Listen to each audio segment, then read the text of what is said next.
The Browns, they're putrid. They're the worst team in the NFL. The season, the 2024 season is over. Lamar Jackson can't win the playoffs. He'll win a third MVP, though, so that's great. Drew Sample is the most important piece of the Bengals offense next year. Go Joe Burrow. He deserves to be MVP. I wish he was the Browns quarterback. Kind of mean that. If you're looking for the most reactionary, silly, and unserious show on the internet, then you're home. Live from Hamilton, Ohio, it's Off the Bench by Chatterbox Sports on 1410 ESPN Radio. All right, welcome into Off the Bench, presented by United Dairy Farmers, a special edition of Off the Bench. Why? Because it's opening day in Cincinnati, and everything's special in Cincinnati on opening day. And you know what? I will say, before we get started, I am very thankful still in this city that we take pride in something that is sports-related, and it is opening day in Cincinnati. And it's all the usuals. It's so exciting that you can chew off your veneers in the middle of the night just in anticipation of what today brings. We have Nick Kirby in the house. He's in studio. This is like a once-in-a-blue-moon type thing, which is good. And we have the OGs, the traditional crew. How you guys doing? Great. What a special day. It was supposed to rain today. I'm glad that's not the case. So we got clear skies, and it's a good vibe day. Out of all the days, you have to rank the best sports days. Cincinnati, it's weighed a little bit differently because opening day is obviously one of the best days of the year. It's March Madness, then probably opening day, and then the Super Bowl and whatever else is after that. So opening day is probably my number 2, but still very, very close to number 1, and it's pretty much everybody else's number 1 in this city, and rightfully so because we do it differently. Yeah, it's the best. I love opening day. That's why I always came up for it, and it's one of the better days in all of sports. In Cincinnati. Casey, he's running the ones and twos and all the fancy terms that people try to use for producing. But Casey, you have your Believe shirt on. Is that true? I do. It's time to start believing, folks. Do you believe? I do. That's why I wore it. That's right. I was just making sure. That's right. I was just making sure.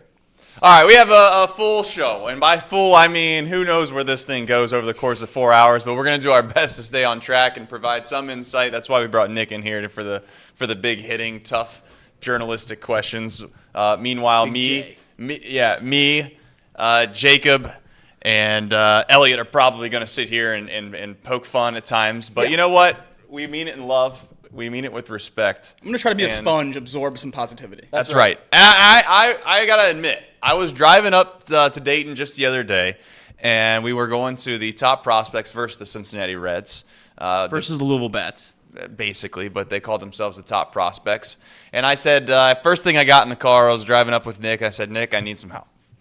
It's like you go to your maybe your therapist or the dentist like Terry did this morning, and you're just like, I need some help. And I said, Nick, all these projections have us finishing in last place. And you said 2 things so far that have actually given me a little bit of, ready for it, guys? A little bit of solace. One of the projections that you cherry-picked, which is good. I like that. We're only 4 games out of first place. The other one that you said was starting pitching. Anything else that you'd like to add to that repertoire of 2 things that make me feel better as a Reds fan when all of these projections have us finishing in places we don't like? No, I just think it's the starting pitching. It's the starting pitching depth 1 through 9.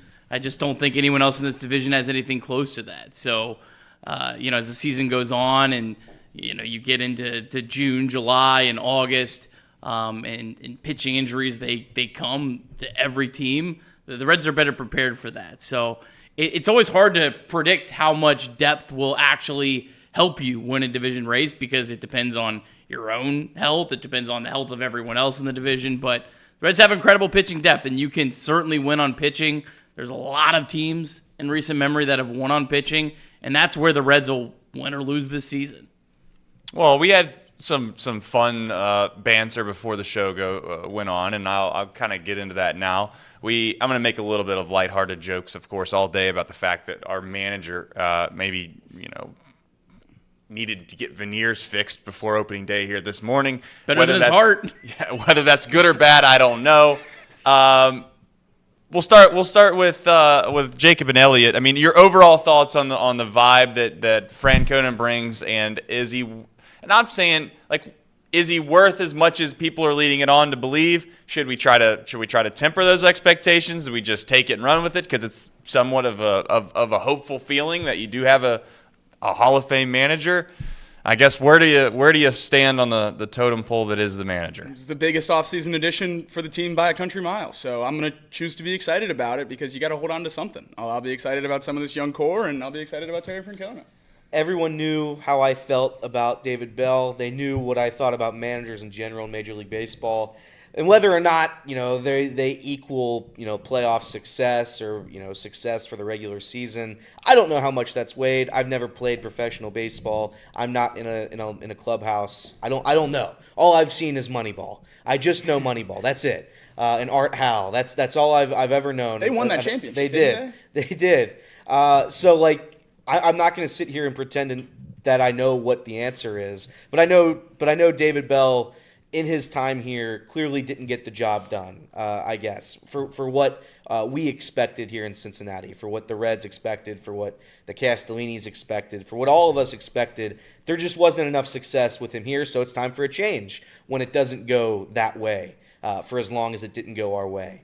So then it's like, all right, who are we going to get? Now, I was very open saying whatever manager we get, whatever new age manager we're going to get, I would not be happy with because I don't think it's going to make a major difference. It's not a major upgrade from David Bell, and I still believe that. The one name we threw out, and we kind of did it as a joke on the show, was what if they got Terry Francona? And then I'd be like, all right, then I'll change my mind on what a manager means. I'll just completely 180 turn on what it means to be a manager of a team.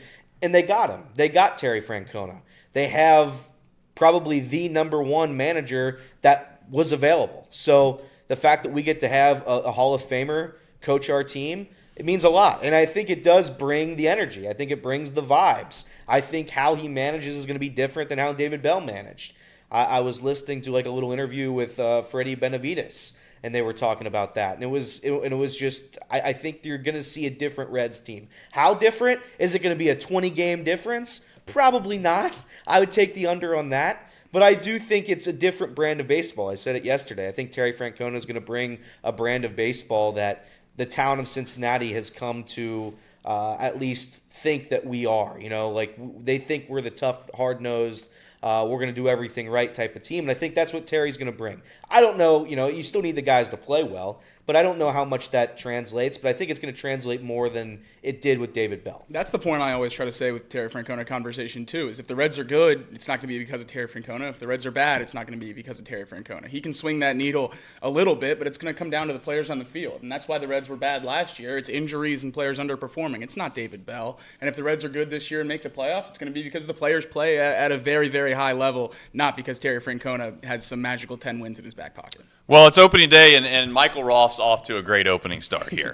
He comes in with a $10 super chat right off the rip, says, do you guys think David Bell will be watching the Reds, also known as the ship he tried to sink last season, today?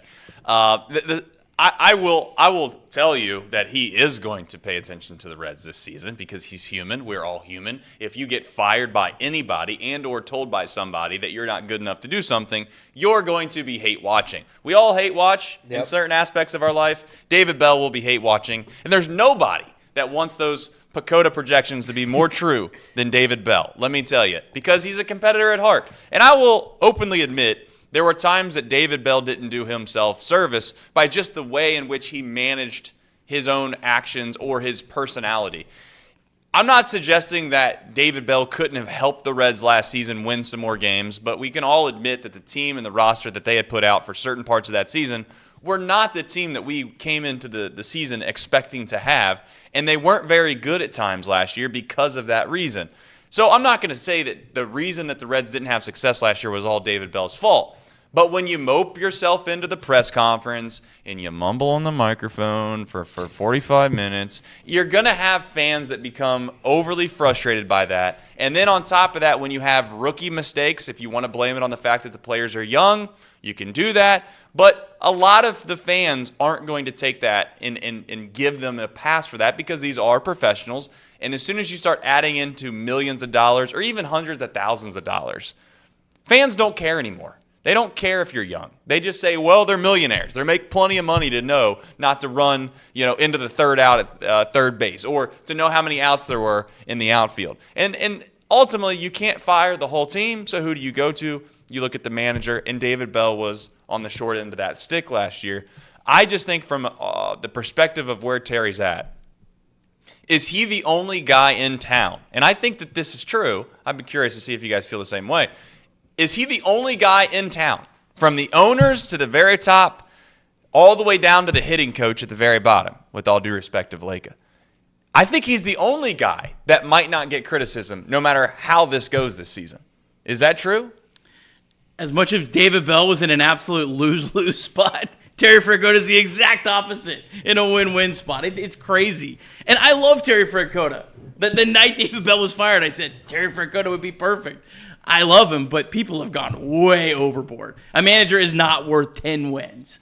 I disagree with him being the best move of the offseason. The best move of the offseason was retaining Nick Martinez, a 3.5-win pitcher, a really, really good pitcher last year. So I'm happy. I'm excited that people are excited about the Reds. I think they're maybe excited a little bit for the wrong reason. But hey, what the hell? It's opening day. If you're excited because of Terry Francona, let's ride. Let's do it. Yeah, I mean, I don't think any of us are saying that the manager means nothing. That is the farthest from the truth.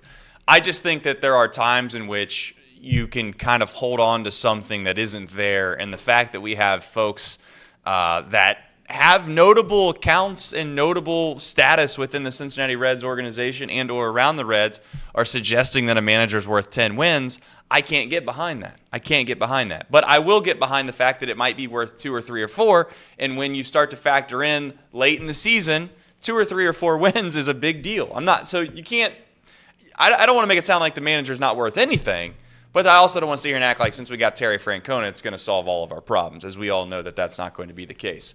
As we move forward, the Reds, obviously, they put their lineup out. We have a situation at hand right now where, again, I hate to say this, but the Reds' opening day lineup is not what was expected.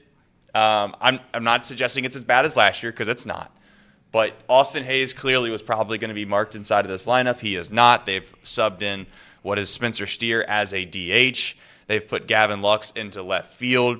You look at the lineup on opening day, Nick, and your initial thoughts were? It's fine. I think it's better than last year, for sure. I think that, you have CES batting 7th, Jake Fraley batting 8th. There's some length to this lineup. The biggest thing they're losing with Austin Hayes, especially against, and again, like today when they're facing a right-hand pitching, is defense. Gavin Lux out in left field is very unproven. We don't know how good or bad he is. I can't imagine he's going to be great. And Austin Hayes, I think, ranked as an above-average defender, has a great arm at least. So I don't think losing Austin Hayes is as big of a deal for the lineup when you're facing a right-handed pitching as it was made out to be over the last couple days. But it is a pretty big loss defensively. But yeah, I think this lineup is fine. It's a lineup that you look 1 through 8. I can make a case that every single one of those guys could be an above-average hitter this year. I don't think you have to squint very hard on any of them. Jose Trevino is what he is. He's going to bring a lot of value defensively. The biggest question is Matt McClain the 120 weighted runs created plus, the 20% better than league average hitter? Is CES the 20% better than league average hitter that we think he can be? Is Gavin Lux the 20% better than league average hitter that he was well above that in the second half of last year and was the number 2 prospect in baseball for a reason? So the lineup is not bad, but is there enough guys that aren't Elly De La Cruz that can be better than just slightly better than average? That to me is what's going to make this lineup either a plus or a negative. You're betting on question marks, and that's what it is. I said I don't know what day it was, but I said that it's not necessarily a horrible thing, right? The Chicago White Sox trot out their opening day lineup, and everybody knows the answer to that test. Everybody knows who those players are. The Reds have questions in I would say a majority of this lineup. We don't really know, like Nick just said. So I think that there's a positive and a negative to not knowing, because the positive is they could be way better than you think they're going to be. They can be the guy that they were 2 years ago, that they were before the injury. The downside is they can be worse than what you think. CES could come out and he could hit 4 home runs this year and be terrible. There's a chance. Now, I don't think that's the case, but that's the thing with question marks. You just have to ride it out with the season. And that's why I said I think this brand of baseball is fun. I think it's fun being the underdog. Would I like to be the Dodgers? Sure. Is that a realistic option? Never. So I'm going to take this, and I'm going to change my attitude from last year, because I don't know what your guys' expectations were last year, but I was way high. I was as high as the moon coming into last season based on what happened at the end of 2023. Obviously, injuries and expectations kind of destroyed last year, and it was an underwhelming season. This year, I've tempered my expectations, and I'm going to say that I'm positively looking at this lineup and saying that they could be the team that we think they are. I don't know if we're all going to sit here and say they're World Series champs, but we're going to say that they're going to be competitive this season, because I think Nick's right. I do think if you look at the lineup, I do think it can be competitive. Would I have liked the Reds to do more this offseason to help the lineup in terms of the outfield specifically right now? Yeah, I would have. But saying that, I'm not going to sit here on opening day and write them off. So there's 162 games to play, and I think that you have a lot of positive options here for the Reds. This isn't going to be the Nick Martini, no disrespect, Levi Jordan, Bubba Thompson show. Hopefully not. Hopefully not. Knock on all the wood. But we got a different. It's roughly the same, but it's a different kind of atmosphere, with at least on a feel standpoint for me.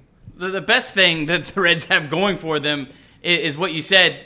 Liked some of the moves they made. Would have liked to see them do more. Well, so would everyone that's a fan of the Milwaukee Brewers. Yeah. So would everyone that's a fan of the Pittsburgh Pirates. Certainly everyone that's a fan of the St. Louis Cardinals would have wanted to do. The Cubs are the only team that made some good moves, but I think even their fan base would have wanted more. So, yes, the Reds didn't make every move that we wanted, but neither did literally the entire rest of the division. Yeah, I think the vibes are kind of tough to figure out, right? You look at the lineup, and you certainly look at the starting pitching, and you think to yourself, I think as a fan, and you dissect last year compared to this year, and you think, well, why are we better this year? And we can all somewhat agree on that.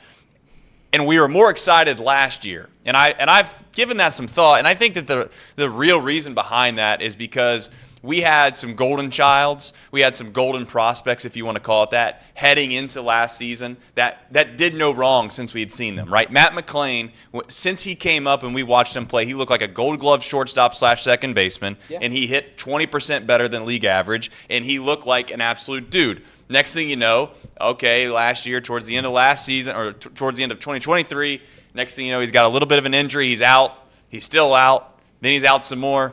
Okay, he's going to be healthy, he's going to be ready to go for the following season, and then spring training hits, and next thing you know, he's out for the whole entire year.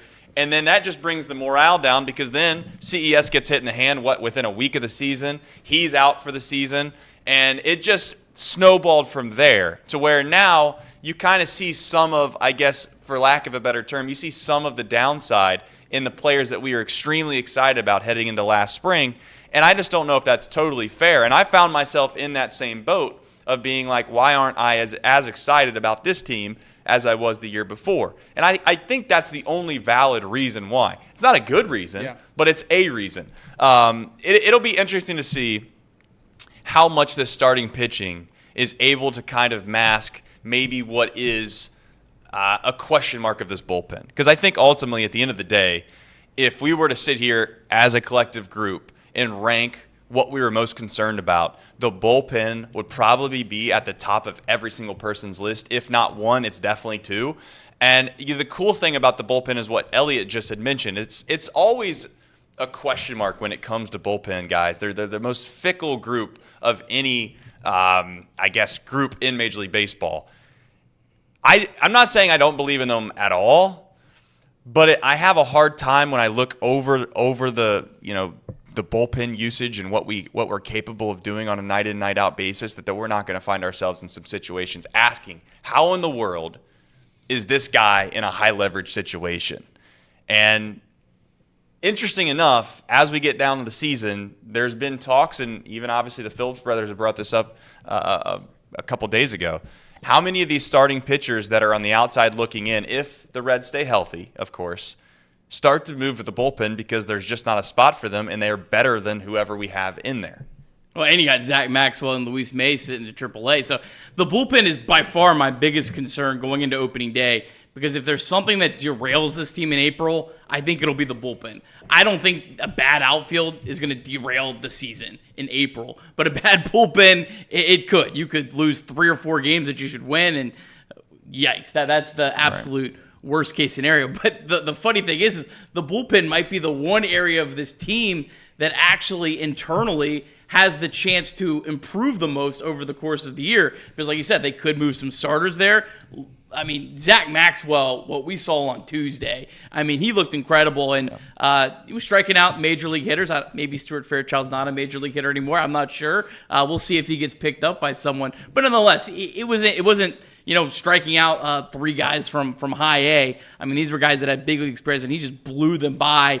And he had that look, like he's like, yeah, you're really sending me down to AAA. So I think he's going to be fired up. So there's a lot of opportunities for this bullpen to be a strength, but it's a big concern at this moment. I think the big difference between the bullpen and the lineup kind of circles back to what you said, Elliot, about the question marks in the lineup, where we don't necessarily know the ceiling for a lot of those guys. And in the bullpen, whether, these guys can improve a lot or not, we've seen most of them pitch for the Reds before, and it hasn't necessarily been the prettiest thing. So you're asking for them to kind of break what you've seen, even if that is a small sample size. And that's a little bit harder to talk yourself into than, a guy like Matt McClain, who is a question mark, whether we like it or not. But I think if you poll the fan base, he's the second or third guy in the lineup that you have the most faith in. So that's, certainly the hard part with a lot of these pitchers, but it's something we've talked about a lot on this show. And I know his name's been thrown out a lot for maybe the potential closer role with Alexis Diaz going down to the minor leagues with an injury, but Graham Ashcraft moving to the bullpen, I think that's one of the more exciting pieces for this Reds team in terms of taking something that was more of a period and switching it to that question mark. You can talk yourself into him doing that 2 or 3 inning role in the bullpen in a lot of, in a really fun way, because when he fell off as a starter, it was always that third time through the lineup. I think he can really be an exciting addition to that bullpen, like you said, those internal movements, one of those guys that was on the outside looking in. And he's excited about that role. I mean, at least he's selling it, that he's actually excited to be in the bullpen role. A lot of guys that lost their starting pitching job, you'd see him moping around. I mean, every comment that he's made, he's like, I'm fired up, I'm ready for this role. So you love that he's embracing that. It'll be interesting to see. Will we see Graham Ashcraft in the 6th inning? Will we see him in the 8th inning today? I have absolutely no idea where they would use him. I don't think that they're going to probably dedicate anybody to be a closer at the start of the season. And if it goes well, they're just going to push that out as far as they can. And I actually think, I know that you're a big fan and proponent of that. And it makes a lot of sense in regards to trying to bring guys in spots maybe in the 6th and 7th and 8th inning, even if you like to think that you're best closer and you want to save them for the last 3 outs. It does make a lot more logical sense to put them in a spot where they'd be more successful. If the top of the lineup's coming up in the 8th inning, you throw them in the 8th inning instead of the 9th, because you'd like to think that the 9th inning is going to be a little less difficult to get the final 3 outs. But for some psychological reason, and we are humans, the last 3 outs seems to be a little bit different than the 24 before it. I guess what I wanted to get to with the bullpen, nothing illustrates the fickleness of a bullpen more than the fact that Luke Weaver last year was in high leverage spots trying to win a World Series with the Yankees. And here's the thing, this isn't a point to dig at the Reds and be like, oh, they screw everything up or anything like that. I'm more or less just saying you can't just judge a guy based off what they've done in one spot and then assume that they're not going to be able to get it done in a different spot. Graham Ashcraft might be one of the better relievers in all of baseball at the end of the season, and people might think that that's a crazy statement to make, but he has electric stuff. He just, similar to Luke Weaver, was never able to consistently do that over the course of 3 or 4 innings in a game, and it would at some point snowball out of control, and he'd get himself in a little bit more trouble. The bullpen is like one spin on the roulette wheel. You know what I'm saying? It's either you're gonna be the champ or you're gonna be the chump in no time. And that's going to happen today, by the way. If somebody comes in today out of this bullpen and they throw 1 or 2 scoreless innings, this fan base is going to act like they're Mariano Rivera. And if they were to come out here today and they give up 1 or 2 runs and give up the lead, by all means, they're going to ask them to be DFA'd. So let's just get ahead of that. Let's say that out loud beforehand. I'm not a proponent of that, but I'm not naive in knowing that's going to be the case. My overall point and what I'm trying to make with this bullpen is I am just going to be patient with it, try to give it a little bit of time before I overreact. I probably will overreact, but I don't think it's fair to suggest this bullpen is going to be atrocious, because the one thing that I do remember last two years ago, if you remember, when the Reds finished one game out of the postseason, is that there were media members in this town that were saying that the bullpen was the sole reason that this team wasn't going to make the postseason. And I don't know if you remember or not, but the bullpen was probably almost the reason that this team made the postseason. So it's preseason predictions are difficult. That's why we're going to do them here in a little bit. I like the bullpen. We were having a conversation in the office. I don't know what day that was, but it was Casey, Reed, and myself. We were in here, and I think there's like that misconception of how much a reliever is viewed or weighed with every performance. Because you guys talked about it just then. If Graham Ashcraft has one bad performance today, that's going to carry with him through the rest of the season. Like, whatever you want to say about Alexis Diaz and how much confidence you had, I am one of the people that did not have confidence in Alexis Diaz. And it wasn't because of his numbers per se. It was because it felt like he was working really, really hard to get his 3 outs every single time. And he wasn't a bad pitcher last year. But there's a couple instances that you remember, and that weight carries for the entire season. No matter how low that ERA can go or how high it gets, a lot of it's carried on 1 or 2 bad performances, and that's kind of the state of what a bullpen is in Major League Baseball. It would be cool, and I think Graham Ashcraft could be a guy that's a little bit different, because I imagine he's going to do more than 1 inning of work. He's going to do maybe 2 to 3 innings at a time if you need him. He can do 5 innings if it's a blowout, right? There's a lot of different uses for Graham Ashcraft, and I think that's a major positive. I think he's going to come into that Nick Martinez pseudo role this year, right? And as long as he doesn't have to face the lineup 3 times, I think he's going to be serviceable. I think the bullpen's going to be okay, actually. Terry Francona said that Tony Santillan might be the closer, but he's going to probably just try to keep him in high leverage roles. So that just means, it was like what Fernando Cruz was last year. For anybody who thought that Fernando Cruz make him the closer, well, Fernando Cruz's value was, maybe I didn't see it as well as some fans, but his role was whenever it's like bases loaded, when there's 2 guys on with an out in the 7th or 8th inning, you got to put your best player there. And that was what Tony Santillan was. So I think there's going to be a lot of that, to Nick's credit. I think there's going to be a lot of that this year without that set closer role, and I think that could be a good thing. Again, it's all about the question marks. How many of these question marks are going to turn into positive results? I don't know yet, but I do think that's something to be optimistic about. The bullpen, I think, could be better. I think Taylor Rogers was a fantastic addition to the bullpen. I think that was one of my favorite moves the Reds made this offseason. I think that's a guy that could be really, really good.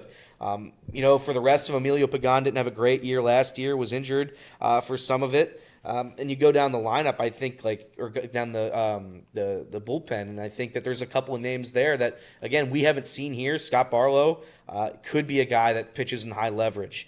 There's so many different things here. Brent Suter was hurt for a lot of last year. There's a lot of names. There's a lot of names in the bullpen that could be better than we all think. Running through the list here really fast before Nick goes, you have Emilio Pagan, Taylor Rogers, Tony Santillan, Scott Barlow, Graham Ashcraft, Sam Moll, Brent Suter, and then essentially, I guess, it's going to be a revolving door at some point, in my opinion, between Ian Jabot, Suter. Suter's a question mark. I don't know why. I get he's from Moeller. I know he's from Cincinnati. I don't know.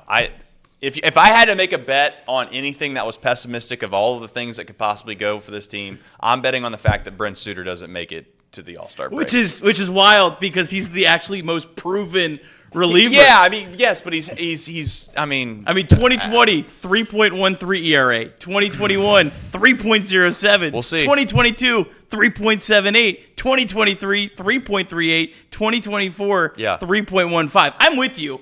I don't necessarily look at Brent Suter and go, wow, that guy is a dominant reliever or anything, but he's done it year after year after year.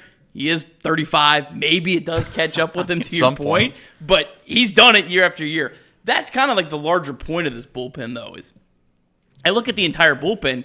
There's no one on there that I go, that guy sucks. There's no Kevin Gregg. There's no Ross Ollendorf in this bullpen.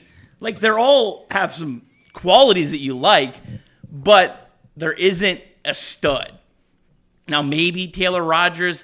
The problem is like the Reds' best relievers are probably Taylor Rogers and Sam Moll that aren't like the big dominant strikeout guys. So do you need that? Do you have to have that? I don't know. I mean, obviously Zach Maxwell and Luis May can be that, but they don't have that just absolute stud.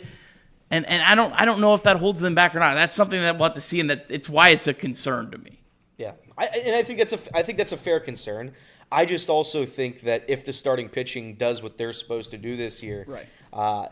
It's gonna massively impact how the bullpen looks at the end of this season. You know, if what you say and what I believe to be true and what I'm sure Jacob and Trace believe to be true, if Hunter Greene and Nick Martinez and Nick Lodolo's healthy and that starting rotation, Andrew Abbott comes back and he's going to be good without the dead arm at the end of the year. You know, if all these guys come up and stay healthy and contribute, you know, I think that bullpen is gonna be benefited greatly. They don't have to go. They don't have to start their session in the third inning, in the fourth inning anymore. If they can go out and say 6, 7, 8, 9, those are our innings, or 7, 8, 9. You know, I think that limits the damage that could be done with a questionable bullpen. So it all comes back to, you know, that starting pitching depth. And I do think that there is a lot of it. And I think there's going to be opportunities for this year for other guys to step up. I think you'll see Rhett Lauder again at some point this year. You're going to see guys, and you're going to be excited to have our starters come up and play well, because that they're going to be a massive part of this team. And if I don't know if I agree to the extent that Nick does when it comes to, you know, starting pitching is going to be the difference this year, because last year the offense wasn't good enough. Right. The offense has to be significantly better for me to believe. You know, I know, you know, That's fair. If you have starting pitching, you know, you're going to put yourself in a great position. But the offense was just not good enough last year. And if they improve a significant amount, it just helps everybody. So I'm going to bank on the offense still needing to improve, with the realization that our starting pitching could be the very reason that we're in games, and it helps the bullpen out, and it gives us at least a chance. And hopefully, you know, all of this equates to less one-run losses. Yeah, that was the one main thing, obviously, against Hunter Greene going into last year, was the length and longevity he had going into games, and he was leaving games too soon, and he obviously, you know, bucked that trend last year, finishing towards the top of Cy Young and everything like that. If that can trickle down through the rest of the rotation, obviously the addition of Brady Singer, if this rotation can be as good as we want, and, you know, it only takes 2-3 runs to win games, then the lineup's not nearly as bad as you thought. And if the bullpen, like you said, 7, 8, 9 is where they can live every single game, then you're saving those arms for later in the season. So if this starting pitching is as good as we all think it could be, and they can reach even close to that ceiling, this team has a lot less to worry about than they have to. Reed just put it in our chat. Everyone thinks that runs is the currency of baseball, but it's actually outs. And, you know, if the Reds starting pitching can roll through lineups and keep, you know, scores low, then you don't need an outfield, you know, that hits 1 billion home runs a year. You can win games, you know, 1 and 2 and 3 runs, and that's, you know, how the Reds are going to have to get by this year. If we're talking about the Reds, you know, competing for the playoffs, it's going to be because of the starting pitching, and we have, you know, a bunch of guys who are towards the top of the league. I do think too, like, and we just talked about it, but the bullpen is something that you can survive with a bullpen where you don't know a ton of the names. Like that it's just something that is impacted by the starters, and I think the starters for the Reds are so good that it's not going to really matter who's in our pen. You know, I know the Nick listed off a couple of them. I remember big league Heath Hembry. Heath Hembry would come in the 8th and 9th inning, and I'd get nervous and I'd start sweating.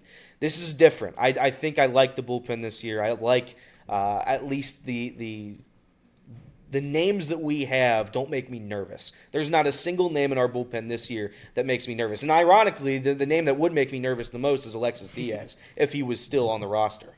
And he'd probably be the one characterized as the guy. Correct. If he was on the roster. Well, we had just, obviously, to round out the discussion a little bit on the fact that we had talked, you know, how much does a manager matter? I think that probably the ins and outs of baseball that you don't see more times than not that aren't discussed are how you manage a bullpen, and then obviously how you can manage the culture of a locker room. Those are two things that Tito Francona, I don't know, again, I'm not trying to kill David Bell. It's not a show that I want to sit here and harp on the fact that it was all David Bell's fault, because I don't believe that. But I will admit that that's a significant upgrade.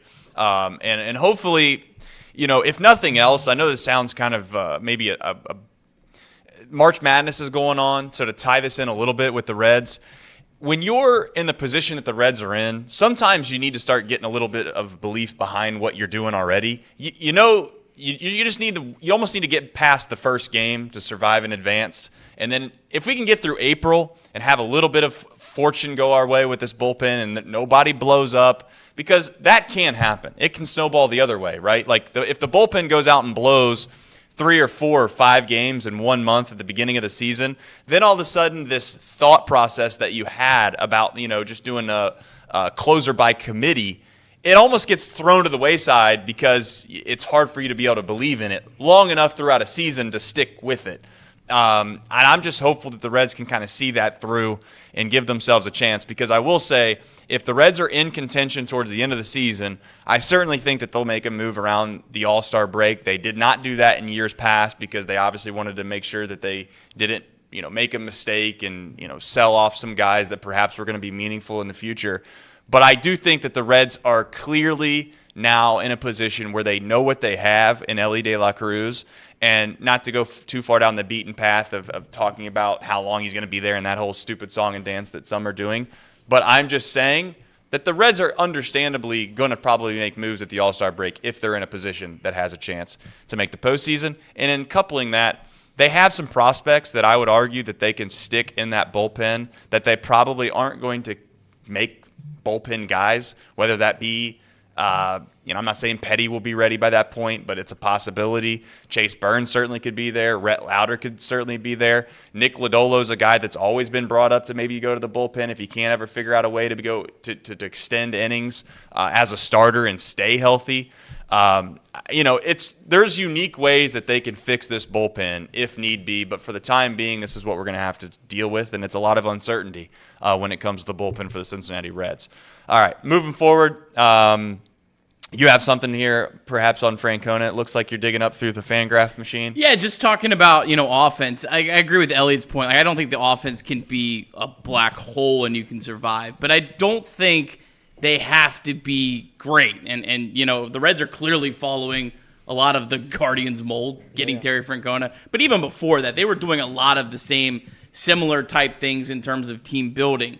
The one thing I don't think they've reached yet is the level overall of defense that the Guardians had, which was a big reason. I know Francona's been pushing hard for that all spring training. But the Cleveland Guardians, when they went to the World Series in 2016, a 100 even weighted runs created plus, so they were completely average. And then the last team Terry Francona took to the playoffs in 2022, also an even 100. So if the Reds can get there, they're probably projected about 93, 94. If the Reds can just have enough to just be a little bit better and get closer to that league average, I think that they have the starting pitching to compete in a division that's very winnable. Yeah, and that's why, I've always had the belief that for a team like the Reds, defense does absolutely matter. For a team, a team that has the infinity budget like the Dodgers, defense matters less, obviously, because you're going to make up for all those mistakes everywhere else. The Reds, you have to be good at the fundamental things. And that's why so many people got upset at the base running errors. So many people got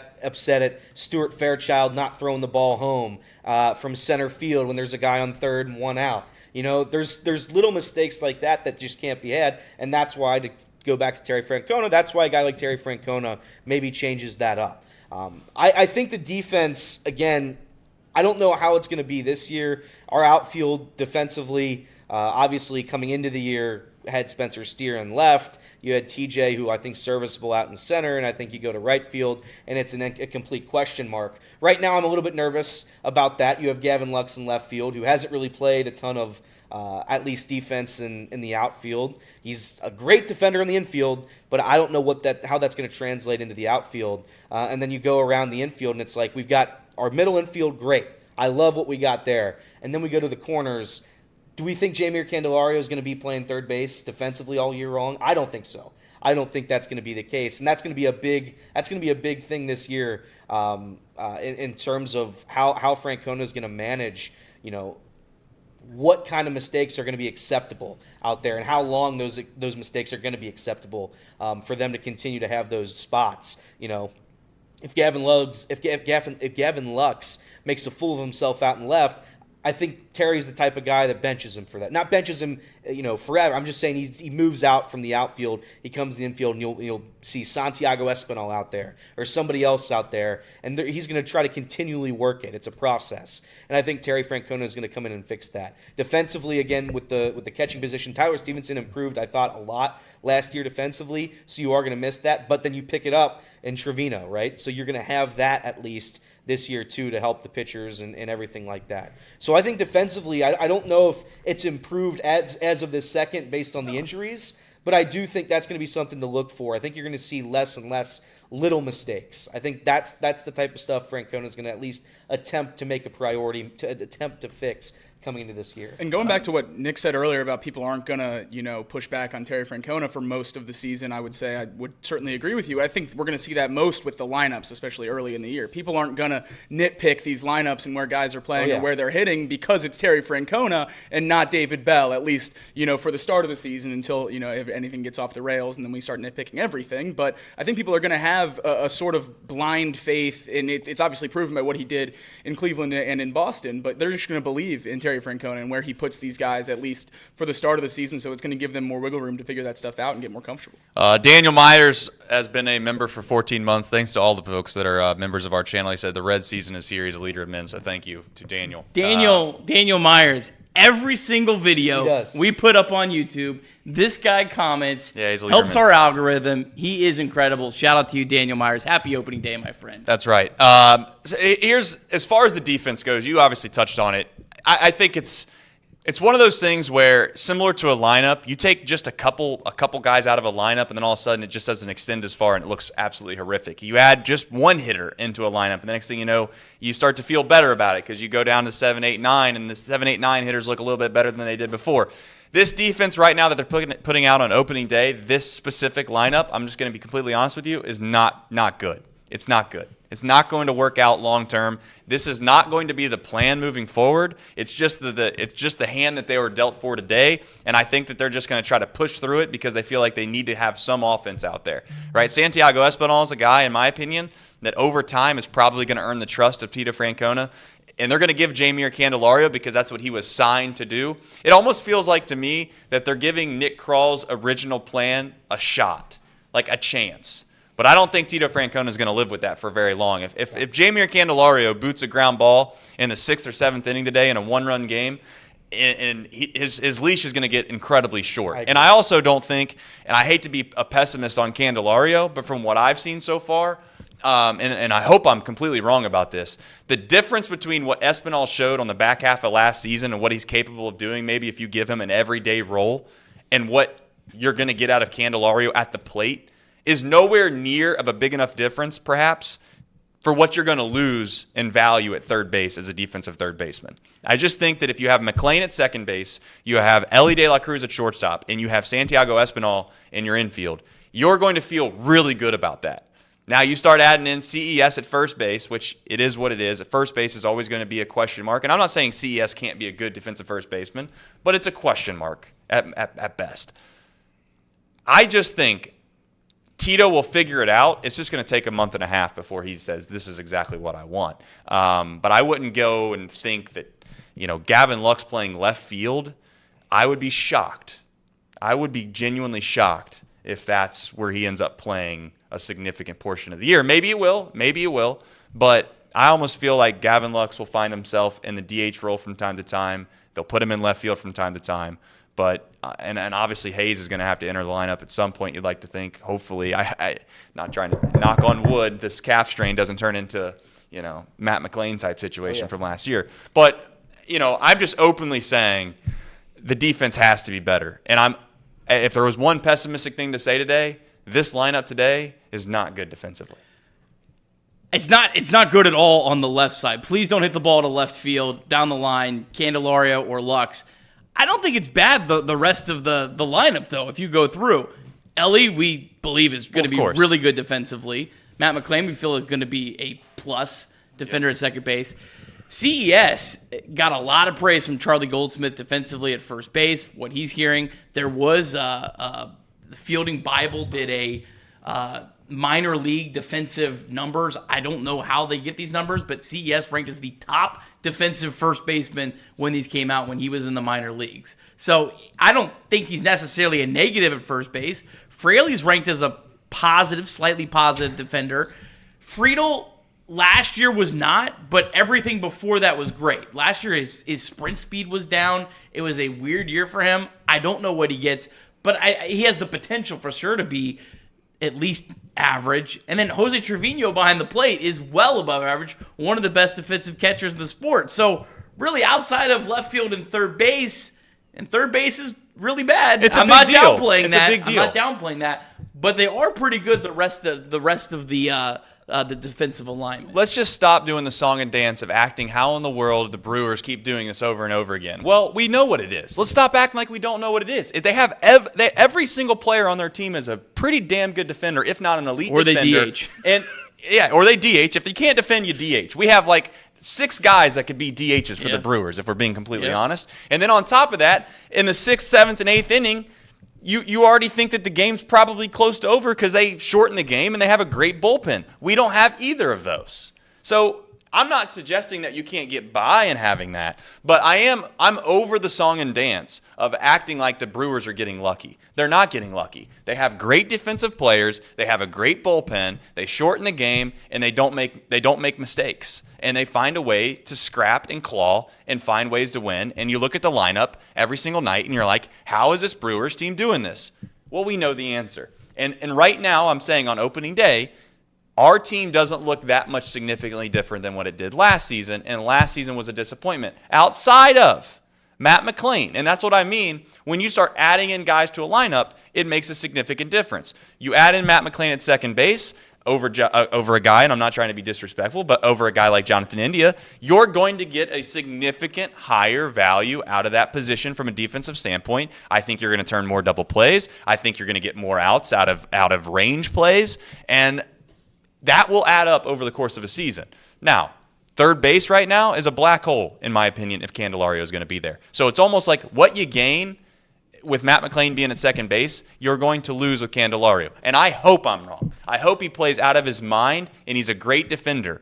But I'm not going to sit here and bank on that. And I'm just going to openly say, on opening day, my biggest take is going to be that Santiago Espinal is going to end up playing a significant part of this season, whether it be at second base to give Matt McClain a rest from time to time and or third base. I do. I agree that Espinal is going to get in there. I don't think Francona is going to mess around with that. I'll be interested to see how early they start trying to put Espinal into the game at third base if they have a lead. That's true. Like if they have the lead in the 5th inning, Candy's got 3 at bats, or we're like, all right, let's get him in there. I think that's a real possibility. But let's go through. We got time. We got time, right? We got plenty of time. Let's go through position by position where the Reds were last year versus this year. All right, so Tyler Stephenson was the primary catcher last year. Jose Trevino is clearly better than Tyler Stephenson. Defensively. Not as a better player, We're only talking about defense. Okay. That's right. Only talking about defense. Okay. Spencer Steer was the primary first base, played more than anyone else. CES is a better first baseman defensively. Okay. Jonathan India was the second baseman. Matt McClain is way better. Not even close. Elly's still there. Espinal was the primary third baseman. That's clearly a downgrade, but you still have Espinal if you need to go there. Yeah. Steer was the primary left fielder. I don't know. I guess we had to say Benson was because we already used Steer. So, I mean, you're losing a little bit there, but then you have Friedel and Fraley in right field. So you go through the whole defensive alignment. They're better than they were last year. I'm not taking anything away from Jake Fraley defensively, and maybe I'm wrong on this, but when I watch the games, and I know that the metrics and the analytics perhaps say I'm wrong on this, I don't see a great defensive player. I'm sorry. I just don't. I see at best, you could be at best maybe slightly below average defensive player. Yeah, and I'm not suggesting for a single. Yeah, I'm not suggesting for a single second that Jake Fraley doesn't add value. The value that Jake Fraley adds is he's a professional hitter, and last year he just wasn't that. So we'll see if we can get a little bit more out of Jake Fraley. An exact 0 outs above average last year, as average as you could possibly be. Well, good. Then I agree with the analytics when they agree with me. Yeah, but he's not a hole. That was more my point. He's not a hole. He's not a hole, but if he's not a hole, my point is, if you're going to be an average fielder to be on a good team, then guess what you got to do? You got to be above average hitter. You can't have guys that are just average, and think that throughout the I course agree. of- I'm very concerned about Yes. Jake Fraley. Don't get me wrong. Right. I'm more concerned about the offense by far than the defense, though. It's not even remotely close to me. And by the way, we mentioned it, but they are handcuffed at this very moment. Like They are. They're handcuffed right now. So until everybody comes back or whoever's going to come back, that's what it's going to look like. They're just trying to figure it out. So I would agree with Trace that it's not. I mean, this isn't going to be what we see at the end of the year. You're going to have a different defensive alignment based on the fact that, God willing, we have guys that are healthy and able to play all these positions. Offensively is where I am concerned. I mean, if you did the same thing, like, do we lose or gain anything offensively? Obviously, at the catcher, I mean, we're losing a little bit, right, because Tyler Stephenson's a significantly better offensive player. At first base, I think it's up to you of whether or not you think CES is going to be better than Steer or whatever collection of first basemen we had. Shout out Dom Smith. But like I think that there are guys that can be better at first base this year. I think CES will be better. Second base, for sure. I think outside of the 1 month Jonathan India had where he was the best player in baseball, I think Matt McClain's going to be an improved offensive piece at second base. Third base, I don't know about that one yet. Again, there's the third base plan is up in the air as of right at this very second. If it's Santiago Espinal, it's going to be probably around the same type of deal. Left field, I think Gavin Lux is a better offensive player. I think it's close. I think it's pretty damn close to Spencer Steer, but I think he's probably better. Despite what my opinion is. TJ Friedl was hurt for a large portion of last year, at least I think that's what happened. I think that's why he struggled so much when he was up. And I think he's going to be better as well. Jake Fraley's amazing. I don't know. I'm locked in a pretzel with Jake Fraley because I love the guy. I personally absolutely adore him. I think he's a nice guy. I think he dealt with so much last year that I really like mentally, physically, emotionally. He dealt with more than maybe anybody else on the Reds last year, and him trying to fight through that and still. I mean, I know we don't look at batting average anymore in the year 2025, but he still hit at a serviceable rate. Like he was Career best by a mile. Yeah, I mean he was okay. I mean I know he didn't hit it in the gaps, and I know he didn't hit it over the wall, but I do think he did his job to the best of his ability last season. I don't think it's going to be such a major drop-off. He didn't hit well in the spring. He was terrible in the spring. That's one of those things where do you think spring training matters a whole lot? I don't think it matters for a veteran guy like Jake Fraley. So I'm going to sit here and I'm going to say that Jake Fraley's going to have a better year. I need Austin Hayes. I mean, I need Austin Hayes. So Austin Hayes has to come back. Yeah. Again, Terry Francona said that hopefully it's those first 6 games. And if that's the case, I do think, again, in right field between Austin, I know Nick Kirby's going to disagree with me here. I think Jake Fraley and Austin Hayes, I think that combo in right, I think that's better than it was last year with Will Benson and Jake Fraley. So there's a lot of upgrades, to be fair, from what was last season. The disaster that was last season. I think Will Benson and Austin Hayes, or Jake Fraley and Austin Hayes, is an upgrade over Will Benson and Jake Fraley. Yeah. So how long of a leash does Jake Fraley get? He has 2 options left. I think, again, based on health, that leash is going to change. I would venture to say in about a month and a half. I mean, Austin Hayes, if he comes up and he contributes right away, he's going to very quickly lose that starting role in right field, very quickly. Whether or not he's going to be on the roster, I'm not going to sit here and say they're going to send him down yet, because I think Will Benson's going to come up, I don't know, halfway through the year. I think they're going to give him some time down there before they start making decisions like that. But I would venture to say it's pretty short. Out of all the guys with leashes on this team, he might have the shortest leash on the roster today. Because I wonder if his stuff is more dependent on not himself, though.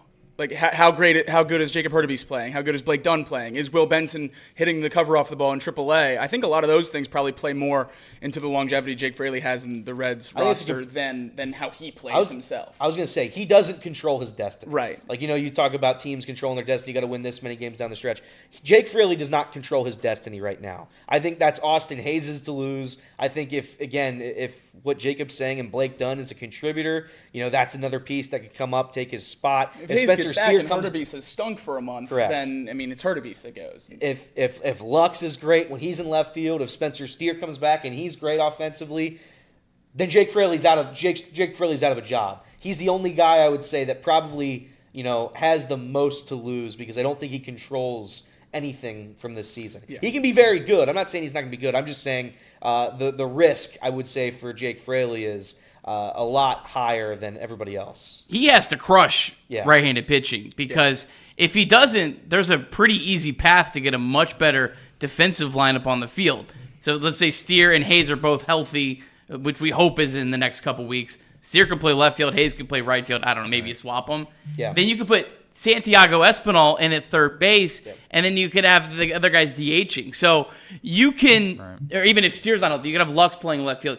You can get Espinal into third base. There's kind of a chain reaction that you can move guys out to the outfield instead of having to put one guy at third base. So he'll be an interesting player to watch. I hope he tears it up because at his best, he's been a guy that was one of your best hitters against right-handed pitching. I think this time last year, we probably said he was the second best hitter behind Elly De La Cruz against right-handed pitching. Some of us may even thought he was better. I certainly thought, like, in clutch situations, I was a Jake Fraley guy. It felt like not last year, in 2023. It felt like whenever I needed a hit against a righty, Jake Fraley was always going to deliver that. Last year, again, a little bit of a different situation. I still believe he can be that. I just don't know if he's got it left in him right now. I think the guy that gets the most, and again, gets the most belief while doing, I guess, in my opinion, the smallest of them all is TJ Friedl. And I'm not suggesting for a single second that when TJ Friedl is doing what he has done in the past, he's not somebody that we can rely on. It's just that he has had injury history. So Blake Dunn, as much as I maybe this is the hottest take that I do have, I actually do think Blake Dunn is going to play a larger role on this team than anyone have expected. And that's why I was actually I don't want to say shocked is the right word, but I was surprised that they let Stuart Fairchild go. Largely because Stuart Fairchild, like him or hate him, he has at least played in the big leagues long enough to you know you're going to have a pretty good defensive center fielder if he has to play there. And then on top of that, he can hit, he can hit left-handed pitching relatively well. And I get that people are going to make fun of that and think that Stuart Fairchild is the worst player and et cetera, and I get all of that. But TJ Friedl was not good last year.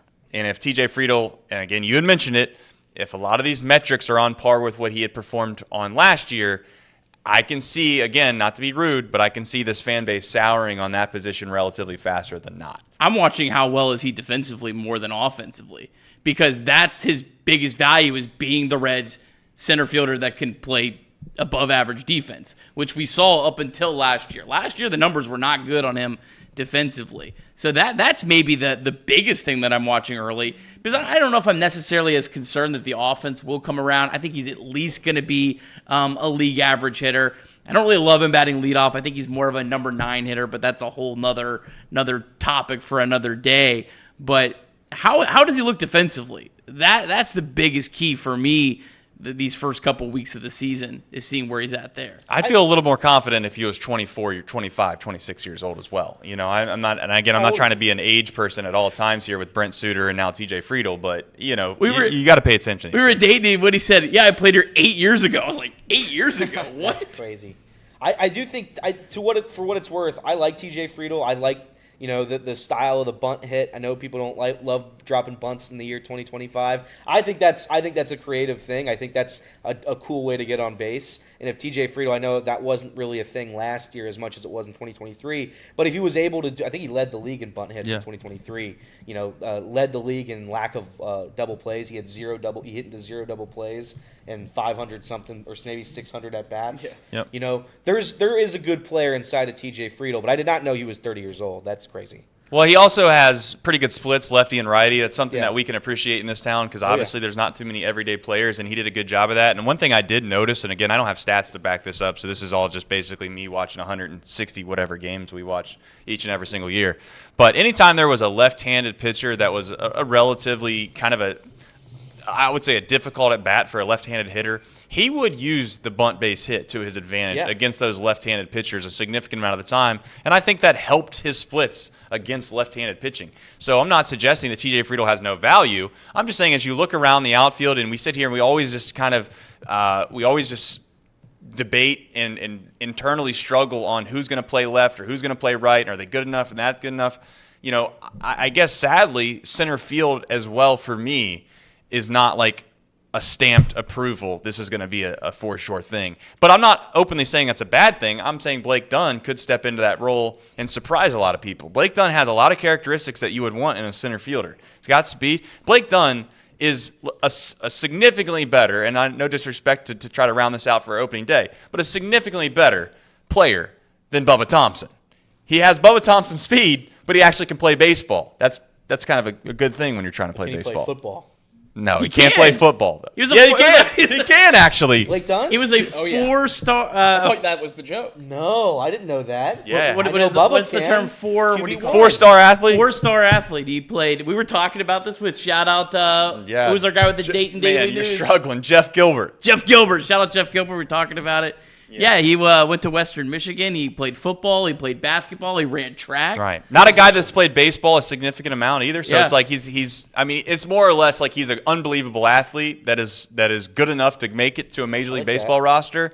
So the more and more experience he gets under his belt, you'd like to think that maybe there's something there. There's a diamond in the rough. But we're pulling for straws here a little bit. I get that, trying to hope that Blake Dunn turns into something. But at the end of the day.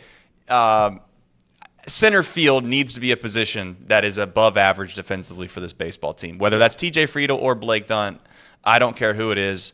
But as you can tell, the theme of the day for me is we've got to get better defensively. And I looked at this opening day lineup, and it just doesn't really bring a sparkle to my eye, although I am optimistic for the season. Well, TJ Friedl, it's just such a weird season because in 2023, he ranked in the 74th percentile in sprint speed. So he was one of the fastest runners in the sport. He was 26th last year, and I think they blamed it on the hamstring injury.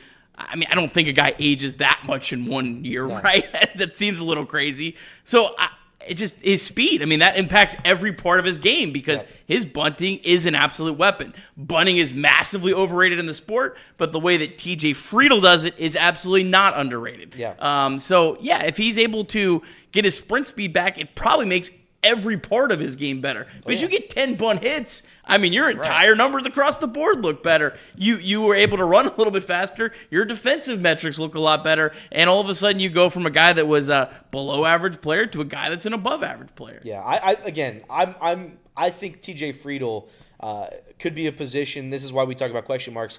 Could be a position where they change it up halfway through the year. It could be. I keep seeing rumors that it was somebody on MLB Network kept saying the Reds are going to trade for Luis Robert. And I don't know, maybe that happens halfway through the year. I would take the under on it. But, maybe that's a position that changes. But I do think if TJ Friedl plays like the guy from 2023, that outfield, that dynamic of right now we sit here today on March 27th saying the outfield's not very good. That makes the outfield significantly better if he's able to be the 2023 TJ Friedl, dropping down bunt base hits, playing great defense. It just makes a world of difference. And real quick, before we continue on, we're an hour in. Everybody that's listening right now, please hit the like button. Helps the little algorithm there. And I wanted to do this as well before we continue on with the Reds talk, just to give us a little buffer period. Casey, I sent this to Casey. Opening day ticket prices. Would you guess which game today? And Casey's got it over there, so don't look. Don't look. Don't look over there.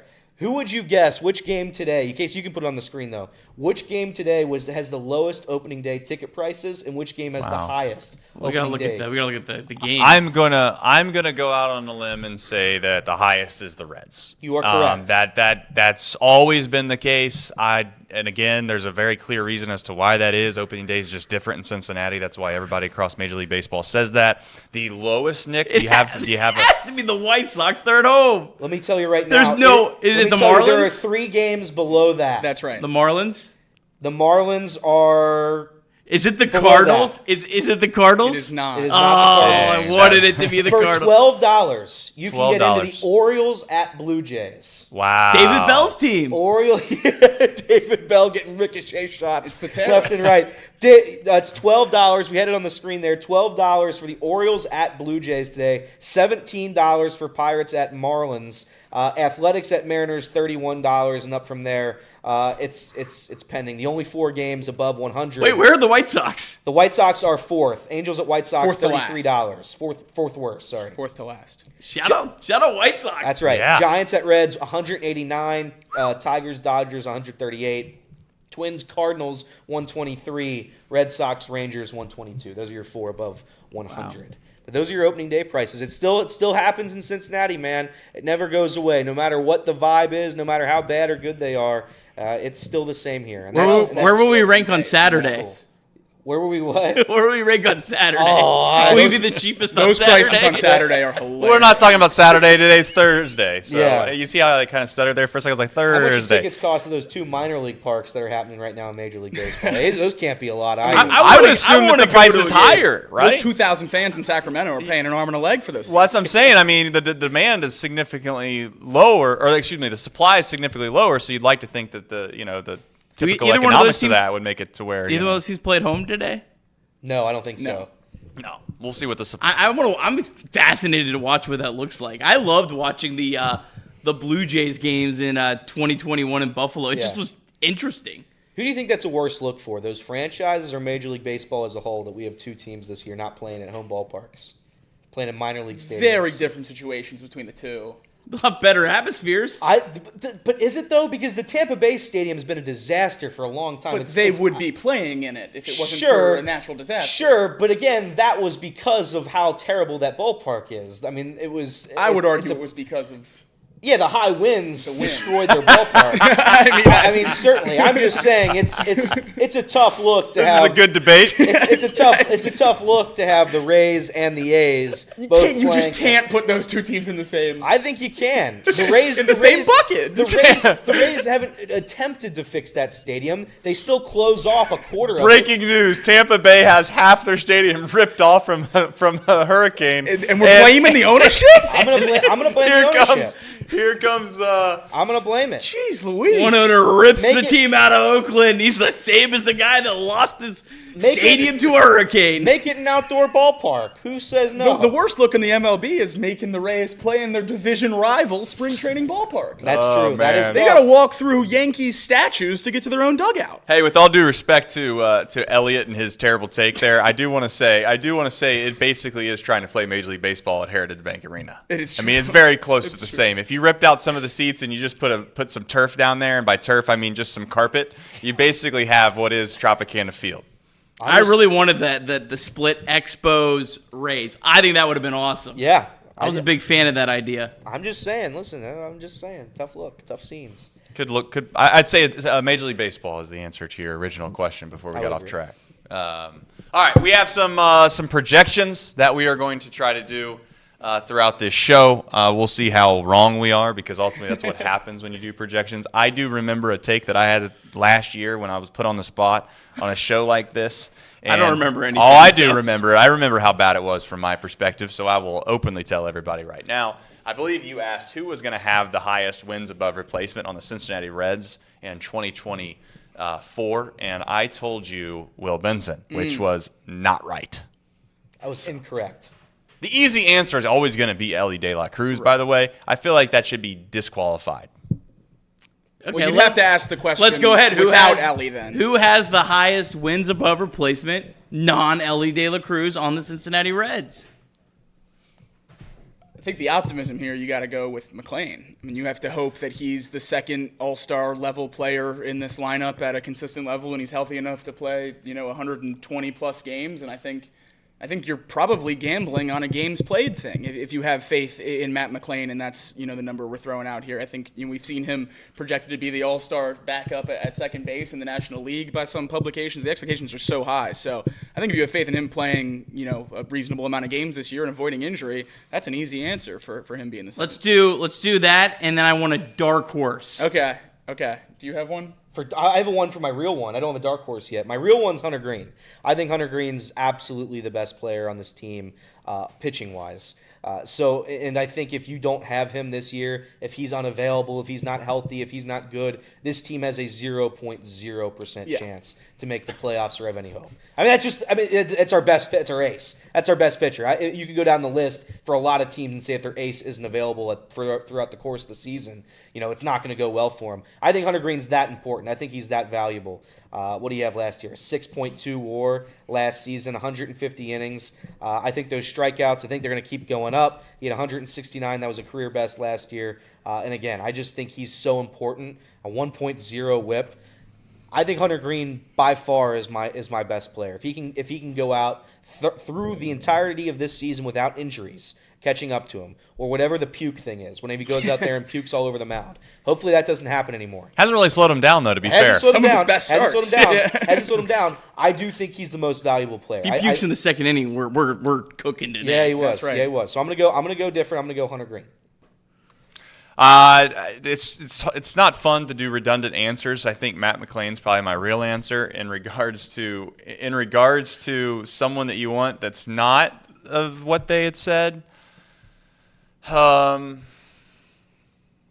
thing is, I think CES can be good, but wins above replacement's not a very good stat for first base. You're just not going to win with that. So it's a little unfair of a stat for CES. You have to be Paul Goldschmidt. I guess Tyler Stephenson. He was second last year. I guess if we're gonna make it to where you can't pick someone who else pick. By the way, good luck if you're gonna do that. I might just have to do my dark horse then. Yeah. So as far as a dark horse goes, the highest wins above replacement that is expected is gonna be Blake Dunn. Wow. Excuse me. Blake Dunn. What are we doing? Just gonna tell you. I mean, that's worse than Will Benson. What are we doing? I said than expected. What's the line for you to victory lap that as a win? 0.2? 0.01. A one. If he's positive, he's a one-win player. Come on. If Blake gets a full win, I'll be. What? All right, so let's play a game. If it's a one, if he has one or more as a full win, what are you gonna do, Jacob? It's so easy to look at one win above. I'd be very happy. No, I'm just saying. I want to know. Like, you have to sleep in the office for a weekend. I'll do a backflip. You get to stay from Friday's show. You got to stay here all the way until off the bench on Monday. Yeah, if Blake Dunn. See, I'm not Elliot. I don't make these. Okay, I don't make all right. these Well, I'm bets. just saying. Every time you guys jump out of your chair saying that that's a crazy, idiotic take, and then I offer up the fact that you can sleep in the office for the whole weekend, right? Both of you always go back to the fact that it's not that crazy of a take. The fun anymore. part about Trace and his bets is he likes to put, the nightmares on the table for Elliot and I, but he never loses anything if he's wrong, and he gets to victory lap if he's right with one of us sleeping on a concrete That's not floor. true. I said I'd give Elliot $100. $100. Yeah, right. What is that? 25 cents an hour? Yeah, correct. Which I did give back. I did give back to him, by the way. I want to make that very clear. I did give that back to him, fully knowing I was never going to get it. All right, I'm gonna use my dark horse as my my main, since we can't use a repeat. Nick Lodolo. Ooh. I think he absolutely has a chance to. I mean, if he's anything like the Nick Lodolo we thought he can be, I mean, he could be the second best behind Elly. I don't think that's even really that far fetched. I'll give you a real dark horse, someone that could be. I don't see any way he gets to second, but could be a lot higher. Jose Trevino. If he's had some weird seasons where he did hit pretty well. If he is able to be an average hitter, his wins above replacement could really sneak up a lot higher than you think. He could get into like the high twos, in my opinion. So Jose Trevino will be my dark horse. Why don't we have a guy in the pitching rotation play up to his contract? Nick Martinez. Get up to second or high up there. He certainly has to be one of the best players in terms of WAR to justify a $20+ million contract. So certainly hope that he'll be up there towards the end of the year. I think the biggest question with him this whole offseason, and something we talked about as soon as he signed that contract, is are they going to force him into the starting rotation? Obviously now with the Andrew Abbott injury, Rhett Lauder starting spring training a little bit hampered on the throwing program and everything along those lines, you don't really have a choice. But with $21 million wrapped up in Nick Martinez, you obviously need him to be good for your team. But I don't know if they're going to have the same willingness to move him around to the bullpen and let him do whatever he does best, as opposed to just thinking, hey, we're paying him starting pitching money. He has to pitch in that starting rotation. I think that'd be one of my biggest worries for him this year. But outside of that, he's going to be a good player, or I should say he has to be a good player for the Reds this year in order for them to be competitive whatsoever. Dark horse. I want to say Santiago Espinal. But my issue with him is I don't think that's going to work. So I'm going to go. I mean, if we're going complete dark horses, am I allowed to? I don't even want to say Hayes because that's not a dark horse. Hayes is a dark horse. Hayes is a dark horse. That's say fair. dark horse. Second best player. Then I would say Hayes, and I think Hayes is going to have a good year. I think Hayes is going to have a solid year out in the outfield. That would be my dark. So Hunter Greene and Hayes is my pick. Who do you got? Martinez and McLean. Okay. Blake Dunn. Who's the other one? I have Lodolo and Trevino. Trevino. And you had McClain and Blake Dunn. Okay, all right. We'll see. We'll see who wins that one. They're probably all going to be wrong. I think they're all wrong.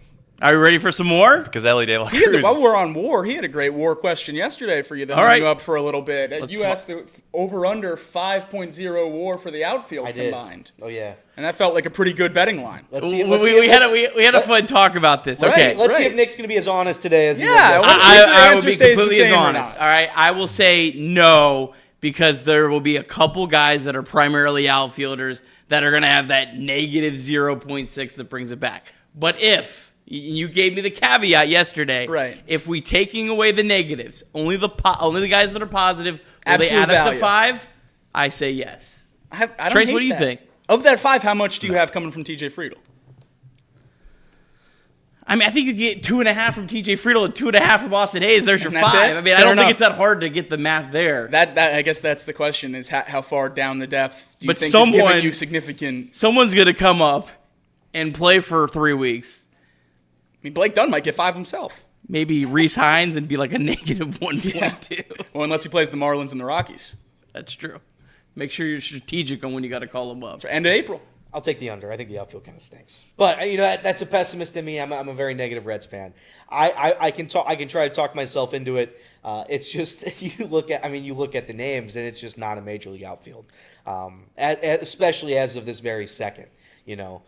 Maybe they could be competitive. Maybe they can be good enough. And maybe that's all they need to be. It's just I have a hard time believing you're going to eclipse that number. I think you're looking at like a 1.5 WAR player for TJ Friedl. Maybe you're getting a 1.5 WAR out of Austin Hayes. And then outside of that, I mean, I don't know even how you can judge it if Spencer Steer's not healthy this year. If Spencer Steer isn't going to be able to throw, and again, we think that's going to happen soon, but who knows, right? He wasn't supposed to be on the opening day lineup. He is because they just straight up need him to hit. So I'm gonna say no. They don't get to 5. The outfield. All right, we got to clarify this a little bit. I think this is a fun thing to track all season. All right, so we're saying 5 wins above replacement. We're not taking off negatives. Correct. No subtraction. And we're gonna say players that are eligible to add up the math here had to play the most games of any position in the outfield. Correct. Yeah. So like Gavin Lux, if he ends up being an could outfielder. end up being an outfielder. He could be. Absolutely. So you're saying no? I'm still You're saying no. I'll say yes. You're saying yes? I'll say I'm yes. saying yes. Trace Fowler. No. No? Okay. If you include the negatives, they would go under. If you say- it's going to be that close. It's going to be right there. But if we're doing absolute values, then yeah, I don't. Well, Chat, it's what not. do you It's think? not. Wait a minute. To be fair, it's just whoever played the most games at said position. Well, yeah, if Those- Gavin Lux plays 50 games at third base and 45 in the outfield, he's not not an outfield. eligible for our outfield edition. Okay. And you're not counting the negatives. We're not counting the negatives. No subtractions. You got to get to 5. I'm saying, like, you could have a 2, 2, and 1, and you're at 5. I mean, I don't know how you can say that's- no and think Blake Dunn has above like a 1.5. No. I would say, first of all, it's a dark horse. I don't know if you know, but in the But if he gets Kentucky to even Derby- a full 1, this is an easy yes. Yeah. Is it? I think so. If Blake Dunn has a full 1-game WAR, this is a yes. I need Austin Hayes to be 5.2. That'd be great. That'd be great. I would say, if you're going to take away the negatives, then I think the answer is yes. All right. Do you know? Which I think is very. By the way, I think that's a very unfair way to go about that. If you're bad, we don't count you. Trace, do you know how many Reds had above a 2 WAR last year offensively? 3? I'll let him guess. I know the answer. I've looked it up. 2. 2. Tyler Stephenson at 2.4. Elly at a 5.2. Outside of that, Spencer Steer in left field had a 1.5. Stuart Fairchild, center field, had a 1.0. Reese Hines did go positive. TJ Friedl did go positive at 0.5. Jake Fraley coming in right above 0 at 0.3. I think these are low numbers. I think those are low numbers Yeah. to get to 5. You're looking for the starting outfielder. Wait, is that 5 already? Yeah, though? you got there last year. No, what are we at? No, we didn't. No. No? No, we didn't last No year. way you didn't. Not even close. So, I mean, 5 is a pretty considerable jump from last season. We'll see. I actually think that they will if we're going to take away the negatives, to be clear. So, We're at all right. 3.4 last year. Did I do my math? You right? have some over-unders. You have some over-unders. I have some over-unders. that you want to do. All right, some right. fun over-unders. Let's hear 'em. Let's start off with Matt McClain, 19 home runs. I'm going to take the over. I think Matt McClain, again, all based on health, if he's healthy, he's going to have 20 home runs this year. I think you're going to have more home runs from this team if they're healthy than we've had in a long, long time. Because I do think there is, again, we'll go over all the other names. But Matt McClain specifically, when he came up 2 years ago, that was a spark that we hadn't seen in a very, very long time. People forget he was before Elly when he came up. I think it was that Colorado series, right? And he was absolutely incredible. I'm going to say healthy Matt McClain gets 20 home runs at least. Yeah, I think really every single bet with Matt McClain in terms of every line I've seen or talked about seems like a health bet to me. Yeah. Every one of these lines, 20 home runs. Matt McClain plays to even close to the level I think he can play to and plays consistently throughout this season. He'll hit that number with ease. So yeah. I'm gonna take it because, again, what is this team if we lose Matt McClain again? And that's not something I'm ready to try to wrap my head around. So, yeah, I'm going to take the over because I think he's going to play. I'm going to take the under. Do you want me to do you want me to play this game? For the health of the show, I'm going to go with under on 20. By the way, that's a lot. Steer went 20-20 last year. Can we not? Yeah, I mean, if he hits 18 home runs and plays great defense and gets on base at a healthy clip, that's a great season. He could be a 4-win player and hit 15 home runs. It's a great season. Yeah, I mean, so I'm not going to sit here and act like it's a negative to say it's under. So I'm going to go under. He had 16 home runs in 89 games in 2023. That's the only reason. That's where the easy over. I understand. Me too. Reese Hines also was on pace to hit 600 home runs last year. Maybe he would have. He would have if they kept him up. They would have. We can't know. Played him.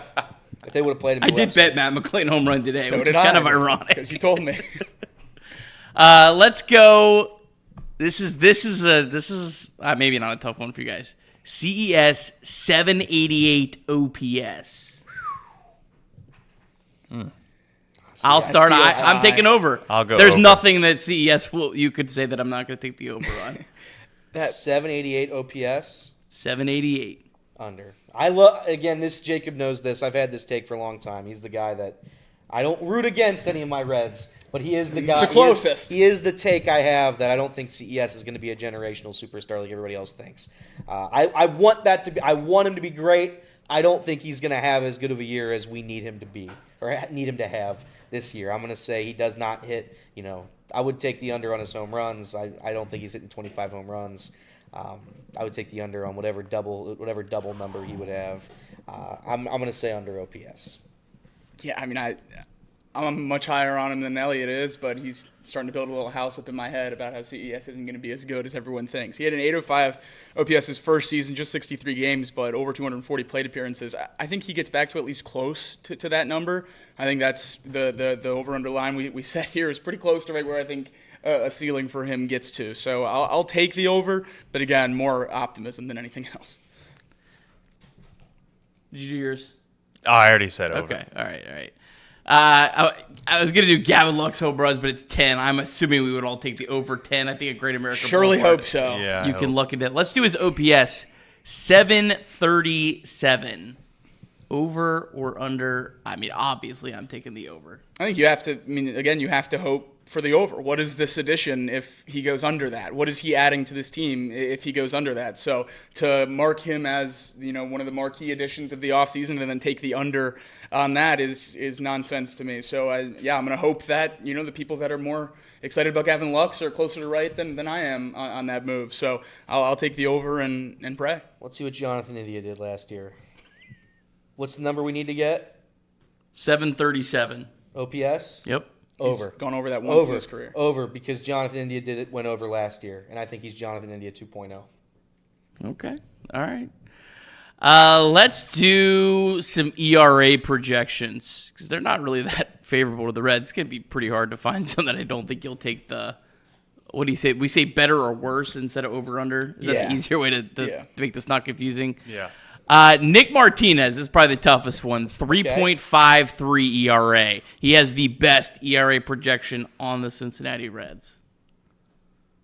I will go with the over just because I don't know that he'll start all year, and I think that could get much more touchy. The better. Yes.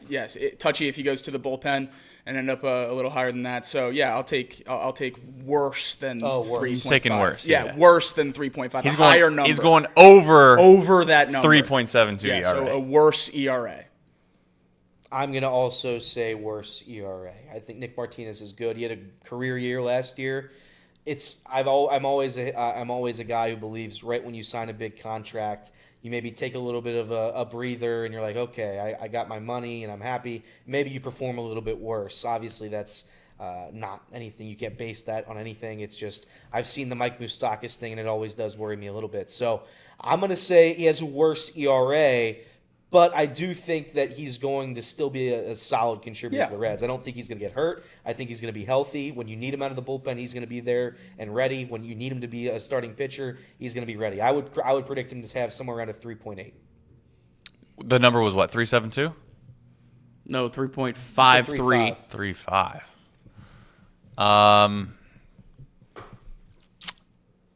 I'll take the under, the better. I mean, I'm not going to put a significant amount of money on that, but I do think that Nick Martinez is probably Hunter Greene gets a lot of praise for being the best arm. You could make the argument that there's a good chance, or a chance if you want to call it that Nick Martinez will be the most valuable arm that the Reds have at certain points of the season, because if he has the flexibility to go to the starting role and then come back and be a high leverage guy in the bullpen, I'm not suggesting that anyone's going to overtake Hunter Greene being the most valuable pitcher on this staff, but I could make the case and point that, hey, if you had to pick one over the other, it's kind of nice to have the flexibility of a guy like Nick Martinez, and he's proven that he can do that.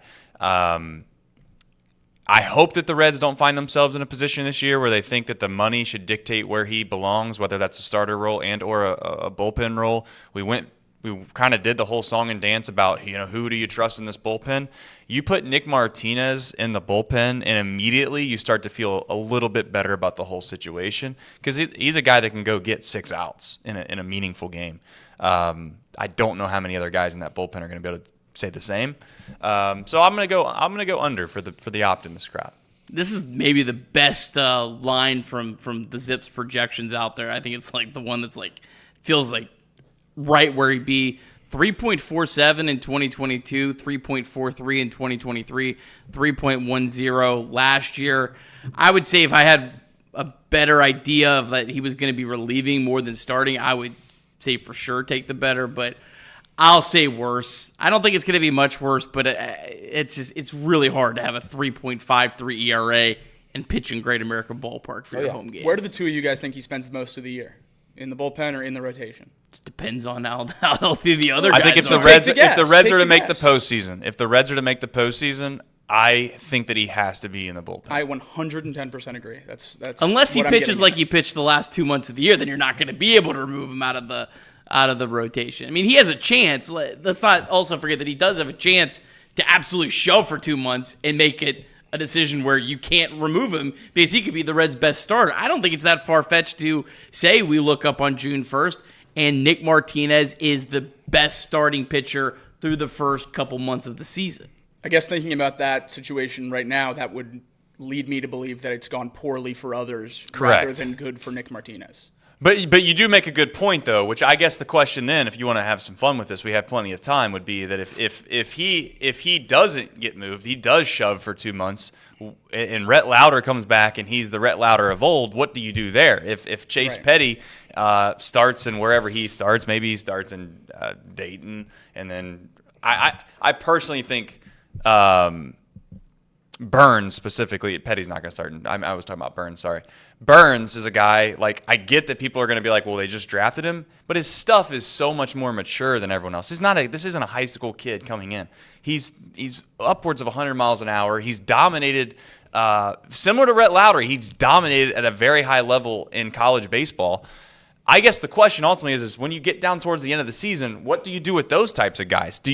Because the Reds as a franchise might be skeptical to take these high draft picks that you just took and not put them in positions that you drafted them for. Are you going to stick them in the bullpen when you need them down the pennant race? Or are you going to be like, hey, Nick, I know you've been starting well, you've been throwing well, but we got to give one of these young guys a chance to start at the big league level because that's just what they are. We don't trust them to do something differently in a meaningful moment at the end of the year.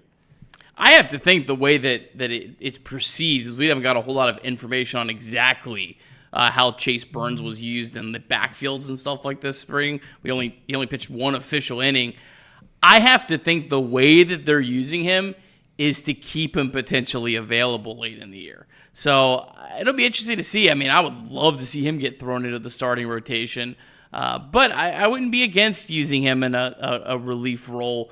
I don't think you're going to mess the guy up. I mean, like David Price did it. There's been numerous starting pitchers that have done that, but he also still might be one of your 3 or 4 best starters. So you have to kind of see, I guess, how he'll acclimate wherever he starts. It sounds like he's going to start in Dayton. Confirmed a couple of minutes ago by Charlie Goldsmith. Right. Chase Burns will start in Dayton. How many games do you think he pitches there? Yeah, you better get to the first one. 5? If you're under 3? 6. You think he goes over 5? I think he'll do 6 Under games. 5. I would comfortably take the under 5. I'm going under 5. I think he's just going to I'd set the over 4.5 probably. I think it's a handful of starts, and they're moving him along. I think it's just to get him started in the best run minor league organization in maybe all of minor league baseball. We probably wouldn't have seen Rhett Lauder last year without a lot of the misfortune to the Reds pitching staff. I don't think that's even necessarily a hot take to say. Fair.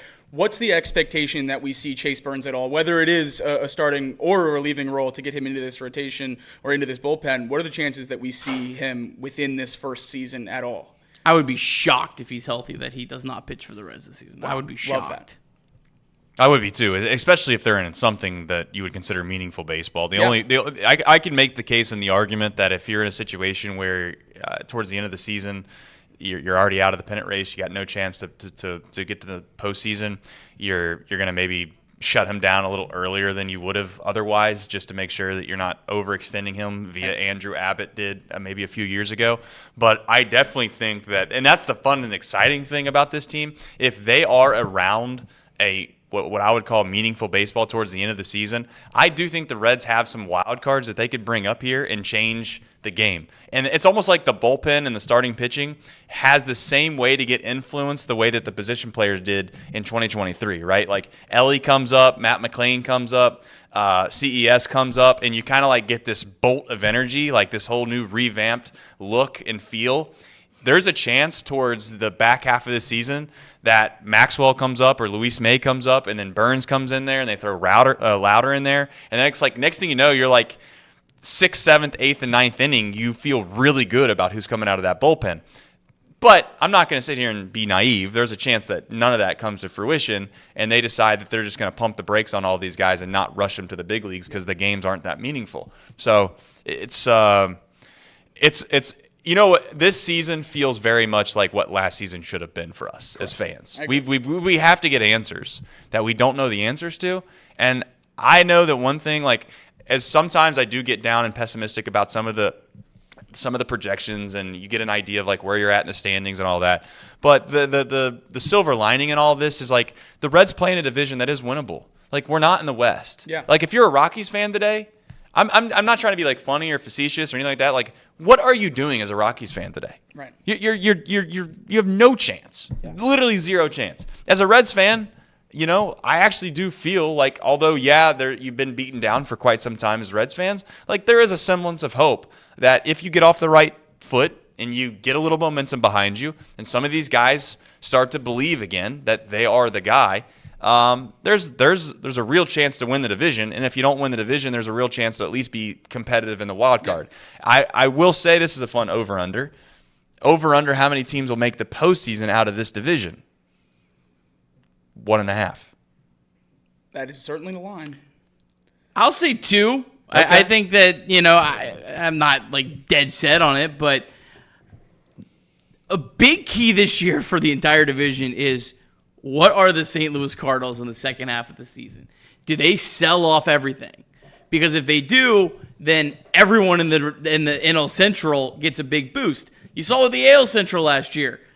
The Royals and Tigers had, I believe, below 500 records against everyone else other than the AL Central. But they just beat the hell out of the Chicago White Sox, and they got to the promised land. So I'll say 2, but I'm kind of banking that on the fact that I think there's a good chance that St. Louis is a just complete fire sale at the trade deadline. I think they're kind of waiting. I think they feel like they need to like lose to be able to sell it to their fans why they're doing this, which I don't really understand. Like, it's kind of dumb anyways. Yeah. But I'll say over, but I don't know. I'm not super confident one way or the other. St. Louis Cardinals, league leader in number of players on this year's opening day roster, also on last year's opening day roster. 17 players coming from last year's roster to this year's roster. Mariners in second at 16, Reds all the way down at 11. So they're running it back last year basically without Paul Goldschmidt of a roster that wasn't all that competitive. So I don't have a ton of faith in the Cardinals whatsoever. I'm going to take the over 1.5 because I'm going to have some faith on opening day that the Reds can make the playoffs. So I'm going to keep that wild card door open. I don't think the Reds have a shot in hell at the wild card. I mean, I don't mean to be disrespectful, but you're going up against the Padres over there in the West. One of Phillies, You've Braves, got the Phillies, Braves, Mets out of the East. I just think it's going to be pretty damn difficult. And that's just me ruling out the Diamondbacks. So I'm going to say it's under 1.5. I think you're going to see under 1. I know it's a bad bet to bet against the Brewers every single year, but I'm going to continue to do it until I'm right one of these times. The Brewers are not. It's like betting against Tom Brady. I know. I did it for a long time. Not a very good one to do. I just have to. Eventually, you're right. Doing it until they just go away. So the Brewers won't make it. The Pirates, respectfully, are the biggest joke in professional sports. And then outside of that, you have the St. Louis Cardinals, who are good with a bad roster this year. That leaves the Cubs and the Reds. The Cubs have struggled against the Reds for what it's worth over the past several seasons. I think the Reds have held their own. Yeah. And I think it's going to come between one of those two things. It is. I said this stat on Off the Bench. The Reds haven't come in second in the division in a long, long time. They've come in third, fourth, fifth, first 2 times. They've never really come in second. So it'd be interesting to see. Even the COVID year, they didn't come in second. So it'd be interesting to see how the Reds navigate it this year in a pretty bad NL Central. I think it's a bad division this year. That's good news. That's very good news for the Cincinnati Reds. I'm going to hammer the under 1.5. But that doesn't rule the Reds out by any stretch of the imagination. Nick, what's the Cubs' record? 0-2. 0-2, yeah. I can't believe 95 minutes. 95 minutes. That's unbelievable. I mean, that's just some respect. That's some restraint that I showed. Just saying. DK, the Donkey Kong, formerly Big C, $10 says the former Viking guy. This guy's a lot of formers here.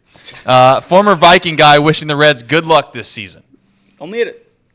Thank you to DK, the Donkey Kong, formerly Big C, former Viking guy. $10. Opening day in Cincinnati, I will say, I don't know if it's fake optimism. Casey's telling me to look at something. Oh, Eli Murphy. Tell me Eli Murphy? Sorry, I must have missed that one. Eli Murphy. Any bets you guys like today? Great content, fellas. $2. What's Ballpark Pal saying? Can we just open up the envelope? Do you pay for that, by the way? Yeah, $10 a month. $10 a month. It's free though. Let's use the. It is free through the 31st. I think you have to actually put in information, but it is. Anyways, it's $10 a month. Let's keep it moving. It was a great $10 investment. No, that's what I'm saying. Let's use the $10 investment. We'll get to your Ballpark Pals here in just a moment. Matt McClain home run was the best if you're looking for something. The better investment is to just get Kirby to text you a screenshot every day and you don't pay $1. Whoa, right. I do not give away the hard-working information that Mr. Ballpark Pal throws out there. So okay. Well, as he's digging up the Ballpark Pal, thank you to everybody that has joined us today. Also, if you have not already, please like the stream. If you have not subscribed to the channel, if you become a member, we very much appreciate that. And we'll just keep the ball rolling here on opening day. I always remember heading down to the ballpark from time to time on opening day, the optimism that would ensue from time to time. That's why I actually do appreciate the show that we're doing right now. It seemed like you could turn on the station, we'll call it that, and there was just nothing but absolutely absurd takes left and right about how the Reds were going to win the World Series. And listen, I'm not here to just clown on optimism, but I am going to say it is nice to sit here and discuss actually reasonable takes and where we're at as an organization.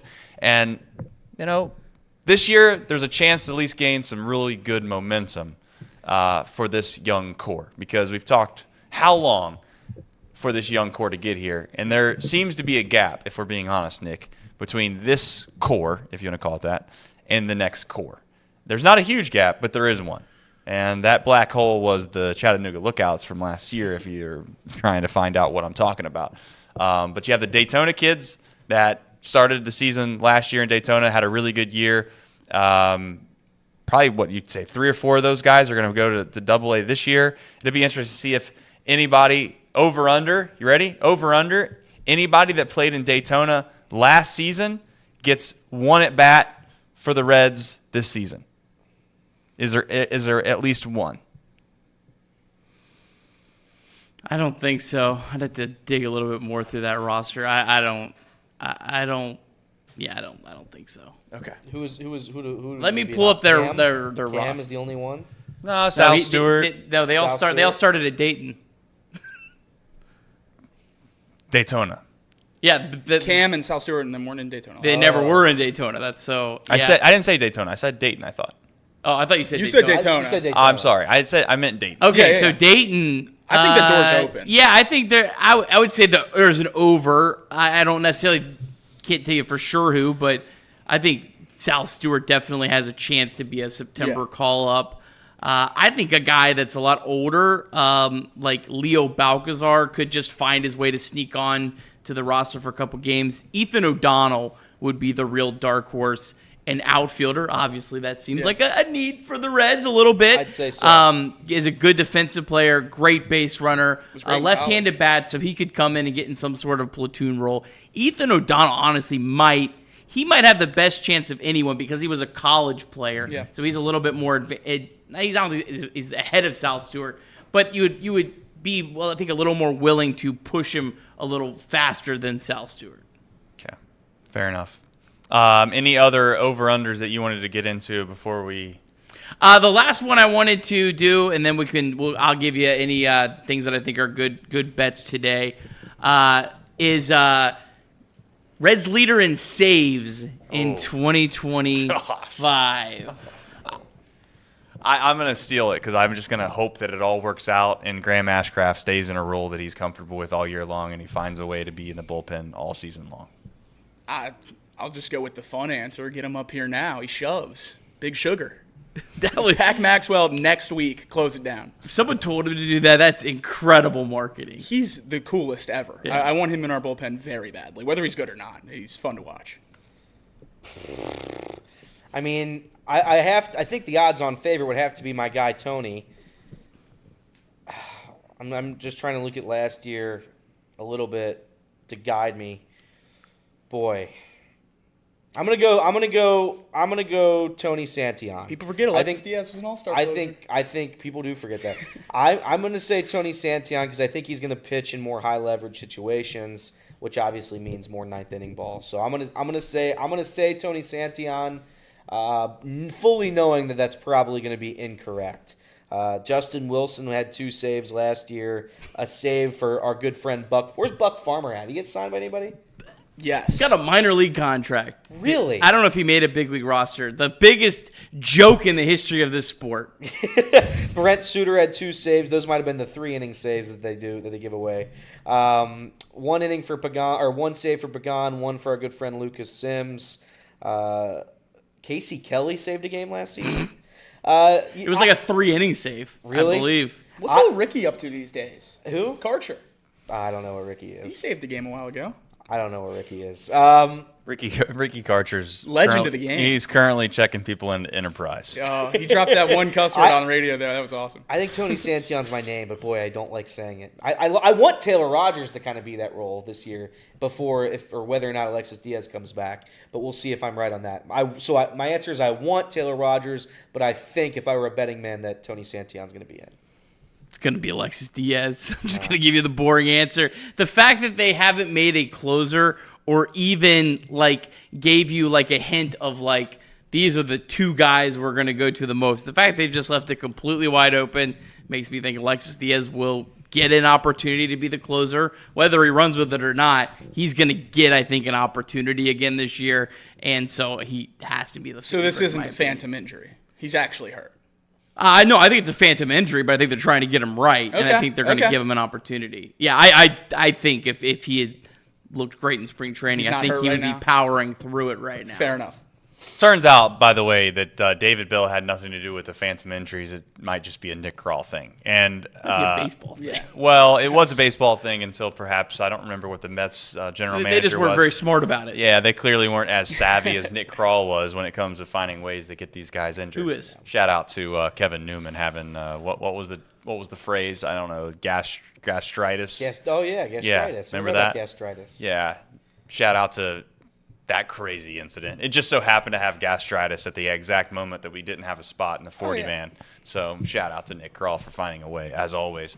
The over-under, I guess the other over-under I have for us is, are we going to sit in these chairs for 4 straight hours? We might. And not be able to move our legs at all? I think we could rotate some guys in and out here. I was thinking to myself just a second ago, like, this is the marathon of champions. I've stood up twice thinking my hamstrings were going to literally rip as soon as I stood up. We're getting to push come to shove to me have to go to the bathroom. You guys over there have not even moved an inch. We do it Nick every day. hasn't moved. I'm just saying, like, it's pretty impressive. I can't wait to close see to you 2 guys hours yet. actually Elliot and try I to live in stand these up. chairs. We live in these chairs. All I do is I do the leg switch. I do this a lot. Okay. So that's how I get through it. I switched from a metal chair to a cushioned chair for the Bengals streams about halfway through the year. Game changer. I mean, when you get to 5 hours on a metal chair, your back starts screaming in ways you've never heard before. Oh, it's brutal. It's brutal. Again, this isn't relevant information, but I did think this was cool. I forgot Buster Posey was the president of baseball ops for the Giants. Nice. Completely forgot about that. His thoughts on Terry Francona via Charlie Goldsmith. Quote, I've always been a fan from afar. From what I can tell, he has the ability to gain the trust of his players really quickly. That's a powerful thing. He was also asked, and I'm not sure why Charlie did this, but I think he was asked about, I don't know if Charlie was the one who asked it, I guess I should say, but he was asked about the Grand Slam in the playoffs in 2012. He said, quote, I'm sorry. The 2012 Reds were a great team. I was telling Zach, the Giants GM, on the way in, I felt like when we were down, or I felt like when we were getting our butts kicked all over the place by the Reds to win 3 in a row, the odds were very low. They were. Yeah, I thought they were low too, bro. I was pretty optimistic. Yeah, you knew Giants opening day. They'd been coming to Cincinnati. I mean, what was the line on 2012 references here? It's like 7.5 on this broadcast. I mean, we're going to hear about it nonstop. It's going to make me pull my hair out. Well, here I was thinking that we were going to be a little overly pessimistic about how maybe some of these guys weren't going to achieve the things that we were hoping to do this season, and there you go, Elliot. You bring up 2012, the last time my heart was completely laying right on the ground at Great American Ballpark as I walked out of there 3 straight times. Nothing has been more disheartening in my sports life than that. Who's the guy in center field for them that just kept robbing hits everywhere? What was that kid's name? Angel Pagan. Yeah, it was Pagan. Yeah. Anyways, do we have something better to talk about? Matt McClain is my best bet for a home run. I mean, responsibly. Don't ever do crazy amount of money on 21 plus in Ohio. Yeah. Jacob and I do have Reds plus 230 is when we got it to make the playoffs. We do. So that's $100. Noted optimists, Elliot and Jacob, bet on the Reds to make the playoffs. I know people are going to be upset about that. Yeah. So we are on the. They did say it was. I didn't think I've been that negative today. I think it's been a very positive show. I really don't think. Like, I'm a pretty negative. Christian Encarnacion Strand plus 390 for 30 home runs. I feel like if he hits 20, he's going to hit 30. That would be great, but yeah. That's not how this works. I took 20 because I'm not quite as confident, but still very high on CES. So what stops you from going 30 to 40? They don't have it. They cut it off at 35, which is why I love it more, because they knew, like, yeah, we can't extend these odds out all the way. We can't give someone plus 750 for 35 home runs. So no, they cut it off, and they cut it off for a reason. I have Elly. I threw some bonus bets. I mean, these are very small amounts here. I have Elly De La Cruz most runs scored in the national, or I guess the MLB. Most runs scored at plus 1,700. That seems crazy. Feels like he could luck into that. I mean, that seems crazy. I mean, Shohei Ohtani is the clear favorite, but he'd be in the mix, you'd think. Yeah, I thought 1,700 is a lot. Maybe my wildest one. Plus 7,500. Whoa. Nick Lodolo to win the Cy Young. That's just burning money. But it's a bonus bet. Root for it. It's just burning money, but sure. Gambling-wise, I think this is probably the last time in our lives we'll be able to get Elly 60 stolen bases at plus money. It's plus 120 for him to steal 60 bases. He'll do it again in his sleep by the middle of July, and and we'll be cashing. You know, I was thinking this. Elly's is a unique figure in regards to the fact that his biggest asset is probably his speed, right? At this moment of his career. Yeah. I'm not saying it's going to be the case for his entire career. But for those of the folks that, and I'm not trying to get into the whole extending, non-extending thing. Clearly, we all understand the impact that Elly would make if he got extended in this city and he was a career Red type player. But outside of that, I do wonder what Elly's career looks like as it progresses and as he gets older. Because right now when you watch Elly, just a lot of the plays that he makes that you're like, man, this guy's special. It is largely because of the just unbelievable athleticism 100%. that he has and the speed that he has. I don't look at Elly and think to myself like, wow, that guy's a polished hitter like a Juan Soto or something, right? Like, or even perhaps you see the power, and it's like he has good power. There's no doubt that he has the ability to hit some balls that make you just think like this is remarkable. But it's not on the same lengths of even like a guy like CES when it comes to just raw power. So you add all these things together, and what makes Elly special clearly is that he has all of these traits in one player. But I do wonder what that looks like at age 30, 31, 32. When you take away maybe perhaps some of the ability to be as electric athletically as he is now. And maybe he's going to be a freak like he's been his whole life, and at 30, 31, and 32 he's still going to be stealing bags like he does now.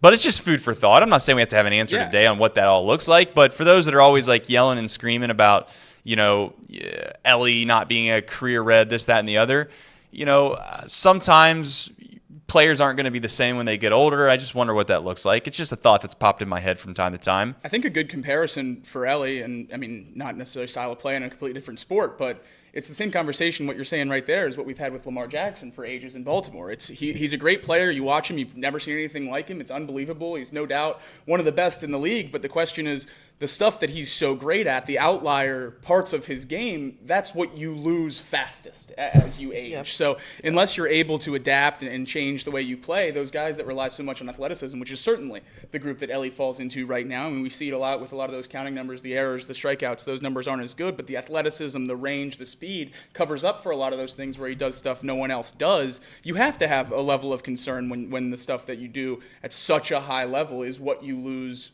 quickest as you age. And I think that's certainly a place to be concerned for Elly, but he's so young right now that is such a small part of my mind, and I'm just going to enjoy the greatness while he has it. Yeah, I think that Elly's power is going to come eventually. We haven't really unlocked that full potential yet, and I do at some point think if the speed ever wears off or if he's ever not as a 70 stolen base guy, I do think he becomes a 40 home run guy. I think he's got that in him.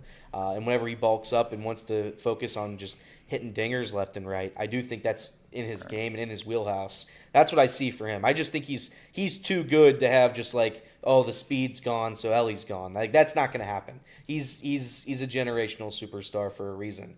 But I do think, I mean, you brought it up. Like I do think that it is scary to think about that. I don't know if the Reds are going to be able to bring him back after the 2029. And we had Jacob? We had Tommy Thrall on a month ago or 2 months ago when we interviewed him, and Tommy Thrall said, yeah, if the Reds get $1 billion or $2 billion, then maybe we'll be able to keep him. So I do think there's added pressure here in Cincinnati, like right now, to win as many games as you can and witness what he's able to do here, because I don't know if you're going to be able to see it in a Reds uniform come 2030 and beyond. I do think that comes into play when you're talking about Elly De La Cruz as a Red. So might lose a year in the middle of that too. Yeah, so it'll be interesting to see how his game develops here in Cincinnati, and it'll be interesting to develop how his game develops outside of Cincinnati.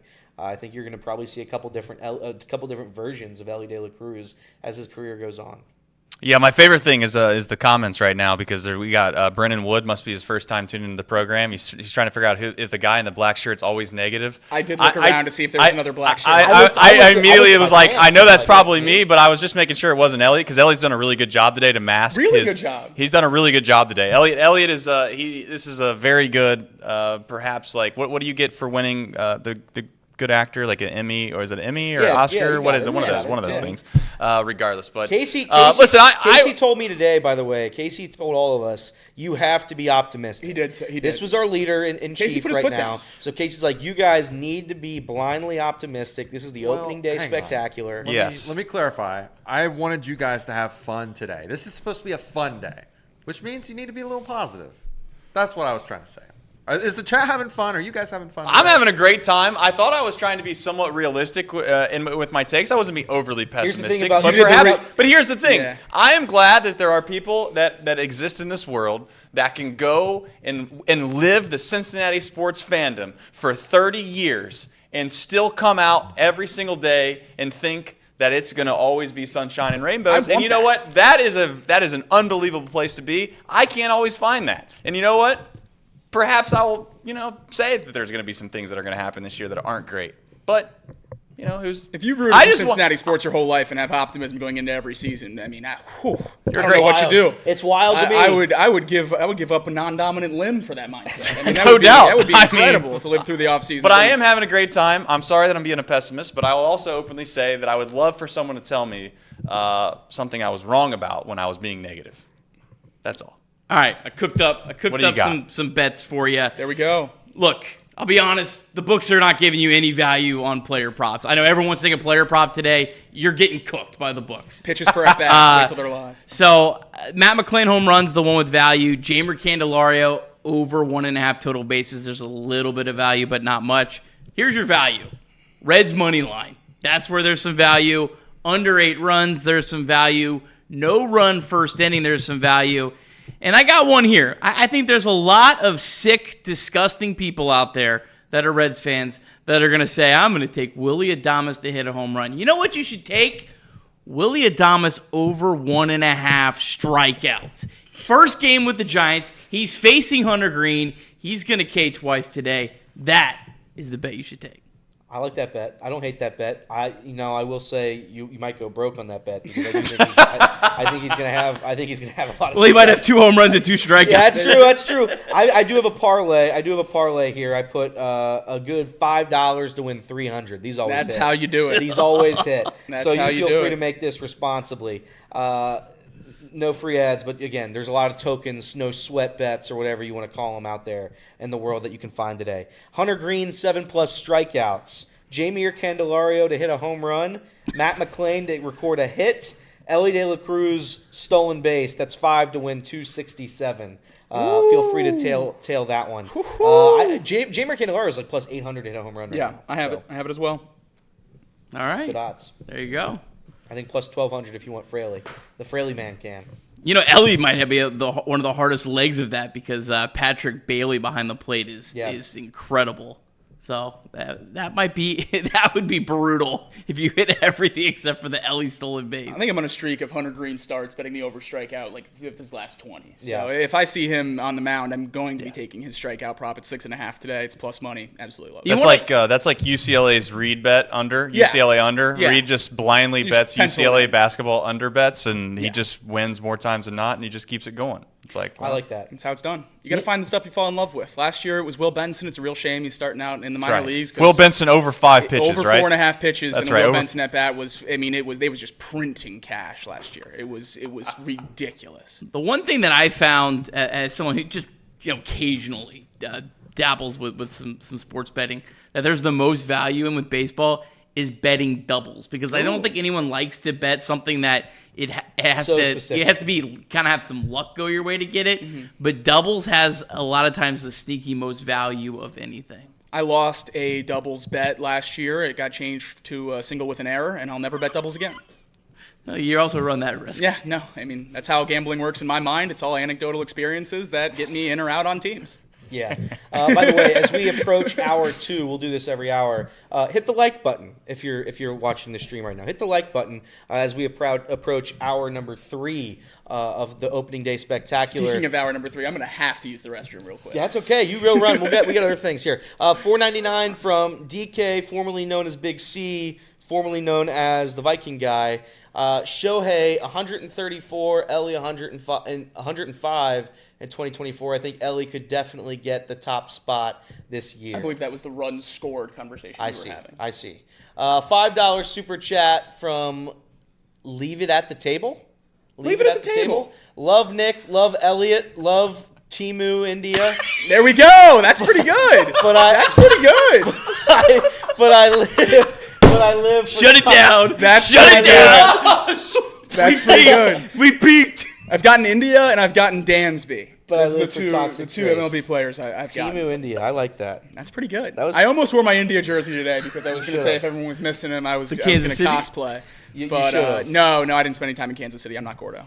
Not Gordo. Casey, I sent this to you. We can talk about this again, a little buffer period before we get back to the Reds. This is still Reds related. NASCAR. Bristol Motor None of those words were right. Sorry.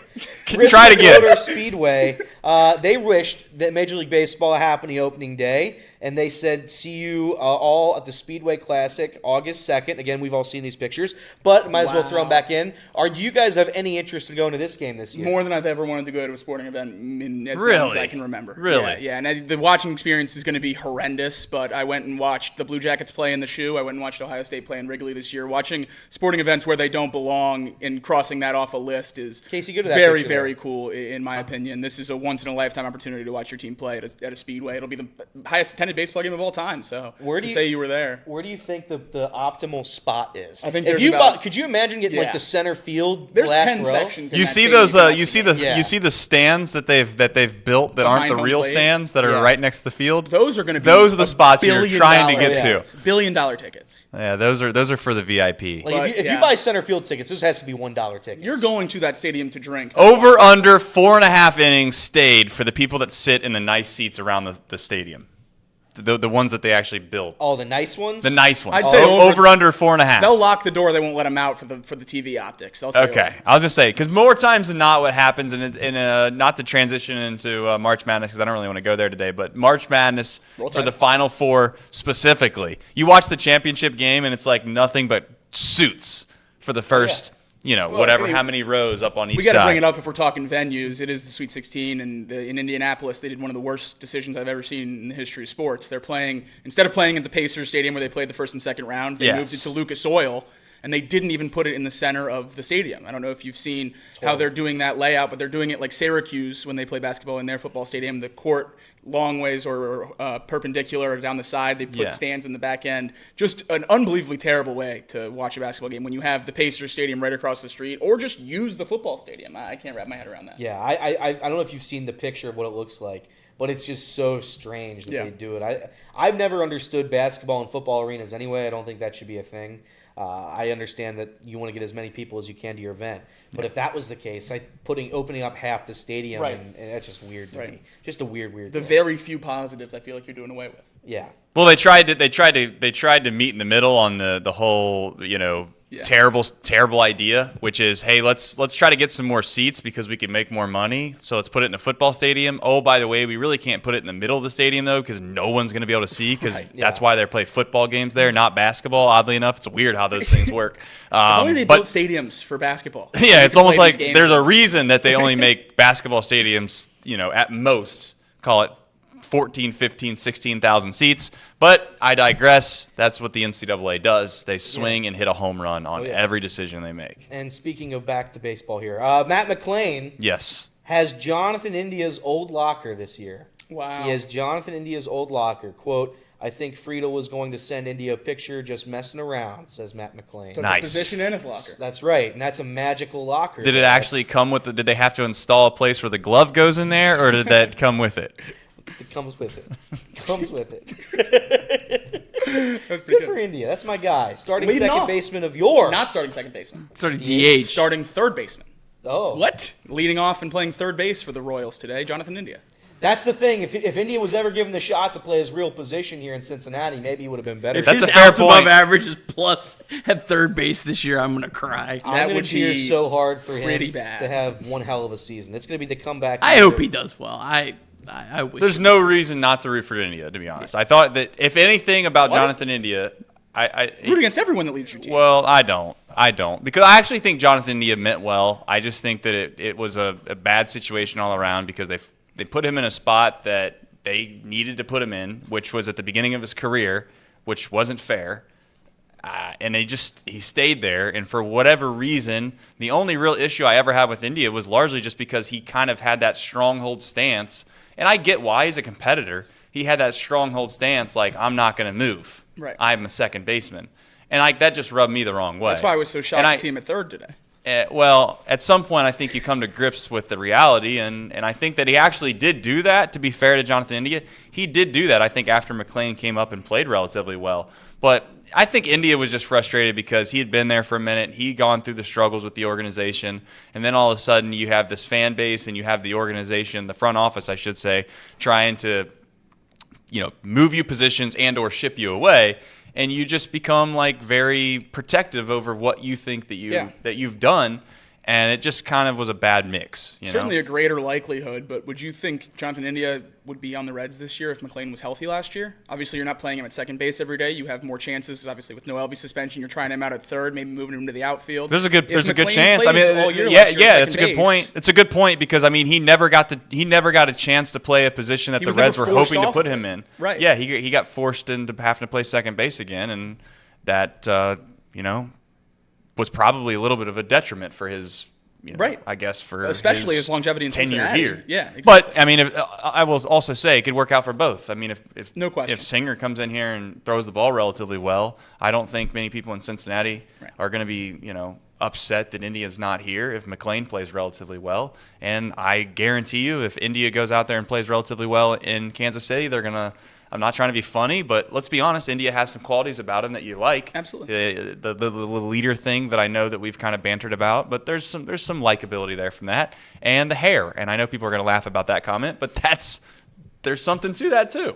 I think the two players the Reds fans are probably watching the closest this year, Brady Singer to try to grade that Jonathan India trade, and then one not on the Reds. I know you've brought it up before, but Luis Robert in Chicago. I think if he has an unbelievable year and he's hitting the cover off the ball, I think that's a name that we're going to see people very upset about all year, that he should be a Red. He should be in our outfield, which, funny enough, we have a lot of problems here in Cincinnati we should probably be focused on, but I think a lot of eyes are going to be in Chicago, especially if we keep hearing these things bubble up from national media pundits that trade is still on the table. Maybe that door's still cracked open. We're waiting for it in the midseason. If that stuff's still linked, Reds fans are going to be watching Luis Robert and the White Sox very closely this offseason. I've already muted Luis Robert on X.com. Is it Robert or Robert? Whatever it is. He says Robert. The broadcast says Robert. I've said on our show, I'm saying Robert, and he's going to. And I'm going to say Robert. So we'll just. Got it. Someone's going to be right. We'll be good. Robert. The thing about India and Kansas City is their on-base percentage was atrocious, especially in the leadoff spot, that Jonathan India is just going to be such a breath of fresh air to them. And Royals fans, that he's coming into a great situation, and I think he's going to really just be beloved because of that as much as anything.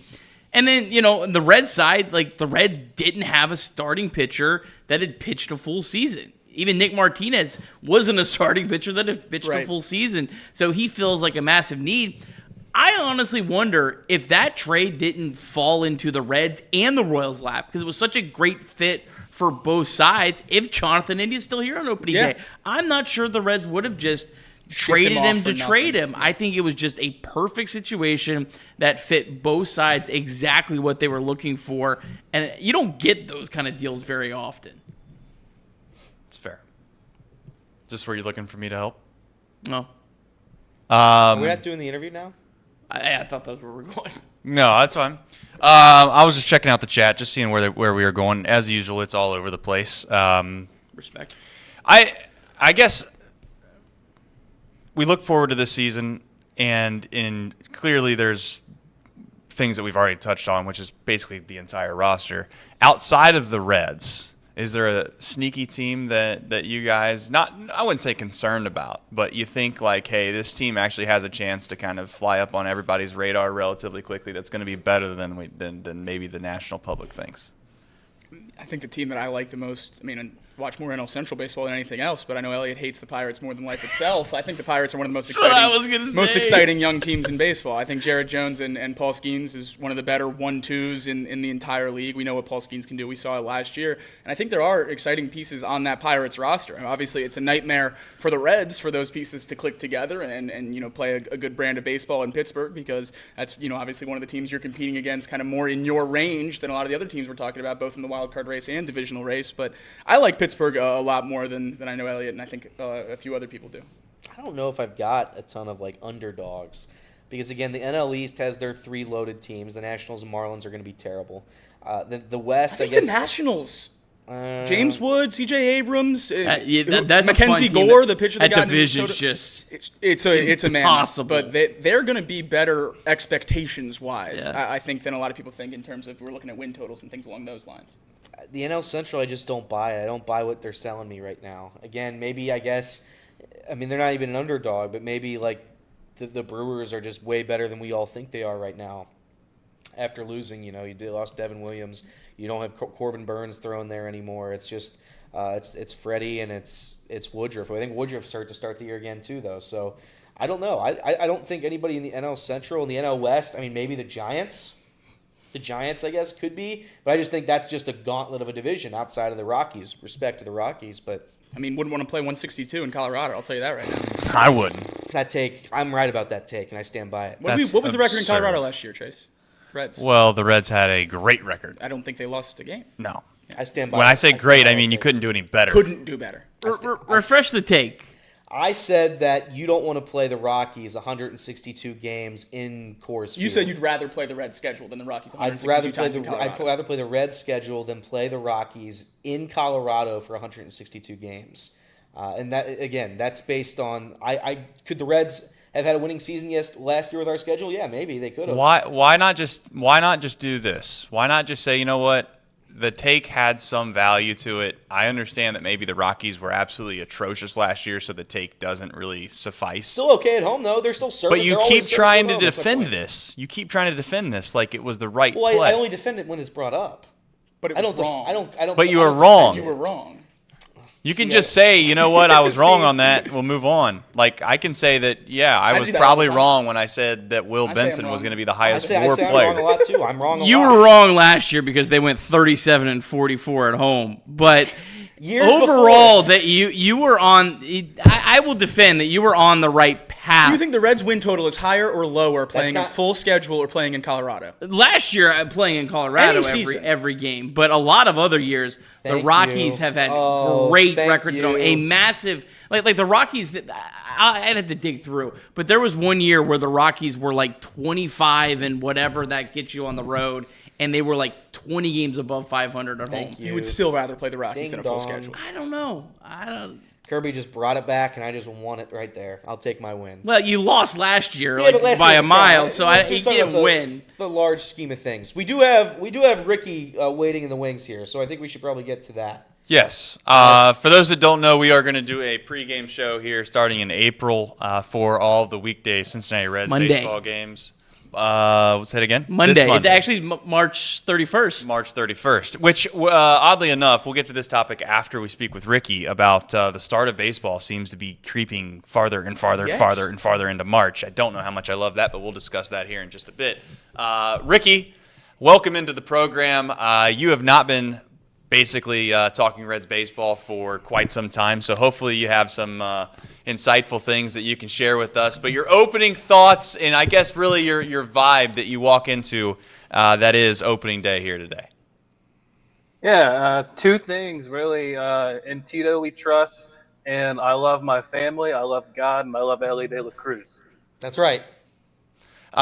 You would probably maybe have listened to the front half of this show. We got into a specific of different topics. I guess from an optimistic side of view, because obviously I don't want to be painted as the negative guy on the show. We won't go there yet. We'll start with the positives. Your overall thoughts on perhaps the thing that people are undervaluing as we head into the 2025 season? Honestly, I think maybe our outfield. I don't think they're as bad as we think. I think Blake Dunn could really surprise us. I think he's got a lot of speed. Hurtubise is a good contact, slap hitter. So that dynamic between them two could be really unique. I think Fairchild's defense is better than what we have with Hurtubise and Dunn, but I think that their offensive production could really put us over the top compared to Fairchild's offense. Ricky, what do you think about Hunter Greene? And he's starting today on opening day. Obviously, last year, got Cy Young votes at the end of the season. What is your expectations for him in 2025? I really look for him to build on it. I really hope that's the case. I would really love to see at minimum top 3 in Cy Young voting. I think he's got potential to hit 15 wins if with our offense, maybe more. I'm not going to go as far as say as 20, but if Hunter Greene can use that splitter more than he has and really command the strike zone like he did last year, I think the sky's the limit for him, honestly. When you look around, you said the outfield could be better than we think, and I think that's a fair point. I mean, based on what we think of it, it certainly can't get any worse. I think that's a fair statement. But when you look around the other parts of the lineup, who do you think? We played this game earlier. Who do you think is the most underrated player on this Reds lineup right now? Underrated, Jeimer Candelario. I like that answer. I think Jeimer is going to have a good year. I can't buy into the fact, and it's by the way, it's backed with a lot of data. The Reds have not had a lot of success when bringing free agents to Cincinnati, offensively, not pitching wise. When you just look at the bats, right, outside of Nick Castellanos, there hasn't been a ton of success there. And I think Jeimer this year has to be better than he was last year. I don't think he could be any worse. I think he was dealing with injuries last year. So there is that. When you look at the Reds as a whole, your expectations for this season, with Terry Francona, how big of a change do you think that improves, or how big of an improvement will that be for the Reds? Do you buy into the fact that it's a 10 to 15? You gonna ask a question, or are you just gonna keep rambling on? Well, see, now what I'm going to do, Ricky, is I'm not going to ask the question. We'll go back to those two there. Elliot, Ricky, what I think he was trying to ask, Ricky, is he was trying to ask you, with Tito Francona being the manager and the expectations being a little bit different, what's your overall thoughts on just the vibe that the manager can bring? Yeah, I think just, they're similar managers to a degree that they can both be player managers, but I think Tito is going to hold them to a higher standard. You can see that like Francona is gonna really, if somebody screws up, he's gonna chew him out. He's not gonna be afraid to do that publicly. And David Bell, really, I don't know. I'm just glad that he's not here anymore. But yeah, David Bell slander. Francona he's at least a 7-win replacement over David Bell. All right, 7 wins. That's been the debate. You have it. You have the manager at 7 wins. I think we were around the 3 or 4 game range. There's some that say 10. I guess we shall find out.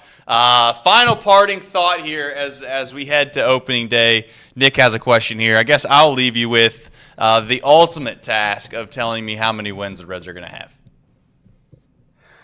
For some reason, the number 83 just keeps popping in my head. I would like to see more, but it's a new roster for Francona. He's got to learn who the guys are. I'm not going to be upset if we miss the playoffs, just because he's got to figure out who we have and what we have. But 83 seems to be the number I'm sticking with. Ricky, I know you've covered a lot in some of your other shows and stuff you do about the rest of the NL Central. What do you think? Is there a team, or is there a certain, the Brewers pitching staff as an example, of something that you think the Reds should be most concerned about this year? I really worry about the Pirates front end of the rotation. I mean, you got Paul Skeens could be a generational pitcher, and then Jones is just as good. And their depth isn't terrible. The Pirates are going to pirate, in the famous words of Marty Brennaman.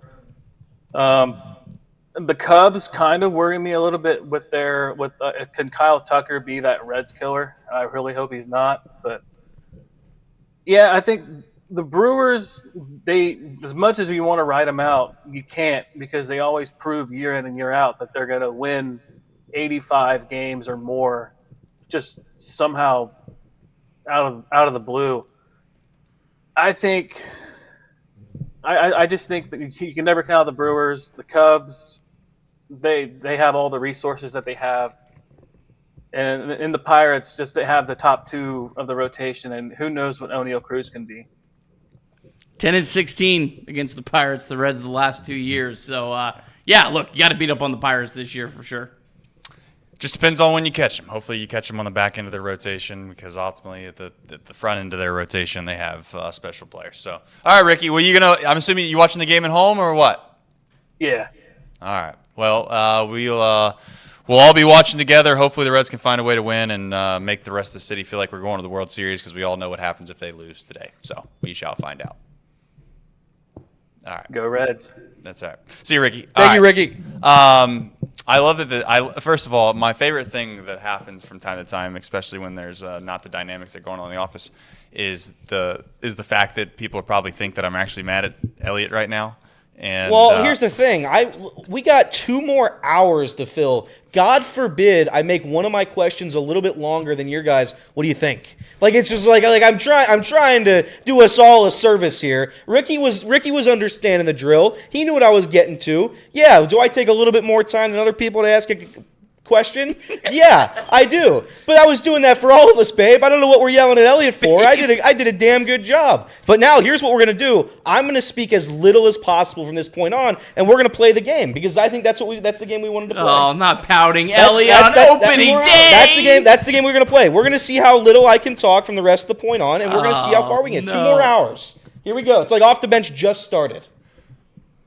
So that's the game that you're going to play. Just to be clear, is you're going to play the game of see how little you can talk. No, I'll probably talk. All right. I was just trying to get in front of this to figure out where we are at. Huh? We won't fill the 2 hours. Correct. That was the point in all this. Well, I was going to ask the question if, as we look up at the bottom, we have special guests, which we have some more on the way. Craig just said he spent 12 minutes telling us he's going to talk as little as possible. Listen, if you want it to happen, baby, it'll happen right now. You give me the go ahead. You give me the go ahead to not speak the rest of this show, and I'll do it. Give me the sign, and I'll do it. Can you tell us a little bit more about how you're not going to talk? No, just do it. Just tell me right now you don't want me to talk, and I'll do it. It's filled 5 minutes. I think it's helping. You're telling me, Jacob. You don't think I'm aware? Are you going to watch college basketball tonight? I don't know. We'll have to see. I gotta admit, when we did the 12-4 stream, there were parts of me thinking to myself, during this 4-hour stretch, at what point do we get to where it becomes a little loony and we find ourselves in a position where we've maybe exhausted 218 was the answer. We've exhausted every single perhaps talking point that we can get to on opening day. My questions to Craig are going to be so short that he's literally not going to know how to answer them. I can promise Craig that. Reds. Huh? That was. It's going to be less than that. Maybe less work, like less letters. Wow. As few synonyms as possible. That's what I'm going to ask Craig when he comes on. Bullpen? That's too many words. Too many letters. Are you making any bets today, though? Seriously? Yeah, I am. Thank you, Reed. Reed is Team Elliott. I like to believe that's the truth. I am Team Reed. So this is going to work. And yes. We're all together here right. in unity against these two guys who want to use very few words to fill the next 2 hours, and that's okay. You guys are like NATO. Huh? You guys are like NATO. Syllable, not synonym. Did I say synonym, Reed?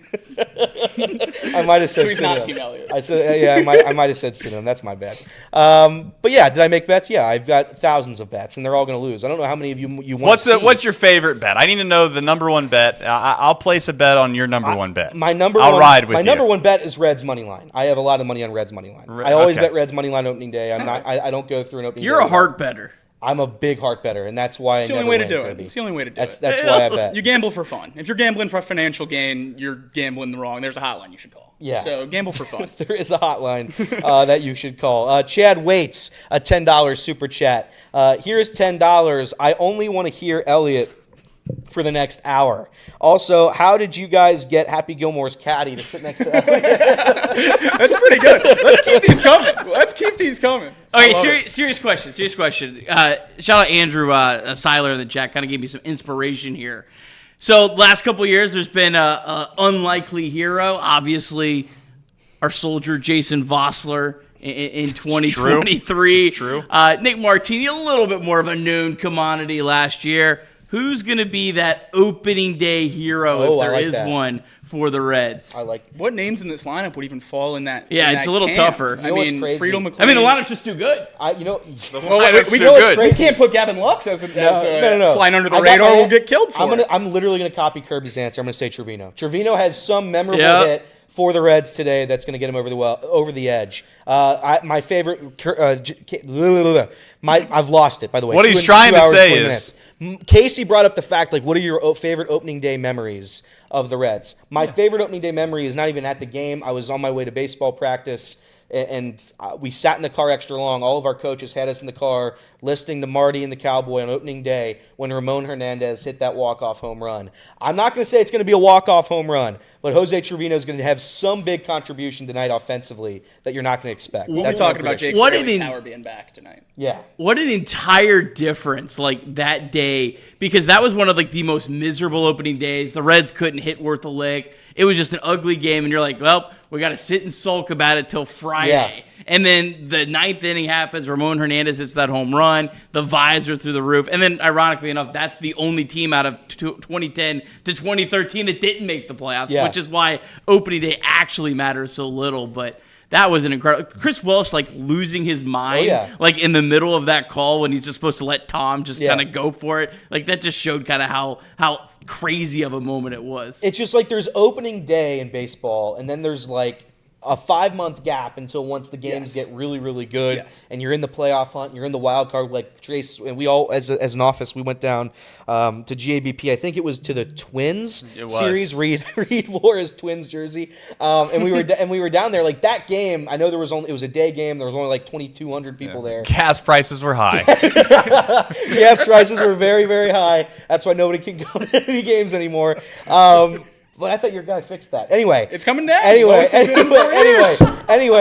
Like, those are the games that matter after opening day. It's opening day and then a lot of, like, filler, I want to say. They all matter, but it's a lot of filler as a big moment. I know, opening night's a big night too. The game that we had last year where Will Benson hit the game-tying home run and then CES walked us off to win the series, I think, against the Nationals. Like, that's the stuff that's really, really cool. It's that first opening series, opening day, is when those big moments you remember. So I'm hoping we get one today. I don't know if we will, but I'm hoping we get one. I got one. So the Giants have a left-handed reliever. They bring him in.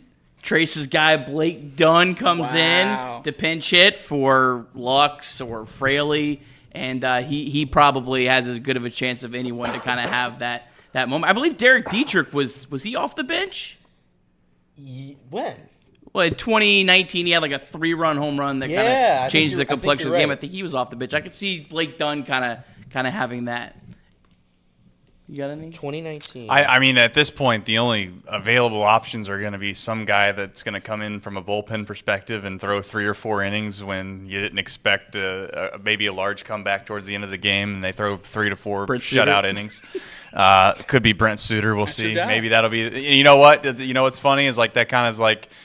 Maybe that'll propel him for another couple months, and it'll be like kind of like Will Benson last year. Is every time you thought perhaps he was going to get sit down, he hit a home run and give himself another month's worth of life on the Reds roster. But I would say the only other option that would be Jacob Hurtubise, right? Yeah. Like, I don't know what. I don't know. It's going to sound bad. I don't know what exactly he does to make it to where he's like an RBI base hit up the middle. Can he steal a base? Can he steal a base? He can hit a single with a runner on. Listen, you know what I'd like to see? I'd like to see us.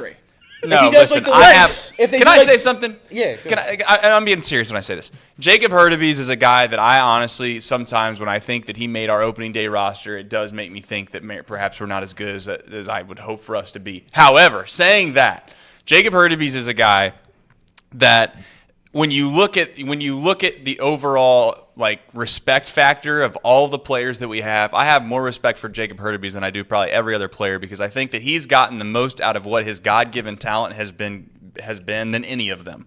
Like, the fact that he grinded through and believed in his heart of hearts that he can be a professional player after he had served at the Service Academy, came out, and then was really a guy that they could have cut relatively easily if he didn't perform. And he's done nothing but perform in the minor leagues since he started. So to give the guy, like, shade sometimes of being like, what's Jacob Hurtubise going to do? I don't mean it to come off like that. I have a lot of respect for Jacob Hurtubise. I'm just overall saying that from just a major league talent standpoint, I just never expected that Jacob Hurtubise, after he was done last season, was going to be on an opening day roster for us. And I would venture to say if you polled every single Reds fan, it's fair to say that 98% of them would have agreed with that. And that's not to downplay what he can be, but Jacob Hurtubise is a guy that, if we're going to rely heavily on him, I would be shocked this season. I was kind of surprised he survived the offseason just on the 40-man roster, to be honest. And again, he's done everything he possibly could do. This guy's been an on-base machine the last couple years in the minor leagues, but he's just felt like the guy that could be a casualty of numbers when you have to take someone off the 40-man roster. So yeah, I'm with you. I don't know how valuable he actually can be. I do think he can be a solid fourth outfielder that you can use in a variety of roles. But in terms of guys like you're rooting for, it's going to be hard to find another Red in the future that you're going to be rooting for more than Jacob Hurtubise. I do think exactly what you said. To start him making the roster kind of makes you feel some type of way about this team, and I think that's even kind of been magnified over the last 12 hours or so. The biggest debate on Reds fans going into opening day is, do we make the right decision, Jacob Hurtubise or Stuart Fairchild? It's like that's not. Yeah.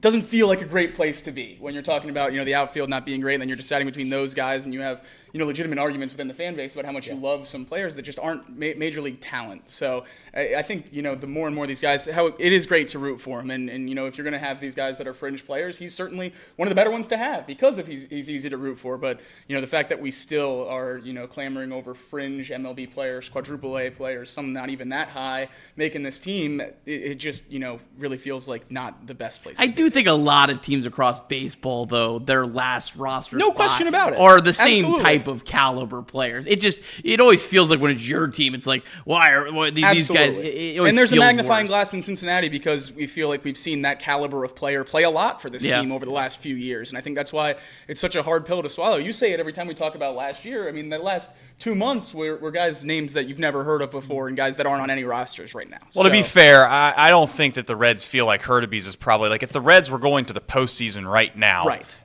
Hurtubise, in my opinion, probably doesn't make the roster. Yeah. I think that you only take 10 pitchers, so maybe. Well, no, I'm saying like Will Benson, whether you love him or hate him, I don't care. Will Benson's a better player than Jacob Hurtubise. The reality is that when you put a guy last on the roster, you know that they're going to get to play once, twice a week at most. Right. And you don't want to do that to any prospect, and you don't want to do that to anybody that you still have hope that can be a legitimate major league player. So I think that there's reason as to why the Reds did what they did. Yeah. It was a little surprising that they let Stuart Fairchild go and made that decision. In my opinion, I thought Stuart Fairchild was serviceable, a little more serviceable perhaps. But we're not there on the day-to-day. Jacob Hurtubise, and again, I'm not trying to make this like a Zach Taylor locker room type thing, but Jacob Hurtubise might bring something to that locker room from an accountability standpoint, from like, hey, this guy right here, you can learn from something from him. Like, and we can sit here and make fun of the fact that maybe Marte is never going to come back. But like, if you take Marte and you stick him next to Hurtubise over an extended period of time, you might learn something from the fact of what it takes to get the most out of your talent. And some guys need that. Right? Yeah. And we'll see if that ultimately is maybe some of the reason as to why he made the roster. Will it matter at the end of the day? I don't know. I'm not trying to say that having someone work hard in the locker room is going to make a big difference.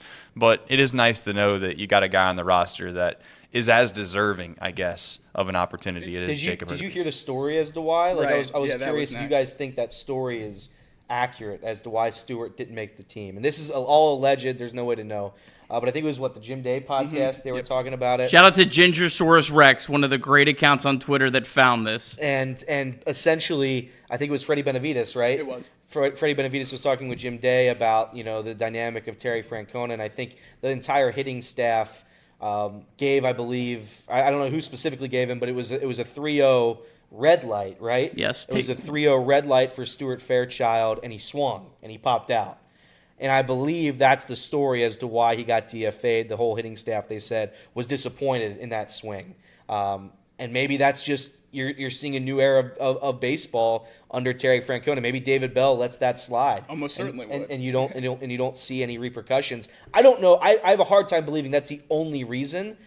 Saying that, it is something to look at as like, these guys are being held accountable more than they ever have this season. If all things are equal between those three guys and Stu does something like that, then certainly, that can push you over the edge in terms of making that decision. I would have a hard time believing that that's the only reason that something like that happens, a decision of that magnitude. You know, a guy with no options getting DFA'd, that's a pretty big decision to make, especially for someone like Stuart Fairchild. We can argue how good he is or how worthy he is of a major league roster spot, but he's played a lot for the Reds over the last few years. It's not just a decision you make in your sleep. So I feel like it's more than that, but I also feel like this is one of those moves, going back to what we said earlier about Terry Francona just not getting the magnifying glass that everyone else had. More and more Reds fans that I see on social media are just saying, well, Tito made the decision, I trust in Tito. I think if David Bell makes the same decision, most of the timeline sounds a little bit differently, talking about, you know, how a certain decision's made. So this goes back to, you know, that blind faith and just believing in you know, every you know, decision he makes. And I think we're going to see that, you know, more and more through the start of the year. And you just, you know, whether you like Stuart Fairchild or not, you just have faith that Terry Francona knows baseball better than you do. And I don't think that's something we've had in Cincinnati a lot over the last few years, and it goes back to, you know, the Castellinis and even Nick Krall with some of these acquisitions. We just don't have a lot of faith in the baseball minds in the Reds front office and running the Reds organization, and now we have a guy who is the poster child for that. Yeah. One of the best, you know, guys to believe in when it comes to making those decisions, and I think that's going to help, you know, Reds fans with a lot of these question marks throughout the year. Whatever the decision they do make, you'll have more faith in it than you've ever had before. Yeah, and if it was true, then I would also say, like, as much as I defended Stu, and I think that's, you know, I really appreciated the fact that Stu had a role last year, and I thought that he did it relatively well. Mash lefties. And I will also admit that's somewhat on brand for some of the things that he did, right? Like, he forgot how many outs there were, not once but twice. Several times. There was a situation where, you know, he just, it seemed like whether or not the home plate thing that he had made as an excuse for, whether he didn't know how many outs there were, I don't know, but it's just not a good look when you're not coming up ready to throw on a pretty big play down the line. That swinging on 3-0 is kind of on brand for those types of things. So that also, to be honest, like, if you don't think that Tito Francona knew about maybe some of the things that happened the year prior, I'd be ventured to say that he did, and or those guys put off vibes in general that they're a little more nonchalant perhaps than some people might like.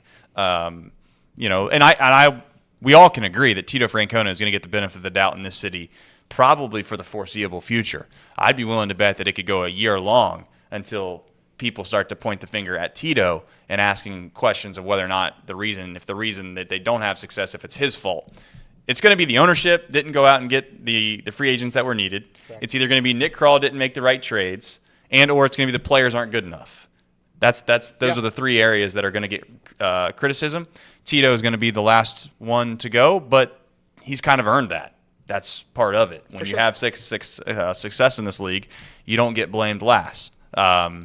So we shall see what the future lies with how Tito goes about managing this team. So a lot of people are excited. I'm excited as well. Obviously, when you do a 4-hour show, you need to basically cover every angle that you can. I'm not trying to get into the weeds of whether or not Stuart Fairchild was swinging on 3-0, and that's why he got cut.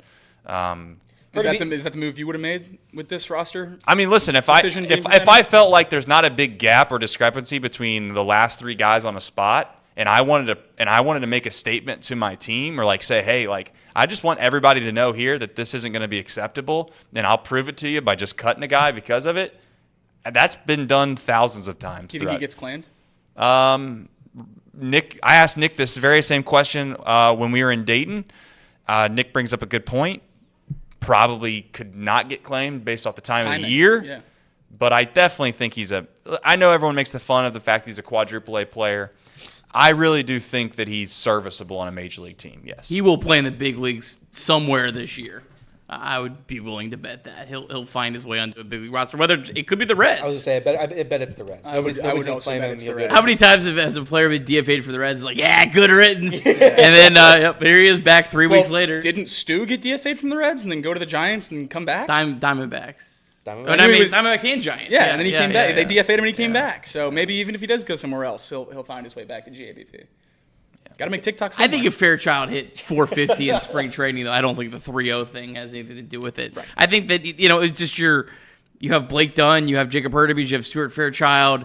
You're kind of looking through the three of them. There's not a lot of separation. And hey, look, if that was kind of the thing that pushed him over, I don't have any issue with it. There's also the possibility that the Reds have put in a waiver claim that hasn't gone through yet, and a guy like Jacob Hurtubise is only here for a couple days. Yeah. And there's someone that the Reds claim. So I wouldn't worry too much about it. And also could be a situation too where the Reds know, hey, Austin Hayes, we actually think he's going to be back in 6 days, so we just want a player that we know we can ship back. We're not trying to DFA it. Yeah. And we'll see. But they kind of did right by Stewart. They Correct. gave him a chance to get picked up by a big league team right off the rip. So we'll see what happens. There's a good chance, if I had to guess, that they probably went to. This is all hypothetical, but they could have gone to Stu and said, "Listen, Stu, we do think you're probably one of the guys that could have made this team, but we don't think you're going to make this team with Austin Hayes. So we're going to give you a chance to get picked up by somebody. We're going to DFA you, and if for whatever reason you don't get picked up, we would love to have you back." Yeah. And leave it at that. And at the end of the day, though, if this team's going to make the postseason, I'm not trying to be too overly ridiculous. The final roster spot, the guys that we're talking about right now, probably aren't going to make a big impact in that. So, and it's, as we've seen before, it's going to be a revolving door, more than likely, regardless. Someone's going to get hurt. They're going to have to bring somebody up. You start relying on things like halfway. You watch all these games we do every single season. You get halfway through the season and you're trying to figure out how in the hell you got here, right? You're like, well, how did we ever get to a point where this is the case? Case in point, Jonathan India last year played almost damn near every day at second base, and we thought we would have put a lot of money on the fact that his days at second base were over, and that just didn't. Where are all these infielders going to play? Yeah, remember that? We were just confused as to why we got Jeimer Candelario because we had too many infielders already. Turns out we still didn't have any infielders.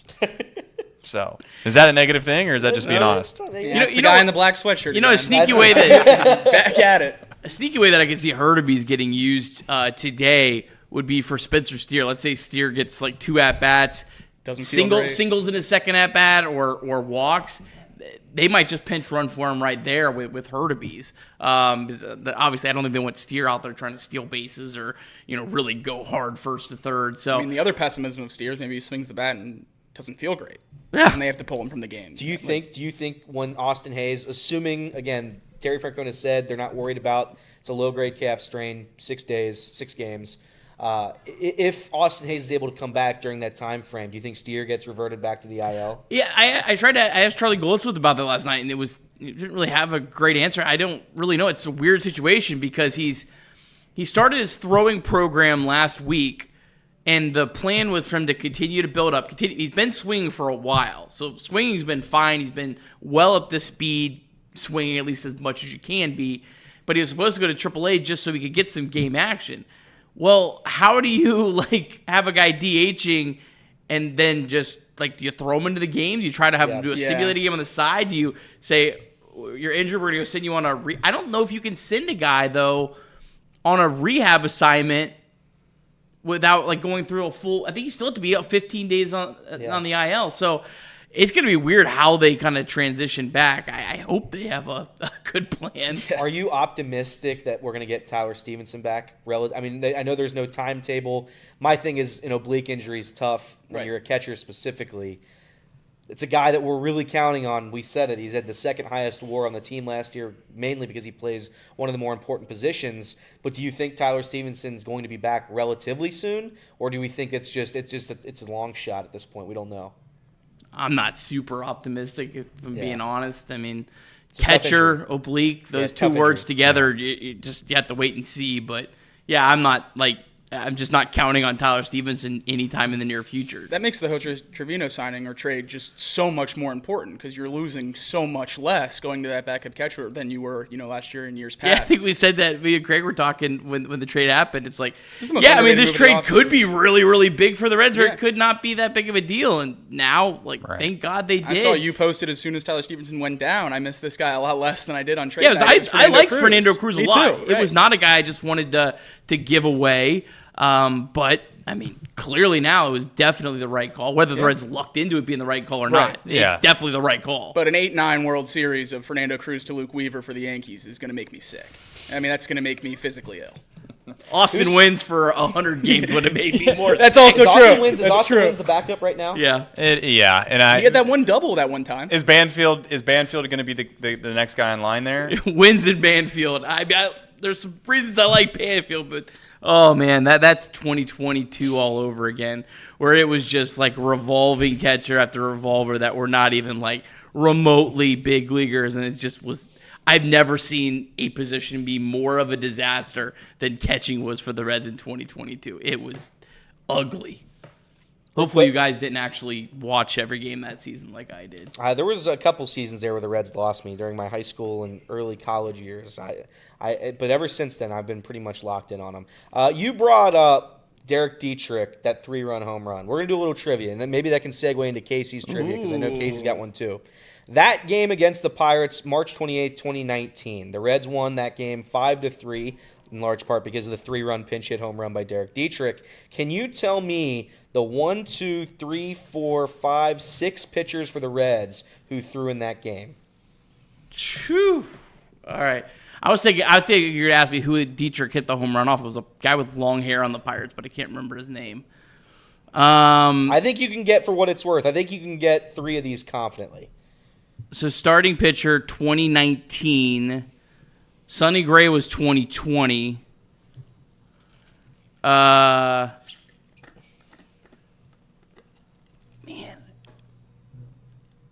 was it? It was Castillo started the game. Yep, that's one. Castillo started the game. Raisel Iglesias closed the game. He did not. I don't think he closed it. I don't think he came in early in a high leverage spot. Right. He wasn't the closer yet. He did not. Yeah, he did not get the save. But you got 2. You got 2. Lorenzen get in the mix here? He did not. You're forgetting the guy that likes to run out of the bullpen a lot. Ooh.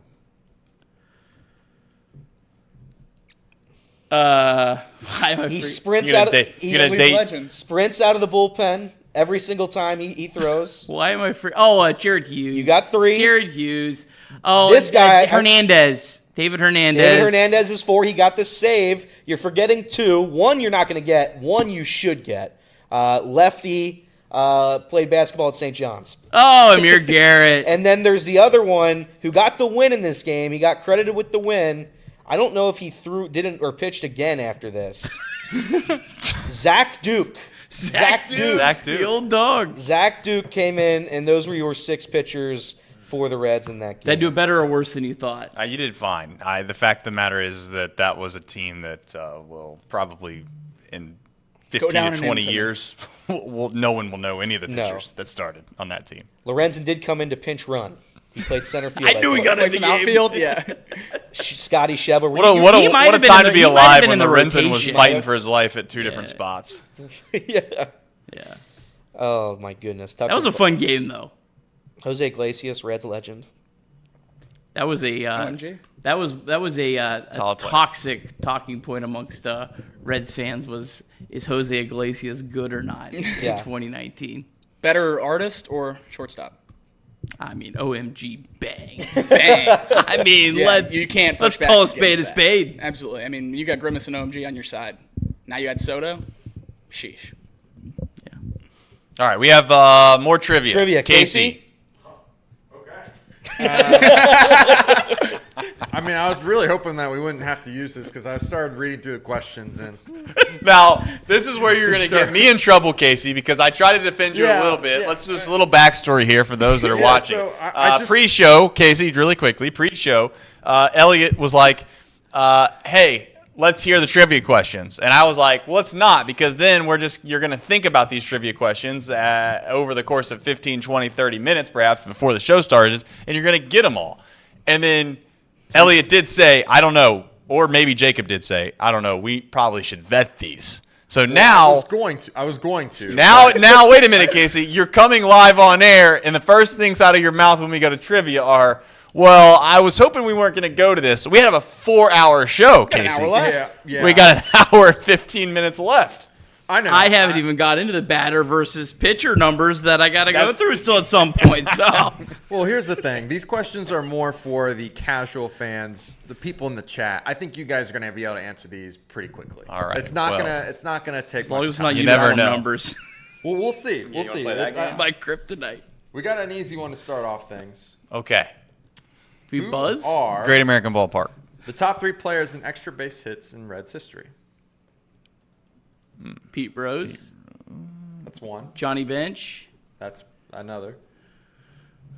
Was it Frank? I don't think it's Frank Robinson played enough games. Joe Morgan didn't play enough. No, Joe Morgan didn't play enough games. I feel like it's got to be a longevity guy. It's not Votto. Is it Larkin? Votto not having. Larkin? It's not Larkin. Tell me the question. I don't think it's Votto. Who are the top 3 players Votto? in extra It is base Votto. hits? It is It's Joseph Votto. Daniel Votto. Okay. Daniel Votto. Okay. Well, number one makes He had me a feel lot better. of doubles in the mid part of his career. Here's question number 2. Which Reds ballpark did not host opening day the year it was opened? Riverfront Stadium because it wasn't ready. That's correct, Kirby. Look at you. Oh, it opened in June, I think, that year. Look at you. Here's a more negative question. I found out that these questions are also kind of negative. What Reds players? What Red player Is he gonna be has murdering grounded into someone? most double plays? Which Reds Jonathan player India. has grounded Pete Rose. most? It's got to be Pete Rose. No, It's not Pete it's Rose? not. Any of these longevity stats. Are just Yeah, like I Pete mean, Rose. who played the most games other than Pete Rose? Dave Concepcion? That is correct. Should be in the Hall of Fame. Here's a one that I don't think any of you will get because I don't know how relevant we consider opening day parade trivia here. But what fan favorite non-player was opening day parade grand marshal in 1982? You'll have You guys to go gotta to, guess? you'll have to Well, go let to- me just you'll get to have the to- back of the you'll have to go to head. Trace and Nick on that one. I was not. I Nick's was gonna not have to around. back I up don't this one. know. You're saying which player or which Non-player. It was a Non-player. non-player. All right, we'll go president then. What that's a about?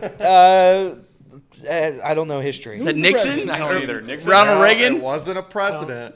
Wasn't a president. Was it a You politician? guys won't get it. You guys won't get it. When I- I have no idea who the guy Jerry is. Springer. Jerry I Springer. don't No answer. idea. Can the chat help us?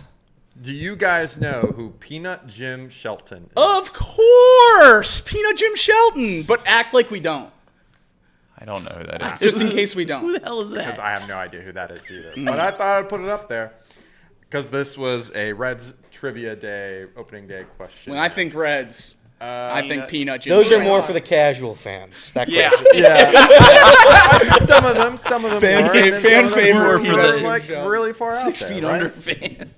When was the last time the Reds won more than 84 games? I think you guys should be able to get that one pretty quickly. Last time they won more than 84 games? That's correct. 2013, right? 2013. Elliot would It's- have it correct. Yeah, 20. I couldn't. This was a playoff Well, year. 2014. How I many think did they they had win a in winning record. I 2021? just don't remember how many games they won. 2013, they lost to the Pirates in the Cueto game. Cueto. Crazy year. There was like 3 teams in the NL Central that all Yeah. won over 90 something games. 2013. What was the highest fan attended year in Reds history? That's a good question. I mean, the guess. 2013, No. 2012, Nope. 2011. 2015, 90. It's going to be in the 1900s. 1990. like 1976, 77. That is correct. 76 Wow. with 2.6 million fans attended. You win a World Series and you go compete for another one, you get butts and seats. Fair Funny how point. it works. Who were the last 3 opening day starters at first base? That should be pretty easy too. Was that? Was Vossler. Vossler. How are you saying that's easy? You're throwing in curveballs Jason here. Vossler. Jason Vossler. Joey Votto, Jason Vossler, and Who started Nick there? Martini. Nick Martini. Did Martini start there last year? Or did he I DH? think Martini was the DH. Was it Steer? No, CES started opening day. Sure. Yeah. Yeah. Yep. No, wait. And Are that we is sure? correct. Yep, you're right. CES, Yeah. Jason Vossler, 'Cause he hit the walk-off in and Game Joey 3. Votto were the 3 Yeah. last first base starters. Next question. Casual fan. What year was the first Findlay Market opening day parade? When Peanut Jim Shelton was there. 1982. 1946. 1896. 1492. No, none of those are right. Columbus. Columbus. It is 1920. Nice. Right on the tip of my tongue. Yeah, knew you guys would get that one. Casual Great fan. Depression and the Findlay Market opening I day think you guys parade. will like this question. Who started at second base on opening day in 2020? Freddie Galvis. No, he was a shortstop. I mean, are you just asking this for Elliott? Well, I think. Oh, Josh- it's Jonathan India? Yeah. No. It's No? not Was Jonathan it Josh Van Meter? India. No. Oh, it's Moose. It's Moose. Legend. All Moose. Legend. Bat Moose. I have a shattered Mike Moustakas bobblehead in my basement. Hit 2 home runs, didn't he? I think he hit 2 home runs in that game. I'm pretty sure he did.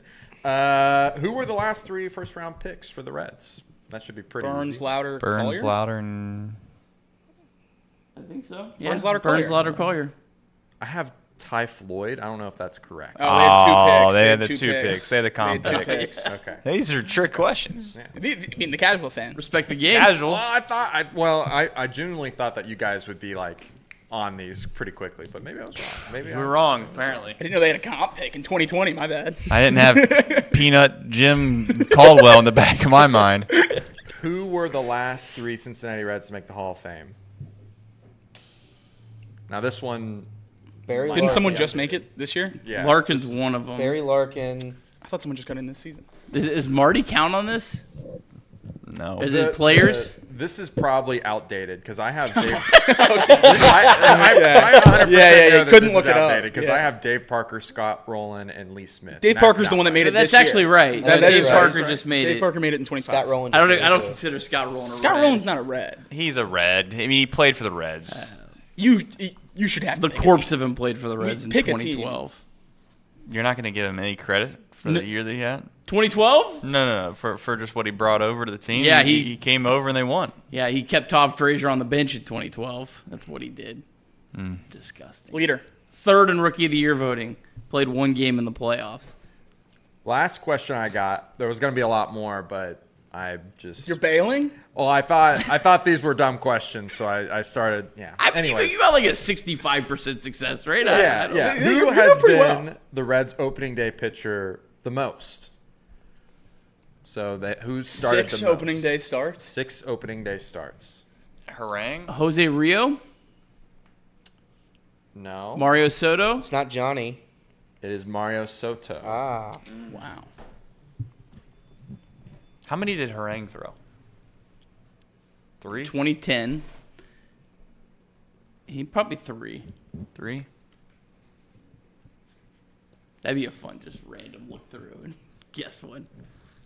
Aaron Harangue. What number do you wear? 39.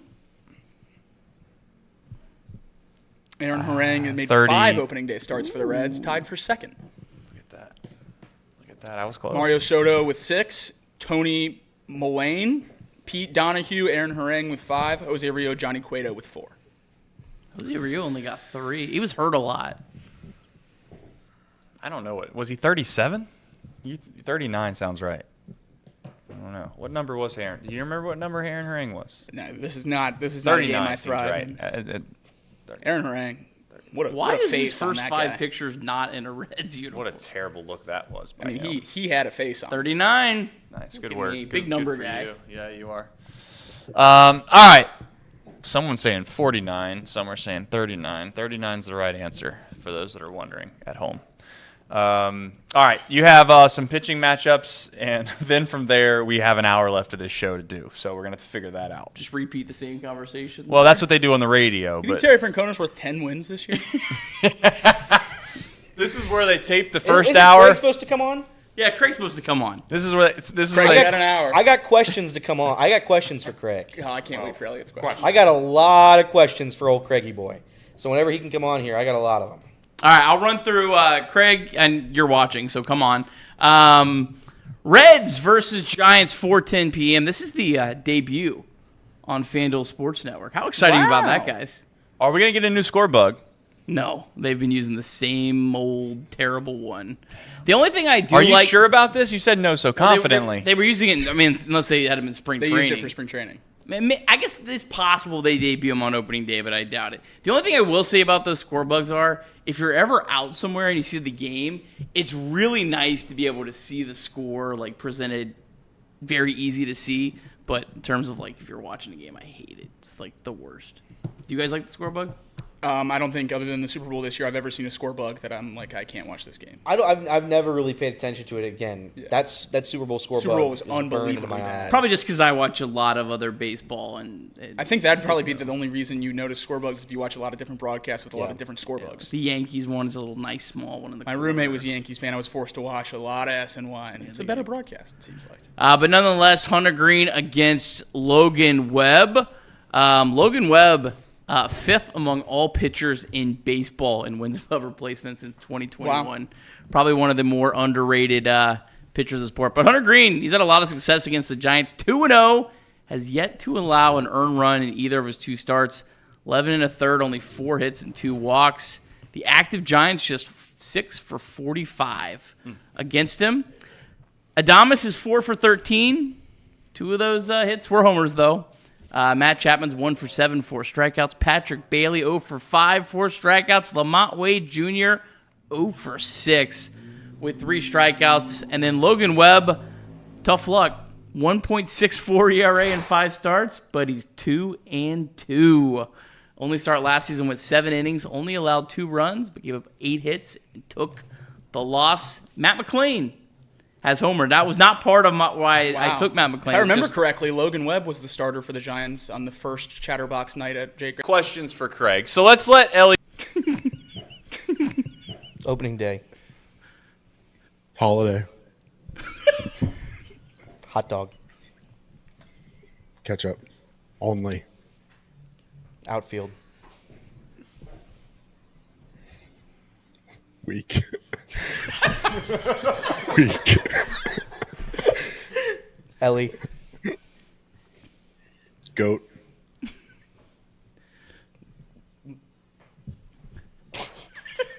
Ohio River. Dirty. Jameer. Handle it, right?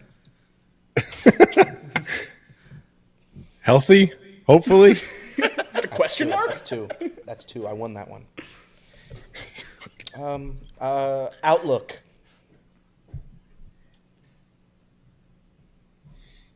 Uncertain. Redzilla. Look, here's the thing, Elliot, okay? me and you both know that both of us have the gift of gab. I will go on for minutes on end, just like you will. We all have fun with it, okay? It took you 12 minutes to tell us you weren't going to talk anymore. That's fine. It's fine. I've done the same thing. Trace is going to interrupt me during this, I'm sure, too, and tell me, all right, let's get back on topic. Let's get back to it. We're doing a show. We're having some fun. It's a national holiday today. It's opening day. The parade is over. The Reds are about to take the field. They're probably already out there warming up. We're an hour away from game time. It's 3 o'clock Eastern. We're an hour away. This is a time. What did I forget? What's Jacob saying over there? That was Kirby. That was Kirby's laughing. They're the ones laughing. Kirby I'm said trying it. to be serious. Kirby's chirping you, not me. We're friends. Hi, Craig. What up, Kirby? What'd I forget? He didn't. He didn't like you said I say forgot anything that you forgot. He had said, "I kind of forgot we were about to watch the game," because I think what happens when you do a 4-hour show You think is you're at going home? at some point in the middle of it, you do think you're in purgatory and you're never going to get out of the seat that you're sitting in, which is how it's felt for the last hour. But I'm glad that you're on, and I'm very glad that Elliot brought the hard-hitting questions that he usually does on Off the Bench, and we've gotten off to a good start. Craig, I guess I'll start by asking you a relatively serious question. You've watched most of this show. There's only so many things that perhaps you can kind of get into on a weeds level, so we'll keep it high level for the start of all of this. I guess your biggest picture positive thought that you have heading into opening day. The biggest positive is that this is probably the best Reds rotation that I can remember in a long time. I mean, top to bottom, this Reds rotation is really, really solid, and they have depth at the minor leagues that are ready to step up if needed.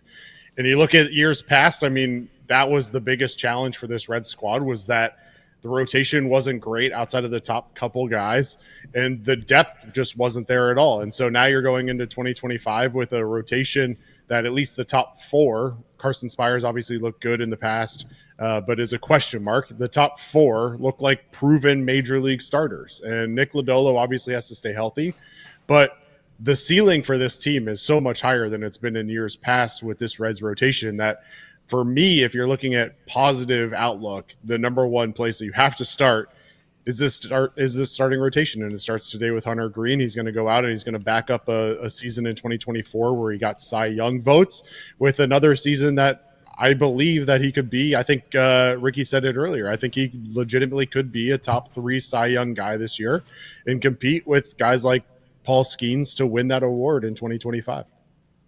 All right, Craig. Jacob Hurtubise on the opening day roster. You knew that was where I was going to go. What did we discover Jacob Hurtubise at like 1:30 a.m. on a random August day in 2023? We're like, who's this dude with a 450 on base percentage? You are a believer. You think he should be in the starting lineup? Look, I just pulled it up. I texted you on August 31st of 2023. Okay. And I said, this is the exact text message. I said, sorry, I know it's late, but I need to know WTF is up with Jacob Hurtubise. Went to see if Fraley played tonight. He didn't. Please don't read my response. Was 3 for 5 again tonight and is hitting .484 in his 15 games at AAA with a 1.167 OPS. We had a chance to talk to Jacob Hurtubise last year, talk about his path that he took to get there, obviously spending time at Army and how he's kind of gotten to where he is. And great dude, loved him. Obviously that plays into us rooting for him, and I 100% hope that he can be a major contributor to this Reds baseball team in 2025.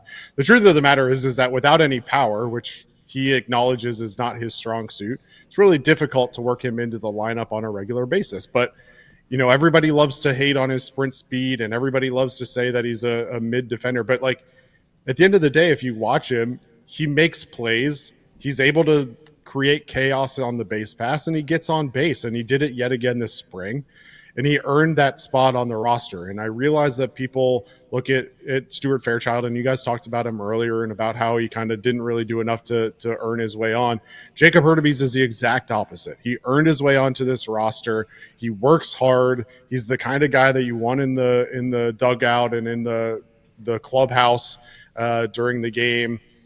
And he's a leader. And, he built that up through his time at Army. And yeah, maybe he doesn't have the power that a lot of people wanted this Reds outfield to bring into 2025, but Jacob Hurtubise is a great guy, and Terry Francona is establishing a culture, and he's rewarding people for doing what they're supposed to do. And Jacob Hurtubise and Blake Dunn alike both earned their way onto this roster with their performance this spring, and nobody can hate on that. And I think that he brings a unique skill set. I mean, hell, Bubba Thompson started on this major league roster last year too. I think Jacob Hurtubise can be a much better version of Bubba Thompson, that's for sure. Outside of those two guys what's up, Craig, by the way? Been a long time since I've seen you. What up, Tissot? Thanks for holding down the Bengals stream while I was dying of illness. That was a good move by you. I think a move we talked about earlier today. Thank you, I appreciate it. A move we talked about earlier today, paying much more dividends than we thought it would when it happened earlier this offseason, is Jose Trevino. And we don't know what's going on with Tyler Stephenson and everything along those lines. Depending on how much he plays, how much of an impact do you think he can have positively on this roster? Well, I think you've already started to see that with the fact that the Reds went out and signed him to a 2-year extension. I mean, obviously they believe in what he's able to bring to this club. And I think it starts obviously with just, again, as much as we want to talk about Tyler Stephenson's experience and the fact that he's gotten better every year, he's still young and he still has a lot of room to grow. And Jose Trevino has an opportunity to kind of provide that leadership. And there were people that I think kind of tongue in cheek were throwing around the idea of Trevino kind of transitioning into a managerial or coaching role after those 3 years are up with the Reds. And I don't think that that's out of the question. I think that he brings a lot of leadership and a lot of ability on the defensive side of the ball.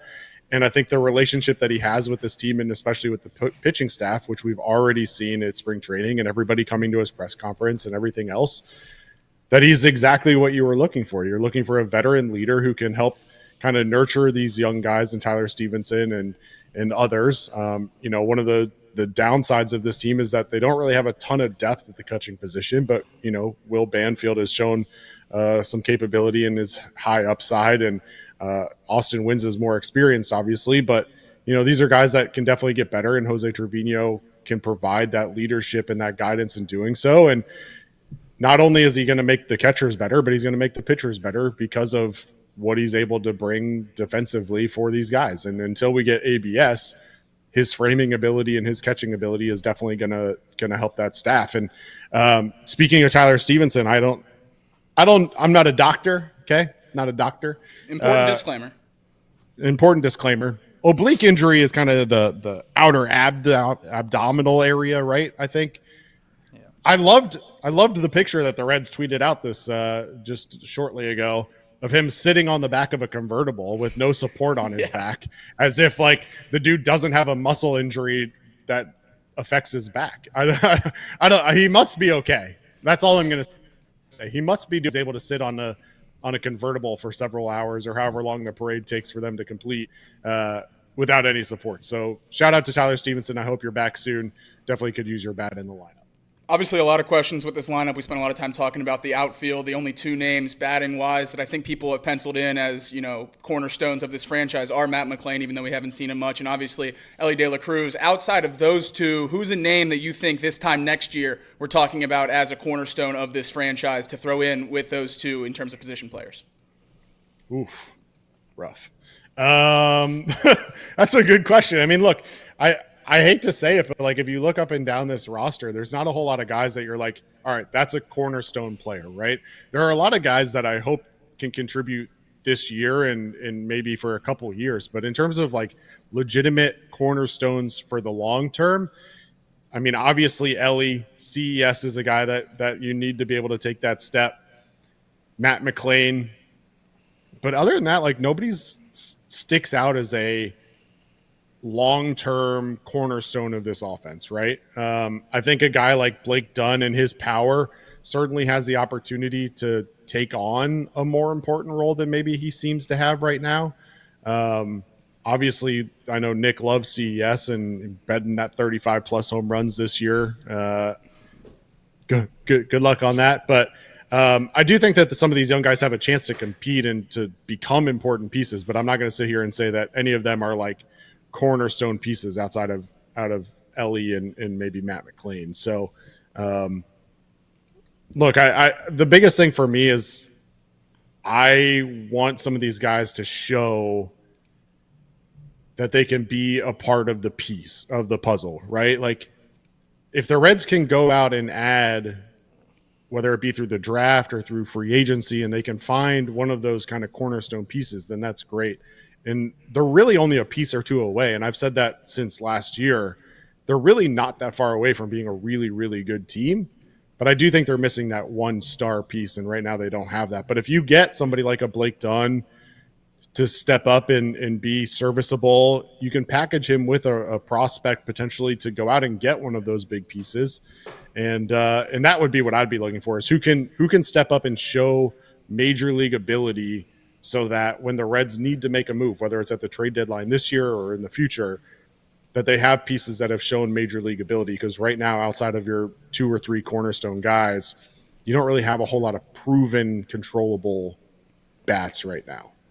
We know this team has to be driven by the pitching and carried more specifically by the starting pitching. Hunter Greene vaulted himself into Cy Young conversation last year. I think this whole fan base has a lot of confidence in Nick Lodolo as long as he is on the baseball field, being the number 2 in that rotation. Out of the names left over, obviously Rhett Lauder looked great at the end of last year, not going to start with the Major League club. Andrew Abbott got banged up during camp. Brady Singer, the new addition. Outside of those top 2, who do you think grabs that third role, and is there anyone that you're really high on in that pitching rotation, excluding Greene and Lodolo? Well, I mean, in terms of the actual rotation as it sits today, I mean, I'm higher than I think most people on Brady Singer. I value major league experience, and Brady Singer brings that to this club. I think, Nick and others have talked about how this pitching staff kind of lacks a full season of experience. And I think that Brady Singer probably brings that more than anybody else. If you look at his kind of year by year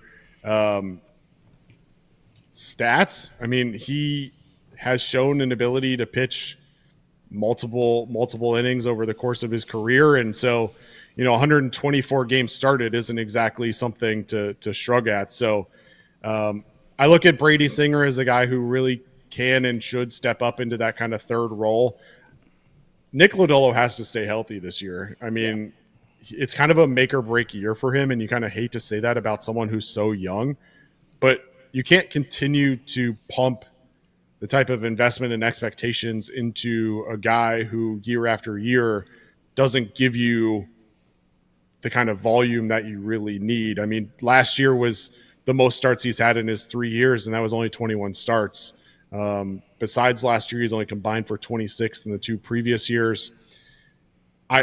As much as I want to rely on Nick Lodolo to be kind of that number 2 guy, Nick Martinez and Brady Singer are probably more important to me this year in terms of staying healthy, because I'm kind of banking on Nick Lodolo at some point having that IL stint. And I hate to put that juju out into the world, but the truth of the matter is that Nick Lodolo has not shown that ability. And so Brady Singer hopefully can do that. Nick Martinez obviously showed great ability last year and kind of gives you a swing man. So I'm high on this rotation. I said at the beginning, those are the guys that I think are going to kind of carry this team through the year, because the bullpen, which I assume is going to be a question at some point during this call as well, is not as proven, I guess, and has some room for maybe a move at the deadline for sure. 78.5. Over. Favorite? Okay, I'm that bit's done. Favorite opening day memory. So I put it in our Discord. Quick shout out to the Discord. If you're not a member of it yet, make sure you join. I'm sure somebody can drop a link in the YouTube chat. I put it in there. 38 years old. I've literally never been to opening day. Really? Yeah. So I'm kind of ashamed to say that. So hopefully my favorite memory is my first Reds opening day in person. Hopefully that happens sooner rather than later. I don't know that I have like a favorite memory, because, you know, I mean, for a lot of people, you know, you're in school, maybe you don't remember. I don't know. My favorite memory is the future. Today's about to be my favorite memory. You never took off? You never took off school for anything like that? Never once. Wow, that's crazy. That's crazy.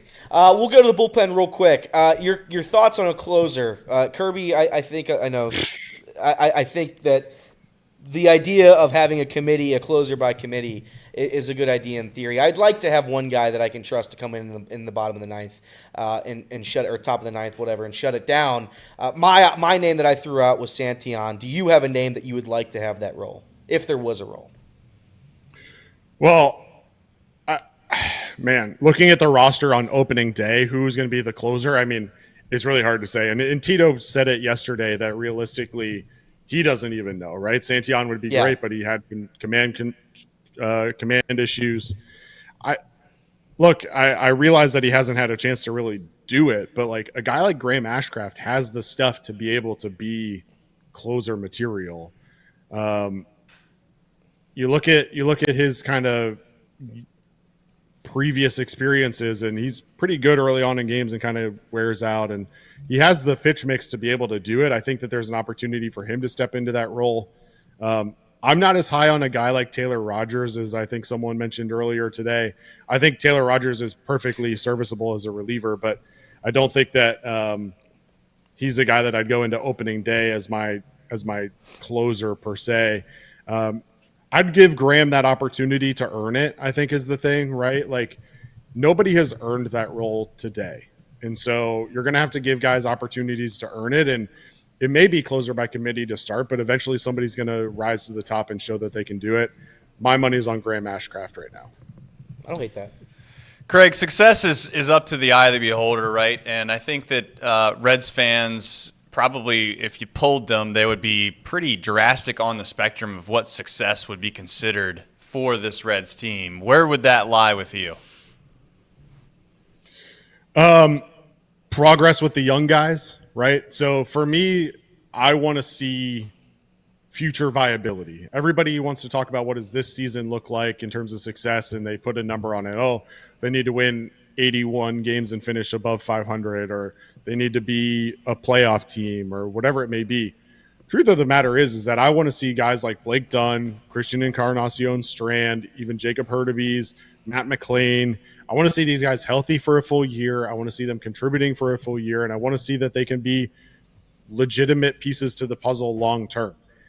Success for me is a better clarity on what the long-term picture for the Cincinnati Reds looks like. And I don't know that we realistically have that today. And that's what I'm looking for, is whether it's guys step up and we have a great year and we go on and win 90 games this year and make the playoffs and make a run. That would be awesome.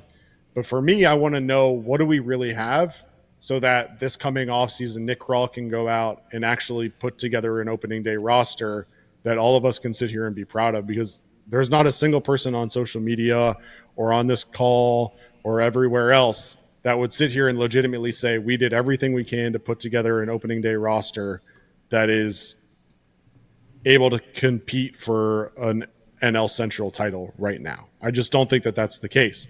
But if you go through this year and you have a good idea of what you really have and who the pieces are that are going to be able to step up and be a part of that puzzle long term, then I think that that's a success. And so for me, it's gaining clarity. And it would be great to win 83 to 85 games, which is kind of where I have them right now. But more importantly is I want to leave this season with an understanding of how do we get to that next step and become World Series contenders. Of what you just said, there's obviously a core group of young players that we all know who those are. Which of those, outside of Elly, because he seems like the obvious answer, but outside of Elly, would you hope to see perform above everyone's expectations? CES. I mean, even with the high expectations for Christian Encarnacion Strand, the thing that is absolutely missing from this team is consistent power. And so CES, really, when you look up and down the lineup, is the only person on this roster right now that, if they exceed expectations, can provide, or even meet expectations, can provide that consistent power. So for me, it's CES. I think guys obviously like McLean would be great.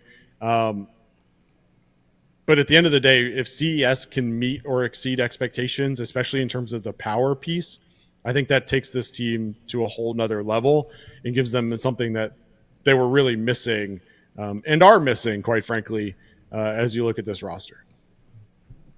Craig, if our beloved Reds Nicholas, miss the playoffs, what goes wrong? What's like your biggest concern?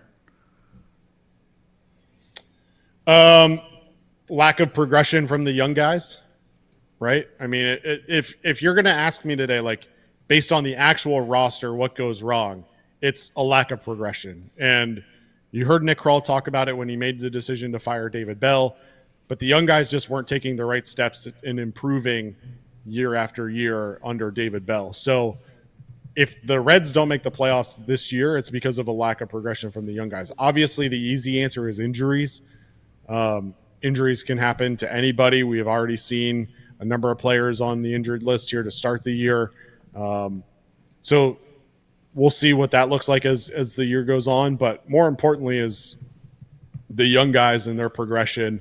And that's both in the position players and the pitchers, right? I mean, guys like Nick Lodolo have to take that next step in their career. He can't continue to be the Nick Lodolo that we've seen over the last several years. Guys like Tony Santillan need to get control under control. Carson Spires has a real opportunity to show that he can be a long-term solution in the rotation. So for me, it's a lot of weight to put on the young guys' shoulders, but I do believe that they have the capabilities and the talent to take this team to the playoffs. But I think it's going to fall on them to really be the make or break, unfortunately.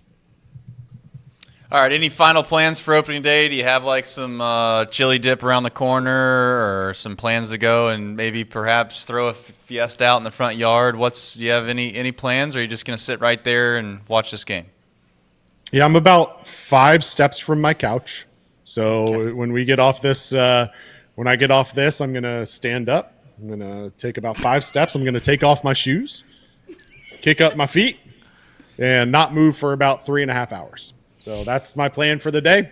My daughter has horseback riding lessons tonight, so I'm really hoping this game moves at a decent pace so that the game's over. Look at that. Wow. Yeah. Big league. Yeah. Whoa. Yep. So I'm hoping this game goes quickly and it can be over before I have to leave to take her to horseback riding lessons. Well, you and Rob Manfred are hoping for the same thing.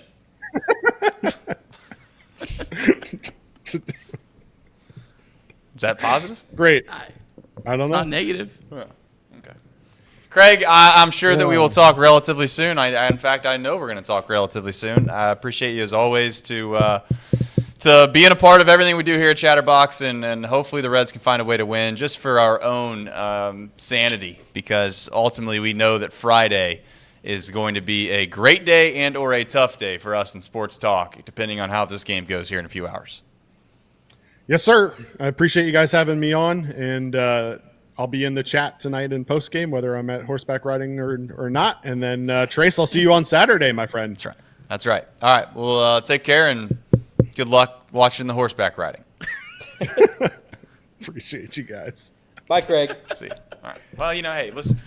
I got to be honest. Horseback riding. If That's I big were to time. hear someone say, "Hey, what are you doing after the game?" and they mentioned that they were going to go horseback riding and or watch horseback riding, instantly I would think they had a lot of money. So shout out to Craig. The list of I can't film Bengals right now. I got to take my kids to blank for Craig is one of the more impressive lists of excursions for his children ever. He seems like a phenomenal father. So shout out to Craig.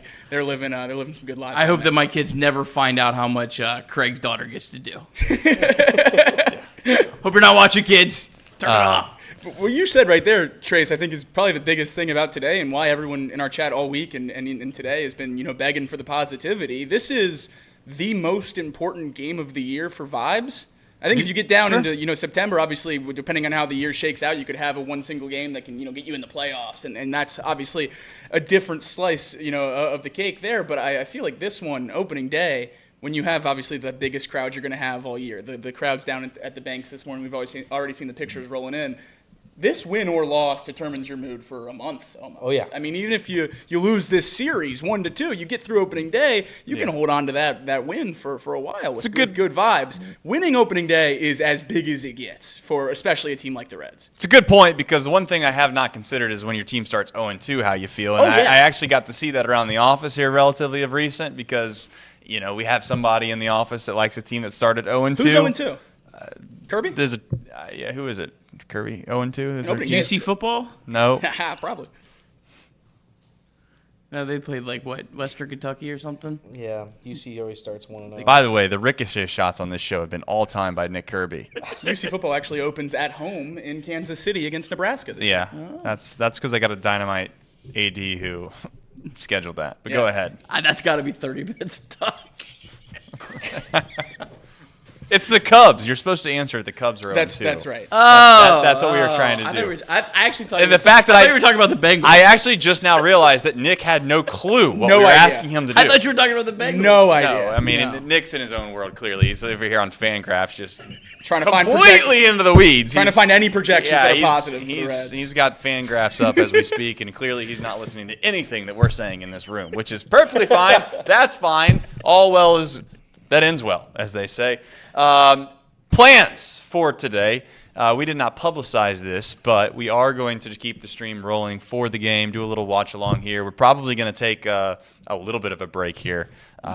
Upcoming. Probably going to shut this off before 4 since we haven't figured out how we're going to watch the game. No, what's going to happen is we're going to I don't know if Casey's going to have to do this in real time, and that's okay because Casey can do it. We'll buy some time for him to do it. But you're going to make just a full screen graphic that's going to say we'll be right back, and we'll throw that up. And then once the game actually begins, we will be right back. We will then be back for the game. In the meantime, we're going to try to figure out a couple of things. One, if we're capable of still standing.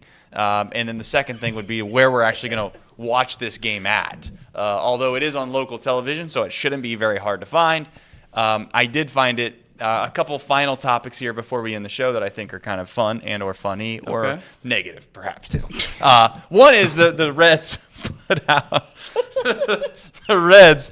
They put out basically what was a puzzle on the opening day thing today. I don't know if you can find that, Casey, but it's basically a puzzle on how you can watch the Reds play. Yeah. It's like, are you a citizen of the United States? Yes or no? And it's yes, then you got to go over here. And then if it's no, then you got to go over here. And by the time, at the end of it all, you do get to find out where you can actually watch the Reds play. If only someone would have put together like a 10-minute video presentation on how you could watch the games on TV this year, we'd be set. Yeah, I did see people mad about that. Isn't this the most accessible baseball has been ever? I think you might need an apostrophe. Feels like a massive positive with all the streaming stuff. It is. It is. But people are always going to be mad. And my favorite thing is how baseball is the only one that people complain about blackouts, when like NBA and the NHL have the exact same rules, but no one ever complains about those sports. Yeah. Kudos to baseball. People still watch it.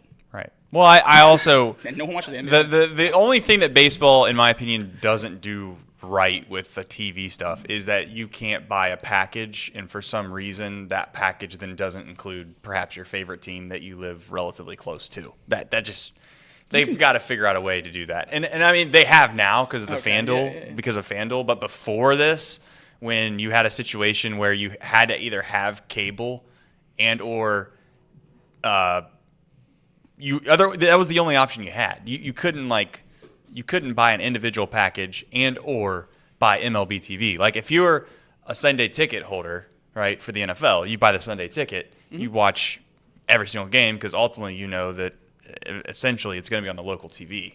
And if it's not on local TV, then it's on prime time. So, hey, people are going to complain regardless when it comes to TV. And what do you think the 10 games that are simulcast this year? Yeah, look at this thing. That I just find funny. I'm sorry. Look at that. Do you think that the 10 games that are simulcast will like help the Reds at all in terms of fan interest locally having those games? I think so. I mean, you look at FC Cincinnati, and not to bring them up right now, but when they were on Star 64 and I could watch them, like you never missed a game if it was on TV. No. That's what I'm saying. I'm saying that it does give me more reason to like turn it on than having to go to Apple TV and do all that. I think having the ability to go to a couple different avenues to watch these games, I think it does help for what it's worth. I don't know. No doubt. I don't know if because I do think like baseball is one of those things where you're going to watch it. If you're a fan of baseball, you're going to find a way to watch your team play. I also think baseball is the only major sport where people only watch their team. Yeah. It is. For the most part, Reds fans watch the Reds. And if you're a fan of the Bengals or the NFL, you're watching every game on Sunday. For the most part, with 162 games for the Reds, I don't watch a ton of outside baseball other than marquee games. So I think that's another side of it is so many people don't want a full league package that if that was available, would probably not do as well as other leagues. Correct. I think ESPN proved that, right? Like their ESPN exactly. Sunday Night Baseball, they obviously weren't getting the ratings that they Apparently were hoping they're back for. to the table now. Really? I didn't know that. But regardless, I think it points to the fact that most people aren't watching Sunday Night Baseball of two teams that aren't their fandom, as maybe they once did. So, if they have more than 6 teams on it, it'd probably be a little more interesting. That's possible. Do you think that would help with viewership? It would help me. It wouldn't help with viewership. It would help people like me that do love the 100%. Sport of baseball. Right. But I understand the Yankees are going to draw more than whoever else. So because I saw people everyone mad about that too when the Sunday Night Baseball broadcast comes out. But Reed asked us the question right when it happened. If the Mariners are on Sunday Night Baseball, you get to watch Julio Rodriguez. Are you tuning in for that? You are. But I feel like for the most part, it probably doesn't move the needle. The business of sports broadcasting it stinks. Yeah. If you're a diehard fan of a sport, but if you just sit back and are realistic about it, you have to understand why they do it. Of course. Right. One thing that I always complain about every single year, and it seems to be not gaining any momentum, and apparently will never change, is the fact that the Reds are off tomorrow. I understand the concept and the reason why, because everyone's like, well, if opening day gets rained out today, they got to have somewhere to do it, for tomorrow. I guess my whole argument back to that would just be why not just make tomorrow opening day, even though it would be Friday's game, and then we can make ticket sales, because you can't sell tickets for game 2, and then game 1 gets rained out, and then the people that have the $250 tickets can't all get to game 2. You just asked what the price difference was between tonight and Saturday. No, but I would say that my argument to that would be then if you have Friday's ticket for Friday's game, I know this might stink for them, but you basically get a voucher for the game that gets made up. I would personally, I'd rather have Friday off than Sunday off. I'd rather play game 2 and 3 on Saturday and Sunday and have different people be able to go to the ballpark. I feel like the same group of people would be able to go to, opening day as would be able to go Friday. I know I'm going to be able to go Saturday, probably wouldn't be able to go tomorrow, and I know they do kids opening day and stuff on the weekend. I think having that game 2 on the weekend is probably a pretty big positive for a lot of fans. I think it would hurt the market probably for the tickets.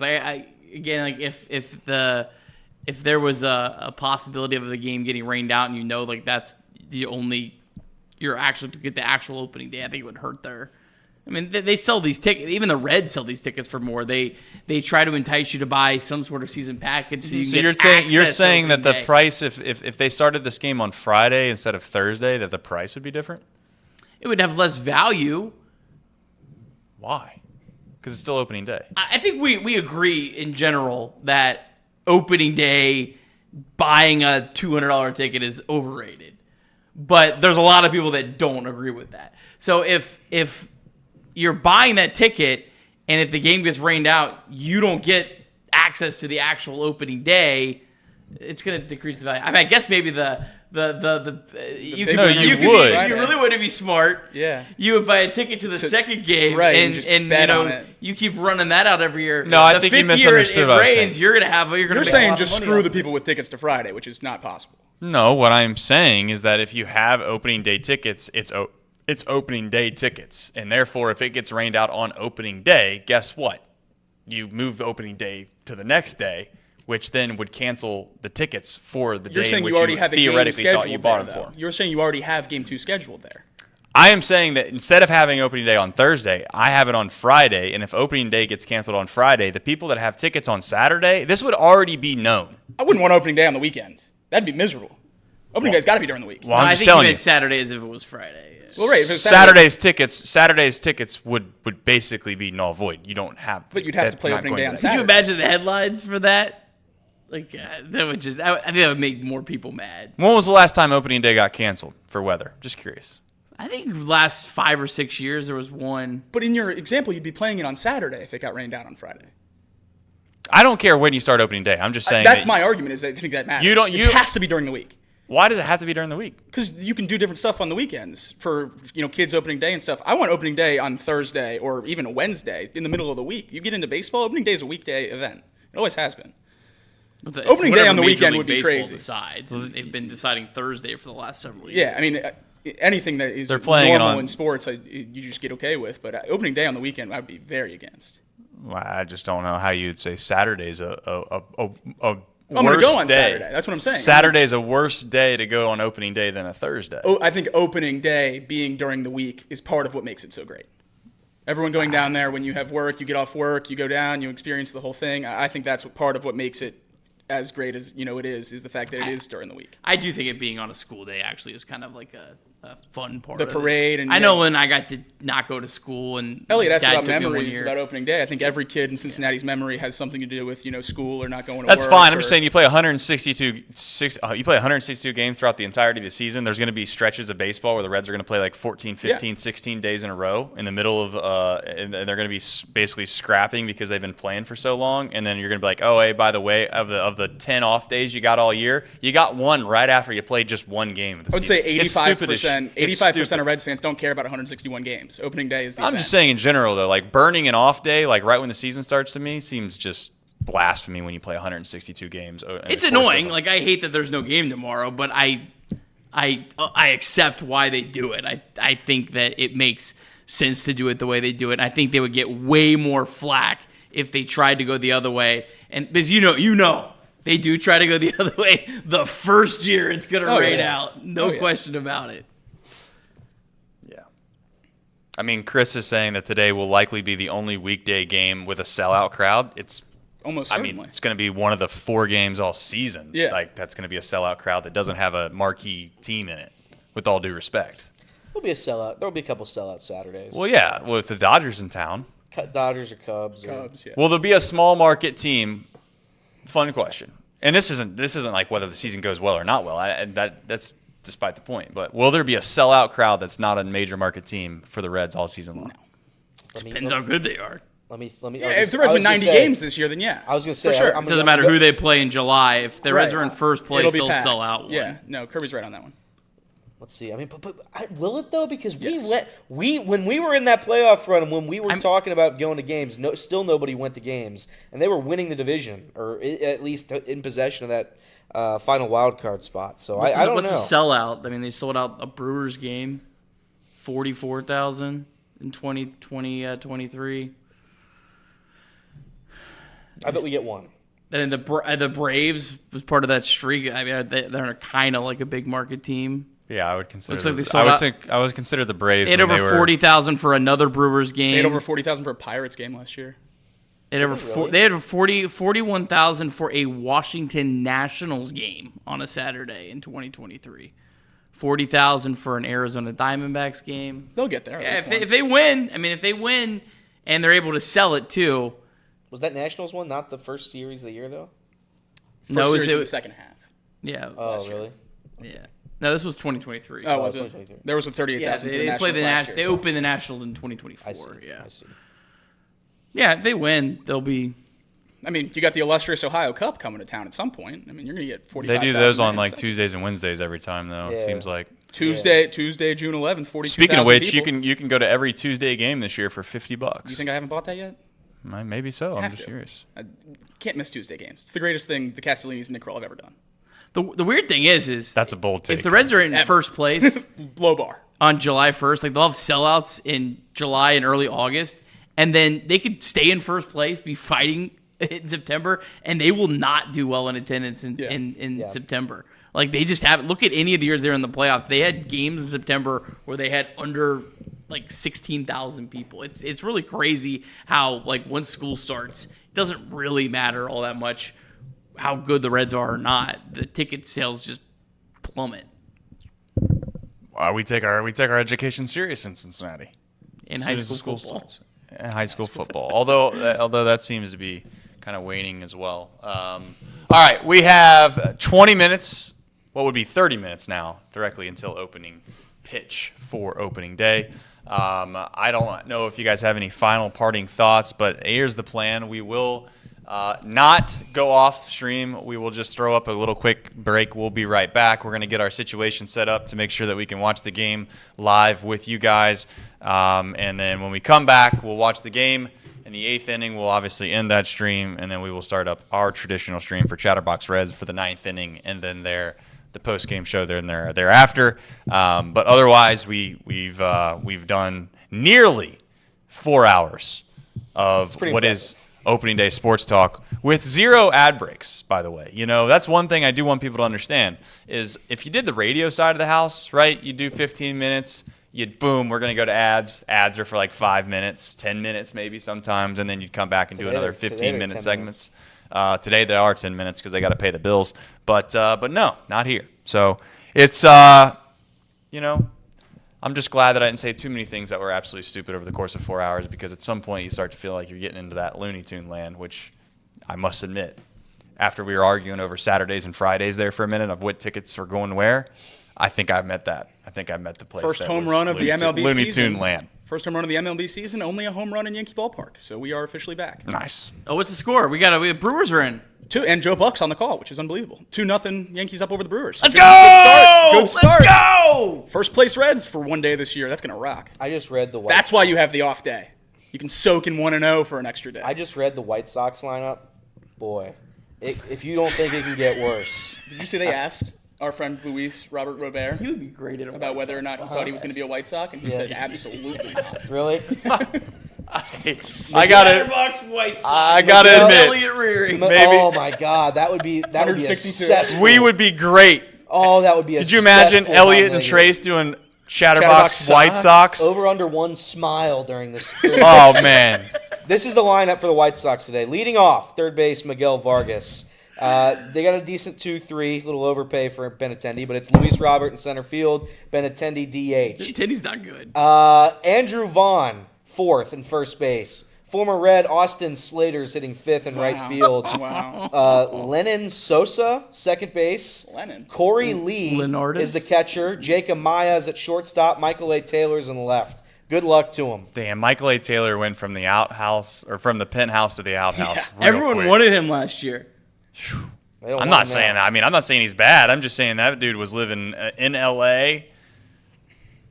Wasn't he? Are you thinking of Chris Taylor? Oh yeah. Yes. Sorry. No, Michael A. Taylor played for the Pirates, or signed with the Pirates last year. I was thinking of Chris and he was Taylor. a guy that actually a lot of people wanted over Stu, and he was terrible with the Pirates last year. Maybe that could have. So you're saying that Chris Taylor is still playing? Chris Taylor is still. He signed like a 60-year contract. He was bad though last year, wasn't he? He's been terrible for like 2 years, but yeah. Dodgers have no pitchers. No sweat. No. Like 9 guys getting Tommy John or something? 7 guys getting Tommy John Yeah, or did you something in see that? Chicago? White Sox? They have 7 pitchers. 7 getting starting Tommy pitchers John. getting Tommy John. Like relevant, to start the year. relevant. They just like start stacking them. Like, hey, we'll take all the Tommy Just John push guys. it, get 'em all at the we'll, same time. You know, we'll keep them. See who comes back. All right, this is the end of this segment of this show. We will be back to watch the Reds and the Giants just after this short break. We'll be probably back in, I'd say, roughly 10 minutes. Don't go anywhere. And go Reds, as always. Thanks for watching, and we'll be right back. Roll Tide.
Well, hello. There we go. What's going on? Love it. I love it.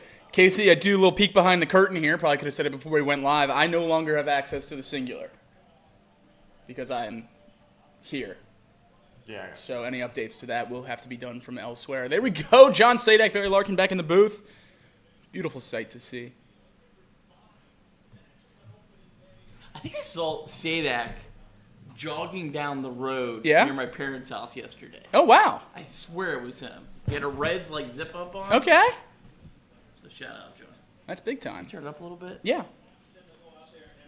I need Trace's login.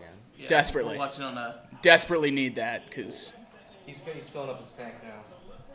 we are the official Chatterbox Reds opening day stream brought to you by MLB66.ir. We do not condone any sort of illegal activity. We Only exhausted in times of desperation. We exhausted our options. I was not missing first pitch. Trace ran out of gas. Even if we're 6 minutes behind. Yeah, we will miss first pitch. We'll just see it in a little bit. I do have to go to the bathroom. I want to go to the bathroom. Yeah, go for it.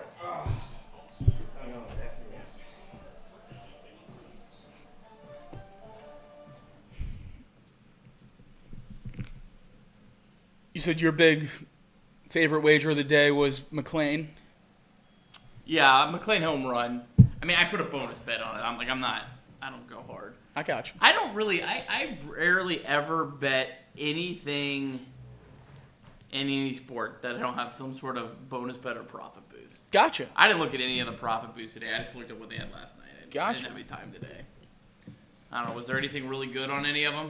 I did not look. I have money in certain places from March Madness boosts and stuff I'm trying to use first.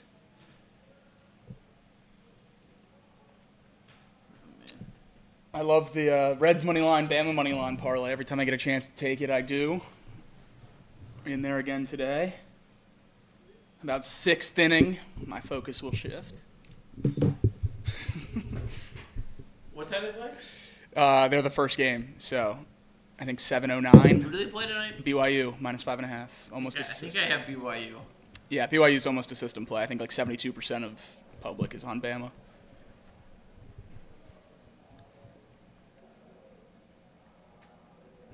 This is always what I said my dream was in the fall. I wanna at some point in my life have to worry about Sam Ivanovic the Reds in the during chat. the Bengals. What is up, brother? Oh my God, I haven't talked to Sam in 10 years. Hope you're doing well, man. Used to work with him at Kings Island. Ooh! Keep your hands, arms, legs, and feet inside. All right. Enjoy the rest of your day here at Kings Island.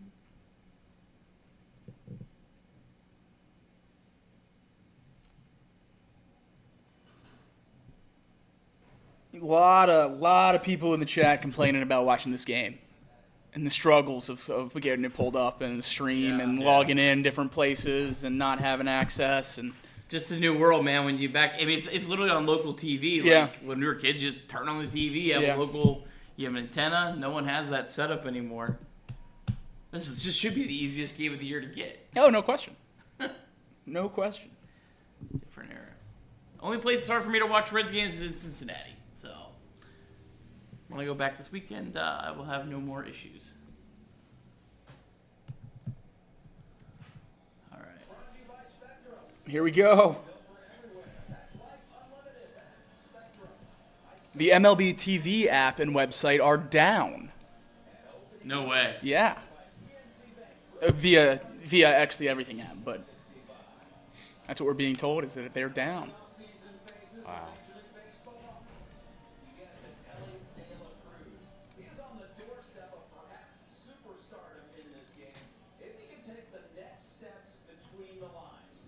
I mean, is he not already? It's all about perspective.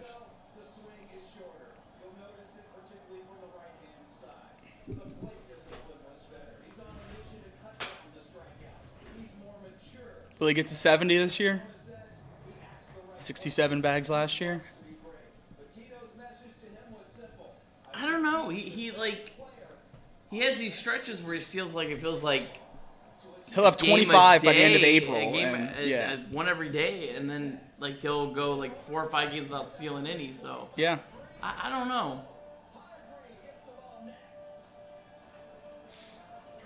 I don't know. Some of the conversations like the spring, just like controlling his aggression and stuff. I just don't know. Yeah.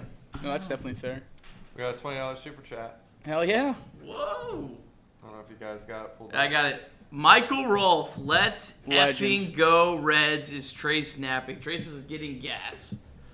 Casey, I love the YouTube super chat graphic thing. It is on the wrong screen, it seems. What? Oh, you got another? We got 2 super chats. What do you mean? I see it behind you. I know. I didn't put it up. Oh, okay. Yeah, I have to. Was that an old one? I got you. That's an old one. All right. I gotta fix this That's big league. because it will not. Love me some Michael Rolfe.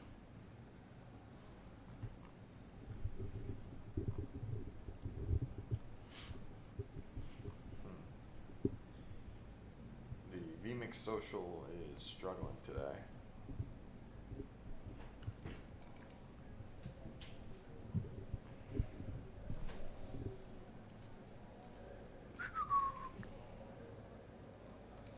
The best, and now that we have this commercial break in progress graphic going on right now, I'm worried about it. The greatest thing about MLB TV is the Baseball Zen loading screens in between. You know they. Are we not getting those? I don't know. As much as the minor league games, they had like it's like the same things all the time. They had the little hats that Oh yeah.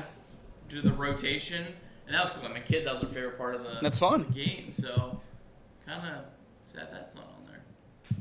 Yeah, I see MLB TV streaming or is trending. Yeah, because it's down. That's wild. Yeah, I would be that. Not being able to watch games on opening day would have me up a wall. Well, it must not be down everywhere because that's what this is. Yeah, I mean that's what it's pulling from. That's wild.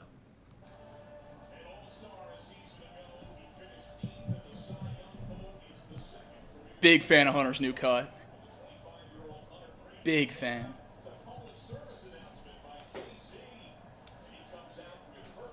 Need your login. What? Need your login. I have Hulu login. I thought someone would have YouTube TV or something. Nope. This is bootleg. Can you? I'll just message Spur and see if he can send it to me. Yeah, I don't have one. Hulu. I can't access mine. It's set to my zip code. Let me get up out of the way.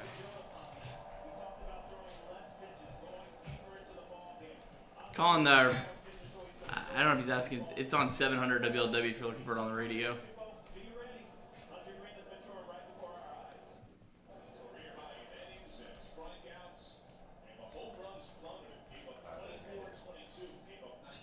Well, I got gas.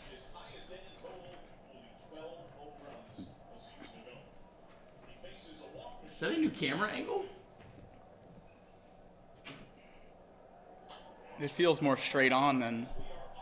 That is definitely not a camera angle I've ever seen before. No, I agree. Innovating. I feel like that camera angle is different too. That camera is further to the left than it usually is. It's also zoomed out more. But it's not straight on his back Yeah. either, I feel like. They're usually coming at an angle, and I think they're more zoomed in. Yeah. That's not normal. Yeah. That's like a PTZ camera. That's like Seems like frozen.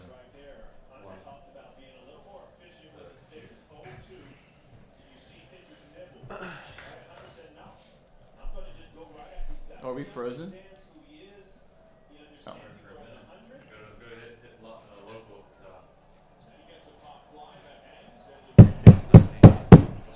It's not his ball, Elliot. That's one.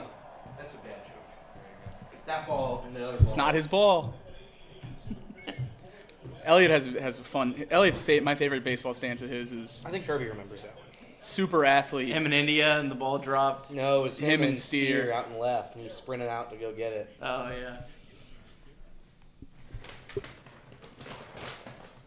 wow, this is We're behind the bootleg? Yeah. Wow. Hulu is slow. Wow. Maybe we get a little sound on there. Working on it. What a guy. Hunter's I'm glad I bet all Hunter's season-long overs with this new haircut. Yeah. He looks sick.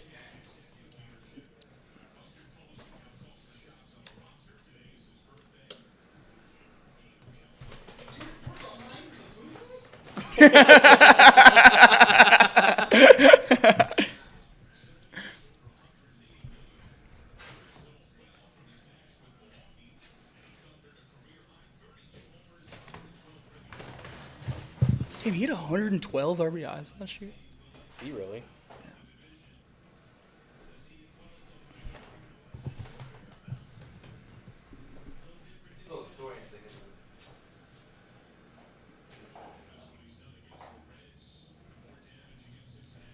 Is this another super chat from Michael Rolfe? We got 2 of them. I don't know which one you said. They're I think each we said $20. Not the second one. Studio tour of Chatterbox Sports. It's awesome to see different camera angles. Michael Rolfe's going to pay our entire salary for the next year by the time this stream's over. Here we go.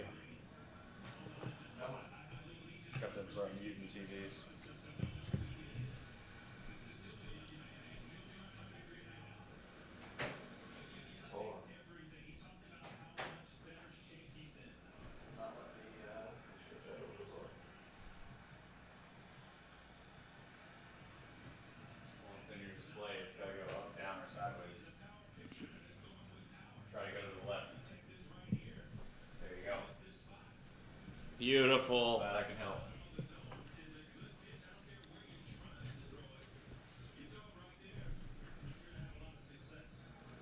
Now we're going. Cooking with gas. All right, guys. I didn't get 60 wings off of myself, so. What you get? I'm hungry. There's mild Korean and lemon pepper. Oh, lemon pep.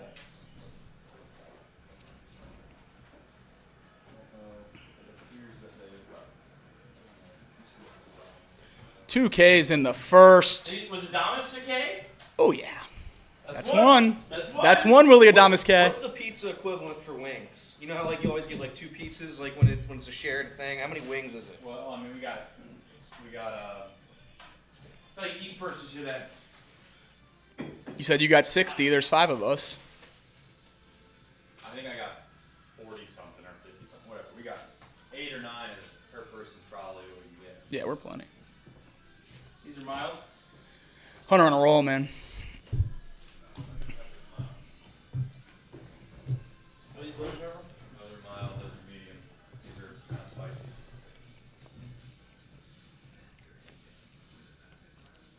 spicy. I put 50 on Reds money line again. There you go. Boy. Brings our total to 100. I have 100 on Reds Bama parlay. Money lines. That's the most parlay I've ever heard in my life. It's the only thing I bet is teams I root for. Or most of what I bet is teams I root for. My system is, do I like the team / is the game on TV? If I don't like either teams, I just bet the over if it's on my TV. See, I don't need to bet on the teams I like. I already have enough interest in it. But I'd rather just be triple upset or triple happy. Oh, boy. Kirby's real excited over there. We're in mid-season form. All over the pants. Oh, yeah. All over the pants. Sprite attacked me. Is Sprite the soda of choice? Yeah, for the most part. I honestly have not drank much pop. Try Sprite Cranberry. LeBron James. It's not bad. It's occasional. Like, you can have, like, one. Yeah. Like, Bud Heavy. All right.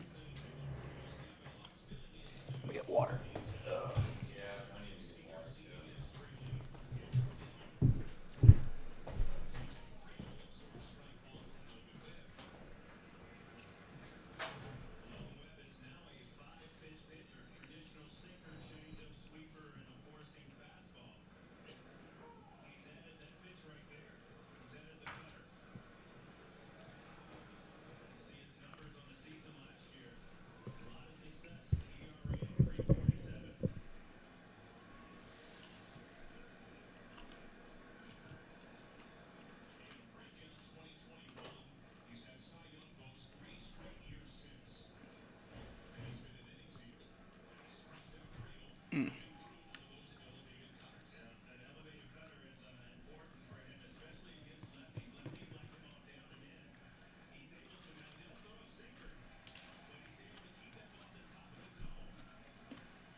Casey, any chance you get the score bug on the stream?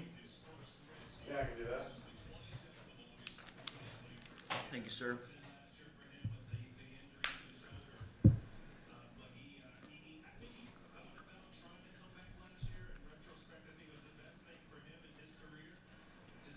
Let's just get this taken care of on first at bat.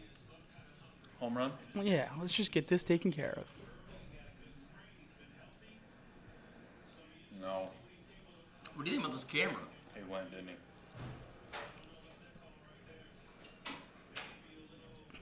He went. He went, Barry. Just say it, dude. He's not so sure. Oh, yeah, different camera. They decided to go, like, right above the pitcher. Mm-hmm. And wider. And wider. I think I'd like it a little bit more if they just tightened it up a smidge. Yeah. I mean, I'll take it. Reed said it's the same angle the Rangers use. Yeah, it looks like our old school one was, like, way off to the side a little bit more. Anything's better than Baylor basketball. Baylor basketball's tough. Laughable.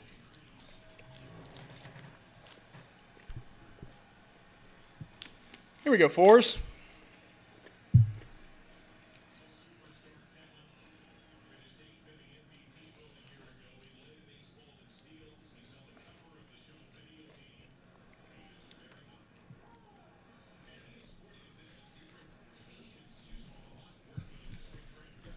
See, also, it's also hard to judge the camera angle without. Like, I feel like if I was like right in front of my TV, I might like it more. What, you don't like it?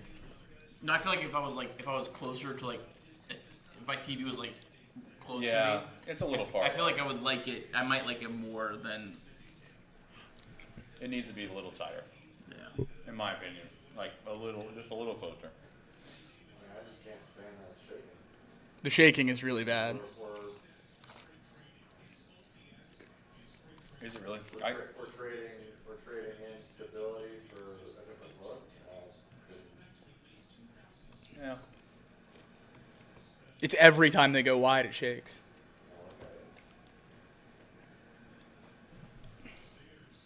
They'll get that fixed.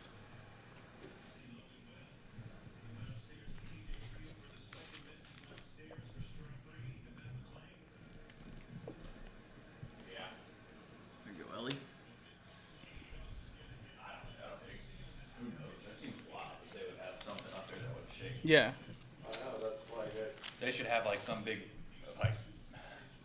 Like anchors. I think, personally, Chatterbox could do a better job. Oh God, he's going that far. Just saying. No, let's not jinx ourselves. Just saying. I think we would make a conscious decision to I mean, maybe not. I mean, if trade you're in some. we're the official broadcaster of the Bengals official university, so.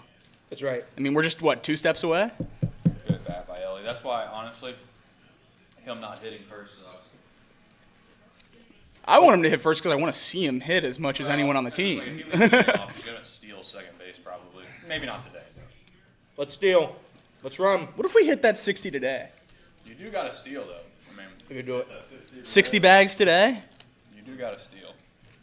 I mean, that's clearly the. Oh my Francona God, Tyler effect, O'Neill. right? Tyler O'Neill. He didn't do it. Did he do it? What? Tyler O'Neill, 6th year in a row? Opening day home run? Unreal. Unless Craig's yanking my chain in the chat. So what do we got here? And you talked me out of it. Lemon I pepper. did. Lemon pepper, yep. Yeah, Tyler O'Neill, 3-run home run. Oh.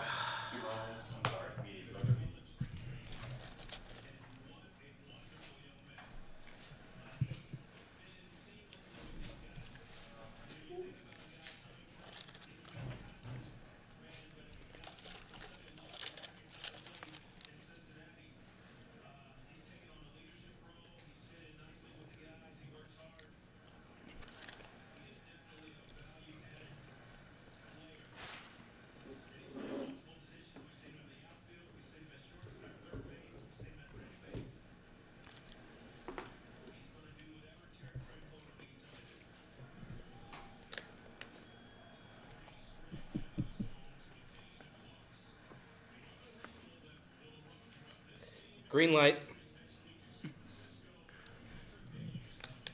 He doesn't want to get stewarded.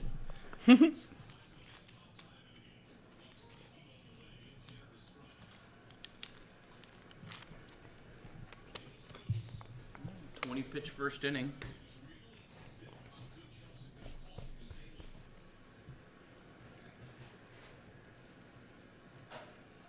All right. Steal third. All right, Candy. You're going to hear a large cheer from me. Did you take Candy home run? Yeah. This would be a pretty decent spot. 8 plus 800. Cough.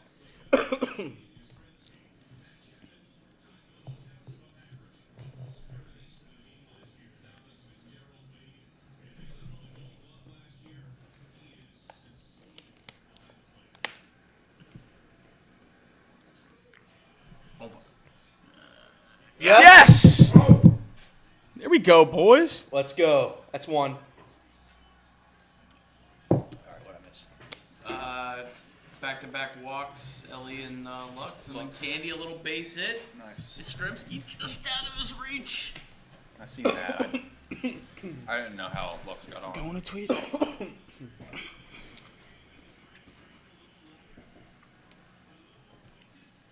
Unreal. We go.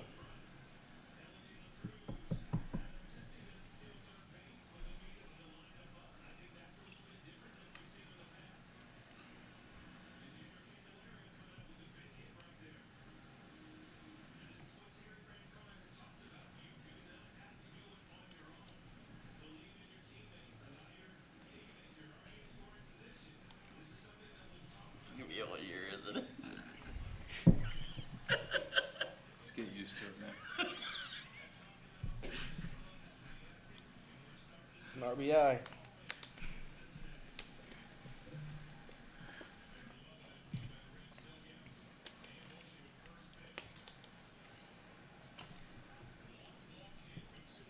Strike. Jeez. Was it generous?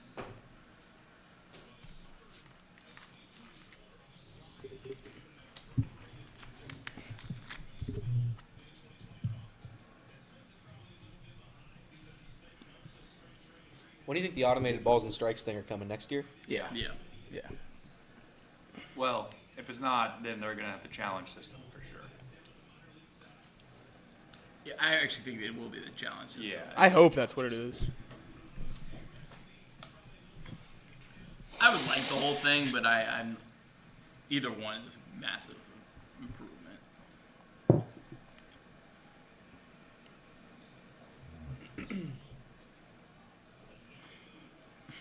Look, the same pitch that you called a strike.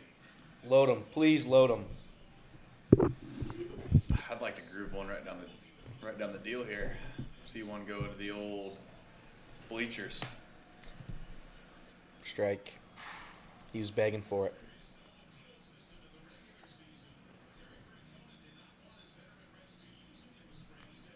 No.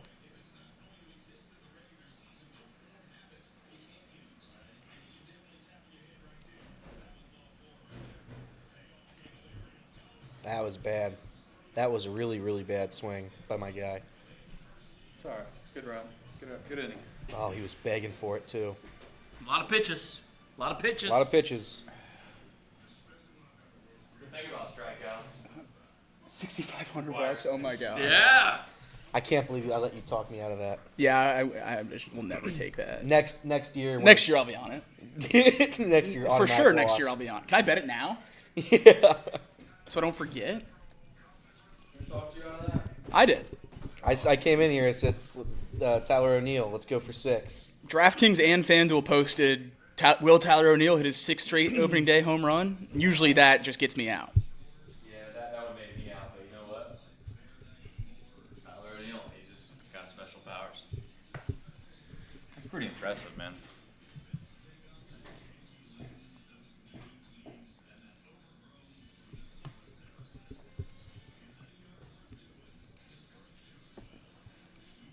Couldn't ask for a better start, boys, though. Well, I'm only up 1. Well, I mean, we Could could ask for like 5-run lead. Yes, we could have.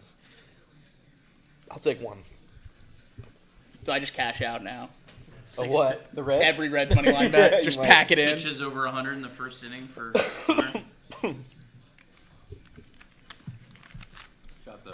some adrenaline. Juice.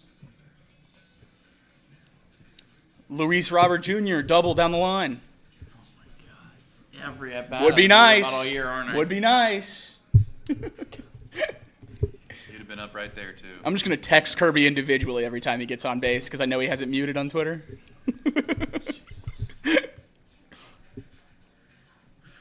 Make sure you text me when he gets put on the IL. Oh, definitely not. That's not how this works. Make sure I get that update. No, you only victory lap when you're right. Fetters, India 0 for 1. Great trade. You'll get those updates. That sucks. Third is crazy. Leading off and playing third is nuts.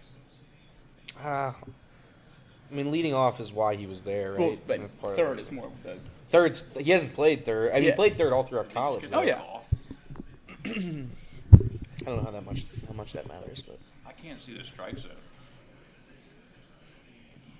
I can't see it either. To be fair, we're like sitting semi far away, but nothing crazy. It's very okay.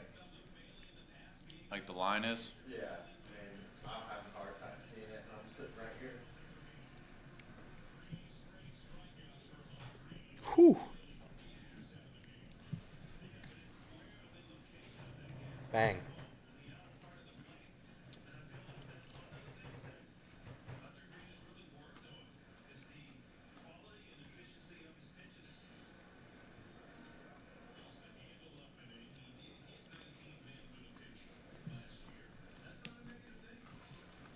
Growing that hair out a little bit, Amy. Yeah. Oh, yeah. Not a negative thing. Stay in play. Stay in play.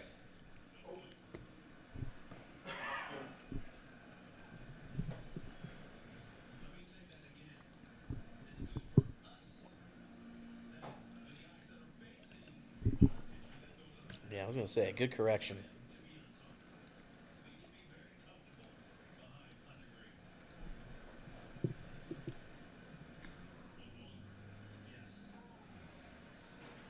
He's giving him that call, too.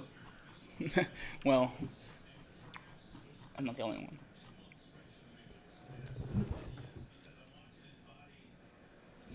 That's, yeah, you guys are sick.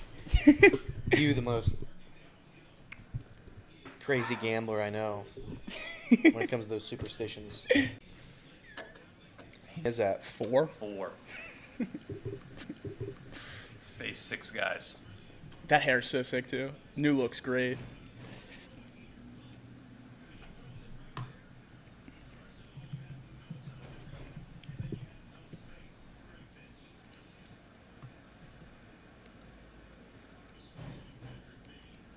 Strike.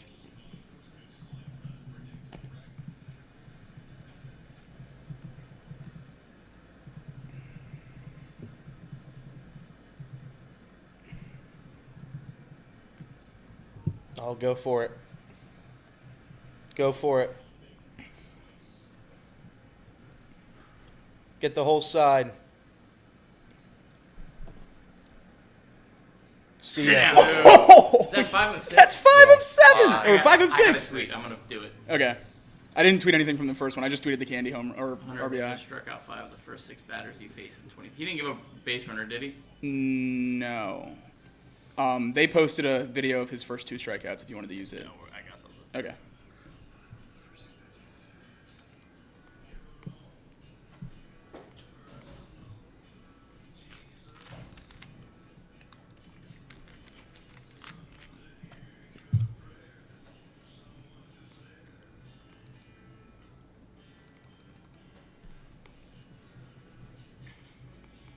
Those commercials have made their way to FanDuel, huh?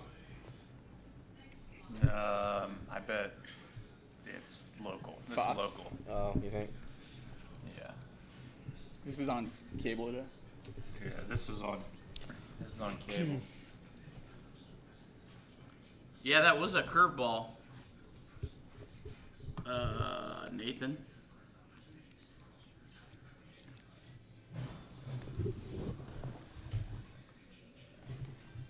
That was the only curve he's thrown.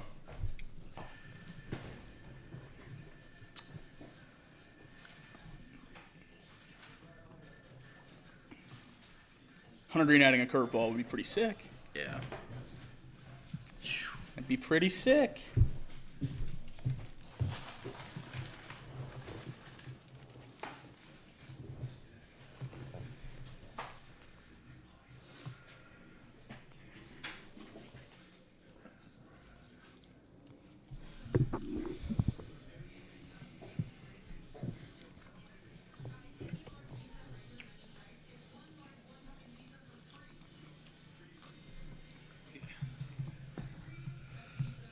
Papa probably go ahead and start Hunter Greene on the.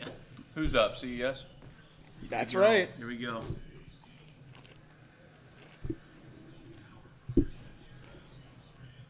Good take.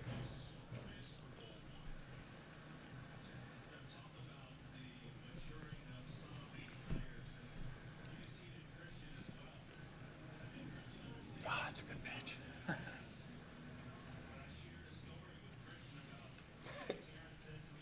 I like that, Nick.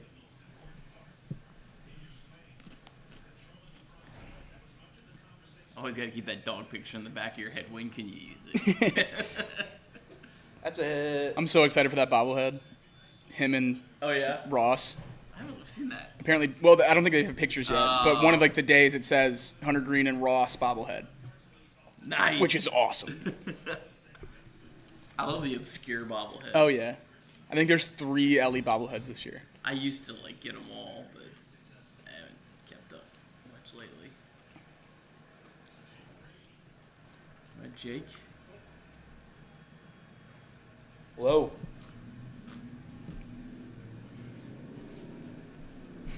Lou just quote tweeted my Hunter Greene tweet, and he goes, "Not enough people giving me credit for telling him to be better, and then him getting immediately better." It's true. True.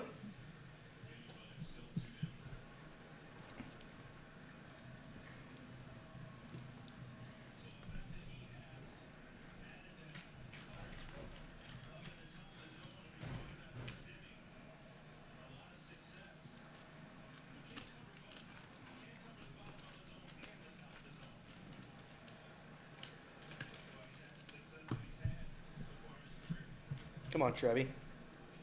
Nope, that was a strike.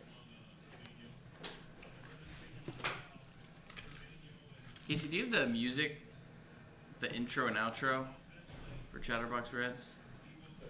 Probably better get him that.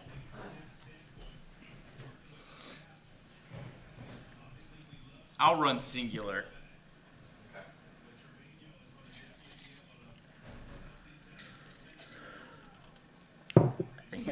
He looks so swaggy.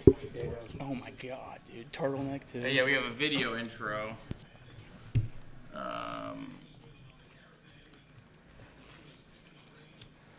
No, it's not that one.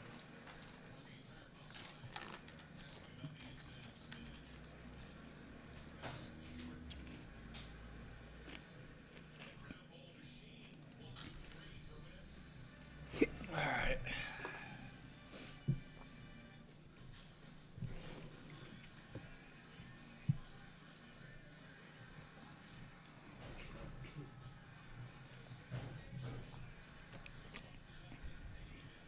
Them still not having MLB TV up is crazy. MLB TV's down right now. It's been down all day. It's still not up, according to Twitter 10 minutes ago. Could you imagine being the head of that operation right now? One day. One day out of the year that app can't go down. Yeah, exactly. I mean, that guy's. That guy's looking for work. He might be. That guy's looking yeah, for work. Yeah, it's a shame. Might be fired. That guy could be fired.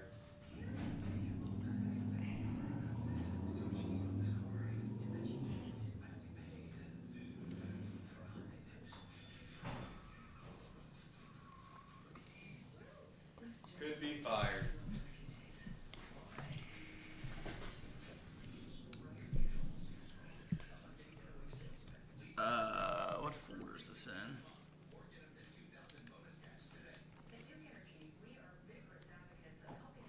Oh, it's so Casey. It's right in the Chatterbox Reds, but not in any folder. Just like in there. It's Chatterbox Reds YouTube intro, no MLB clips. Now the outro, I gotta find where that is.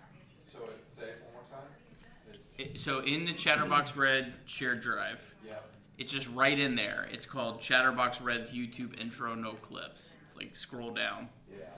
That's the video intro that we play right when the game ends. So we go live, hot in. I'll have the starting soon graphic, and then when the game ends, Trace will say something like, "Let's start a show." That video plays, and then we start the show. And then there'll just be an audio for the outro, and I'll put up a graphic in singular. I gotta find that audio, the graphic though. Let me search Red's outro. Is probably what it's called.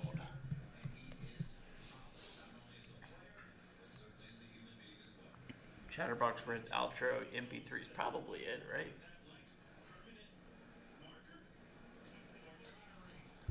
I'm not trying to do this right now, but we got to give Nick Krall some credit for probably signing this guy for like $15 million a year or something. Hunter Greene? It's the best contract we in can't. sports. No, I mean, It's a little early to do that, but I'm just saying that's on my mind right I think he's already probably. He's way past. He's way past the. It might be one of the better contracts in sports. Well, the funny thing legitimately. is, like, when he signed that, like, there was also talk of, like, let's also extend Lodolo and Ashcraft. So not only did he sign that, Not also going off the didn't deep sign end, the yeah. other two that would have probably. Ashcraft definitely would have aged bad. Lodolo Who knows? probably would have Yeah. aged bad. I don't know. Depends what number they got. I mean, if they got that for Hunter, they would have been less, right? I still almost think think. I'd take that same Lodolo contract now, so I don't know if it would be. I would take Hunter's contract for Lodolo right now. Yeah. Well, all part of that is also after they made that deal, how much pitching contracts have skyrocketed. Right. Oh, yeah. Right. Also, Right. That outro, it's just the music, right? Yeah, we just play the music and then he throws up. But I'll put up a Then he just throws up a singular overlay. You'll have to give him some sort of like verbal. I will. That, right? Yeah, that's it. But like the first like 40 seconds are like very low, Casey. So you have to kind of like start it and let him cook. So you have to give him some sort of verbal cue when to start, or maybe just straight up tell him. I don't know. It starts off how? It starts off slow for like 30. I'm pretty sure that the track that you have, it should just like slowly ramp up. Yeah, I just skipped to the end. Yeah. Well, it's slow. It doesn't really slowly ramp up. It like it's no, like it did. here and then it hits and then it goes. That would have been so cool. We just lost the no-hitter. Well, I wasn't going there, but I mean, might as well have said been perfect sick. game. Well, yeah, Wasn't it a perfect game? Well, you just go one. I mean, you lost the no-hitter. If you would have walked someone, I would have said you lost the perfect game.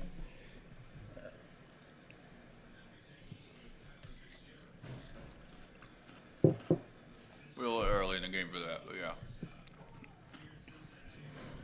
We haven't watched many games together because I say that the first hit we give up every single game. I like that. That's fine. If it's like a good bit, I can get down with that. It's not good till about game 80. It gets funny again. It will get funny. Yeah, it does.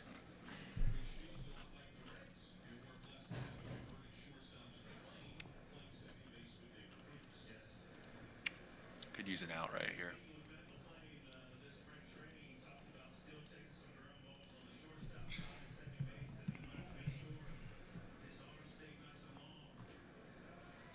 Golly.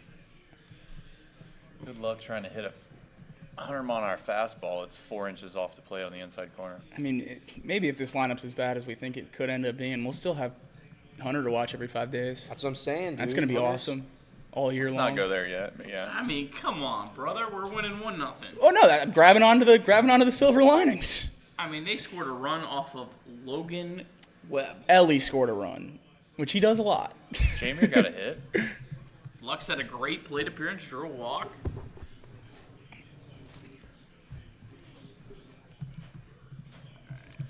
I'd like to see a double play out of this middle infield right here. That'd be cool. Let's do that. That'd be cool. Just don't hit it third. Well, I was trying to stay away from that. Nice. Just strike them all out. It's a good hitter, too. They have a good hitter hitting eighth. That's how good the Like Giants what are. you hear? Oh, no. I thought that was ninth. It was Lamont Wade Jr. Unless their score bug's off. That was Fitzpatrick. Fitzgerald. He actually Or had Fitzgerald. him. He had a great run last Oh, year. look. Oh, did he? Yeah. My bad. Wade Jr. came up.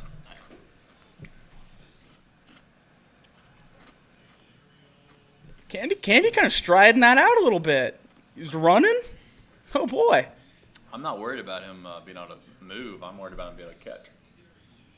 Giants and the Reds are like very similar teams. Like their lineup isn't bad. Like they have like decent players 1 through 9, but they don't have like a ton of stars. Their starting pitching's really good, and their bullpen has a ton of questions. Like they're literally the very similar teams. Mike Trout just got hit on the hand. He's getting looked at. No way. Yep. No Oh, way. Yep. First at bat of the game, 1 out, top of the first. Their trainer just left the dugout to look at him on first. He got hit in the hand. Curse that franchise. Who cursed baseball? Like, we got to be able to watch Mike Trout play, man. Ouch. It looks like he's fine. It looks like he's staying in. Yeah, I thought Trevino was good. Me too. Thought he could stop. He's going to hit 200 and be a bad I hope defender. people on this stream understand my sarcasm. You got to be able to stop that ball, man. No, he was crossed up. No, I just think he's spiked it right near a dude's foot.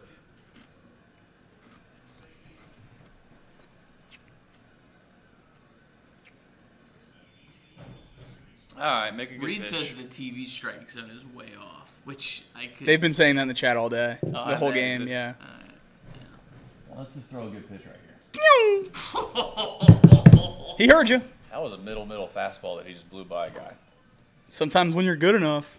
Yeah, it's Looks challenging. good. Just challenging, guys. He looks God, good. he's so sick, man.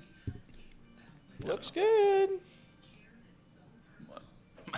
My finally have to delete And some stuff 3 on the innings in, laptop. that would be the over on strikeouts. Yeah. That's It 7. says out of memory. No. 600 gigabytes free. Just refresh. It's done like 5 times this, I thought. Yeah. That's why he's the GOAT. Alright. I think I have everything in here. Alright, starting soon. J-bar 1, J-bar 2. Baseline. Casey, it'll be the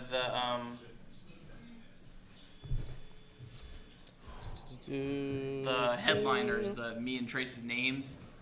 It will be backwards from what I normally have. You want us to switch sides? No, I actually have it. He put it in there backwards, which Look is at why I this. thought it was that way. It's already in there that way. First pitch opening day.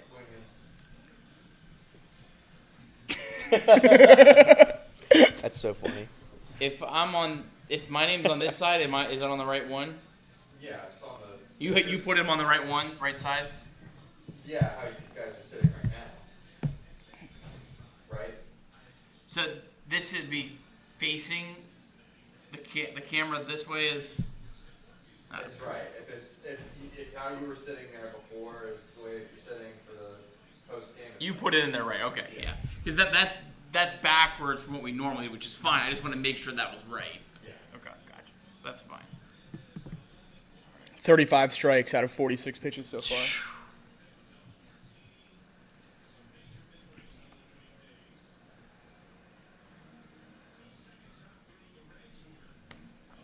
MLB home run leader Austin Slater.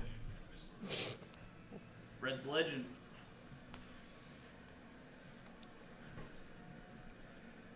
One of our most viewed Chatterbox Sports shows. This is Austin Slater? 10-minute, emergency Austin Slater. Kinda. Trace, we're only doing DSC and 988. Yeah. Friedel. Friedel's back. Friedel. Reed, are there any Cubs I can hit or I can use this home run boost on or no? Cubs are 0-2. Yeah, but they got to win. Can hit a home run yet? It's Zach Gallen at 10-11. Maybe they get a home run off Zachy. Aren't they due to win? Eventually. Eventually.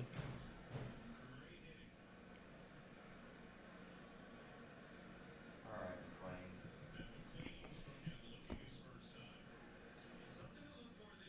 Get up. Get legs, bro. I'll tell you what, that went a lot farther than I thought it was going to go. I thought that was such a short pop-up. I thought that was a pop-up. I thought the second baseman was going to get I it. did too. I was almost like his home run on that Dayton. Yeah, I needed that 40-mile win. Only had 15.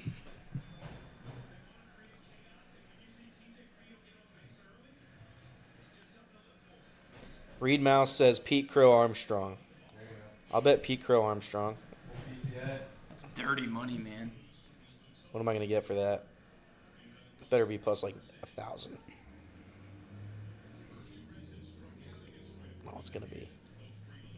PCA plus 870. We're on it. They can't all lose. Well.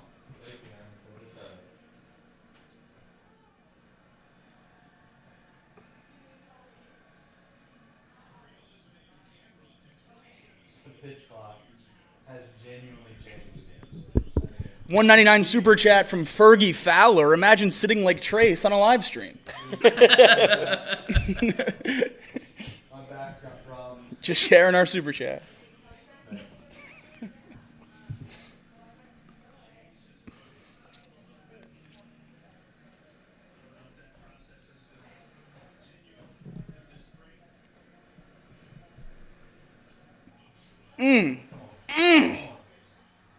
Let's have fun. No. That would have been crazy. Oh, Terry Francona was going to be pissed. J.R. House was about to be in his bag early in the That season. sprint speed was back up to 77, baby. Kirby, is there value in Trevino plus 2,000 to hit a home run? If he hits one. It's crazy value if he hits one. If the game, I don't know if I'm going to say this, but if somehow the Reds do get like a nice lead, then yeah, I think there would be value. Because the Giants are going to show some of their lesser arms. Yeah. I like and that. then you might be able to get one. I don't see Trevino turning around Logan Webb or their top dogs in the pen. I mean, Logan Webb notably allows a lot of home runs, so he's not like the marquee ground ball guy. Yeah, but we're betting for like an eighth inning miracle. Yeah, you're not betting against Logan Webb. You're not placing that with the intention of him hitting After off Logan let Webb. me say this. After talking me out of O'Neal, are you going to talk me out of this one? Well, no, I'll probably take it too. Okay. No, I'm not going to take it. All right, then I'm out. Yes, You talk me- sir. you Yes, talk me out of it? sir. I have 3 home Rush runs. us the door, huh? Yes. I can't contain myself. Load them. Please load them. Load them. Walks will haunt. Load. I watched the one on the wall, or on the far wall. Far wall. Far wall. Far wall. Far wall.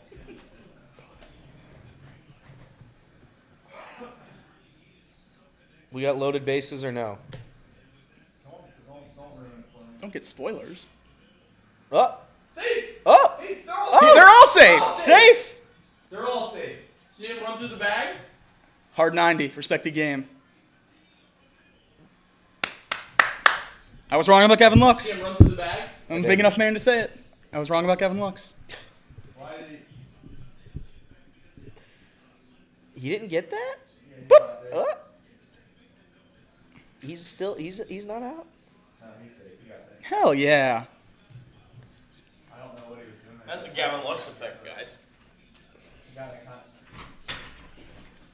The Chicago White Sox lead 3-0. I mean, David Bell's team would have turned that into a triple play. That's true. Get through there. Yup. Let's go! The Candyman. Let's go! Oh no. No, the I mean, Reds are back. he's out by a mile. I mean, J.R. House. What are we doing? I was right about Gavin Lux. I was right about J.R. House. That wasn't J.R. House's fault, man. Yeah, it was. Who's telling him to go?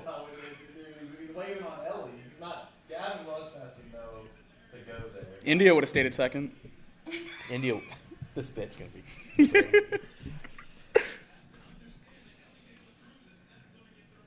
Yeah, it was a smart move by them. Gavin Lux thought that they were probably throwing that ball home, to be honest with you. You got to know who's in front of you. But what he didn't realize is that he's got Elly in front of him. Who was already in the They're dugout. not going to throw it home. Yeah. Ellie's sitting in the That's dugout, 2 preposterous. pieces of double bubble in. That Gavin Lux sucks. trying to round third. Could be a costly mistake. Well, it definitely stinks. First and second.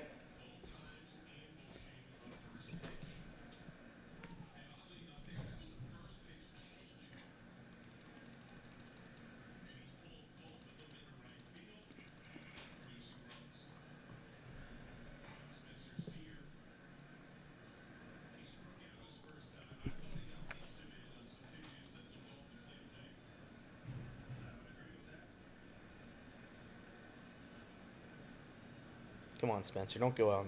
Go down twice. Give me something, brother. He was on the IL like 3 days ago. Yeah. The Spencer Steer experiment's going to be sad. Shoulder looked fine, though. I It's guess. a big hack. We can't have him be bad. I just I can't have bad it. news for you. It's early, though. Can't have it happen. Look at Candelario. 3 RBIs.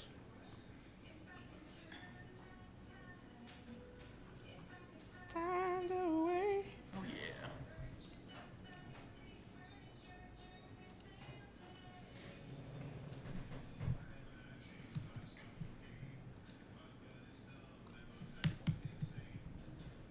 Man, commercial people.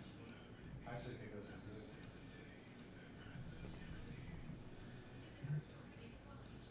That was memorable, no? Reed says trivia.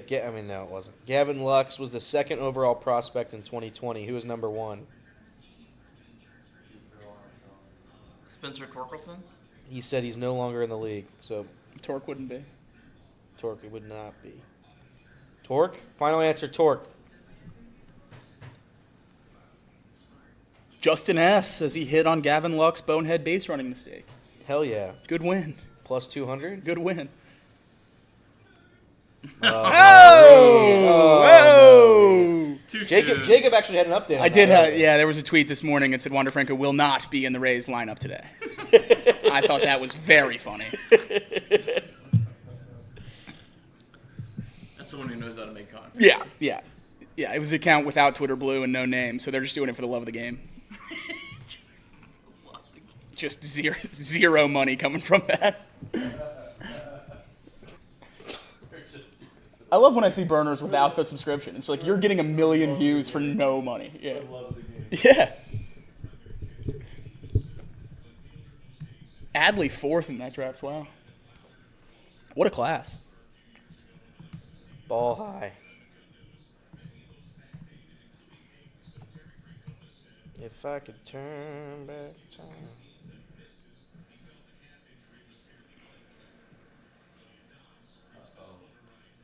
You're in. You're in. You're out. So ridiculous that ball's almost gone.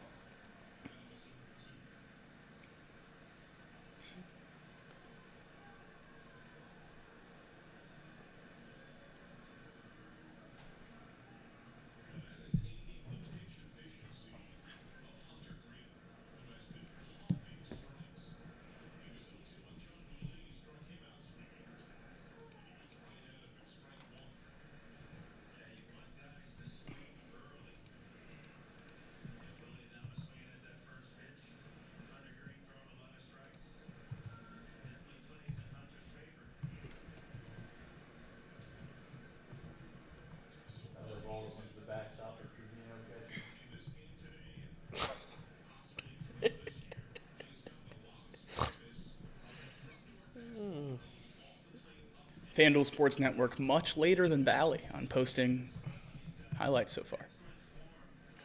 Well, I think they post them from their own because they have that thing on them.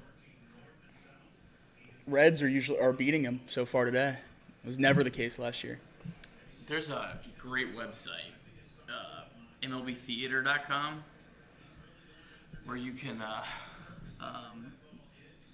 like just download everything. Oh, really? It's like basically like the MLB film room or whatever. You know, it's basically like MLB game Statcast and Game Day, but it's all like to where you can download any of the content off of it. I'll pull it up. That's nice. Come look at this. Oh, they just tweeted it. Hold on.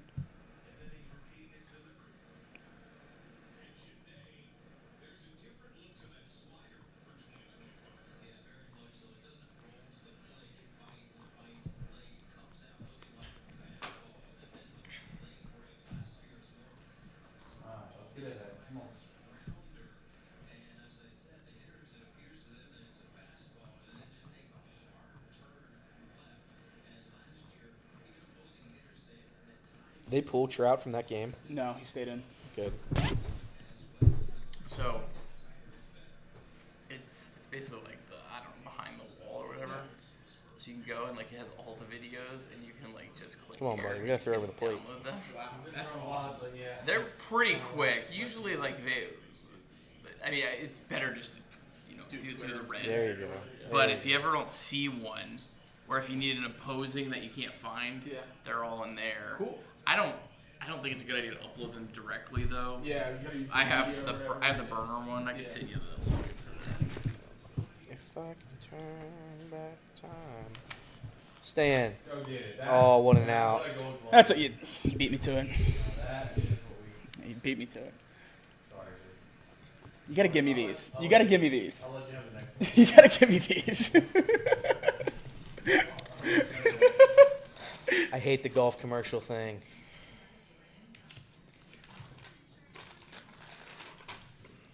Commercials are for commercial time, not for. That's how they get Snoop Dogg for a post-game show. How much commercial does it take for us to get like sounds of the game hitting? Sponsored by Guitar Sound. That would be good.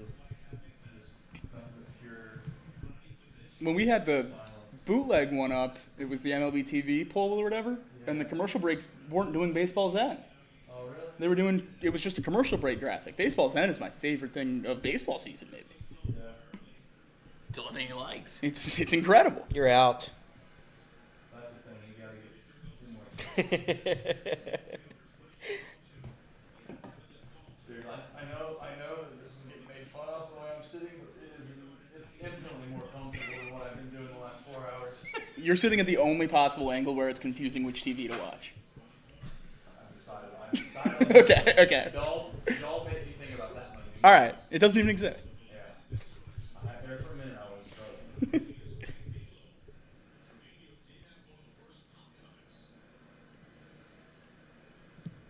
Oh, boy.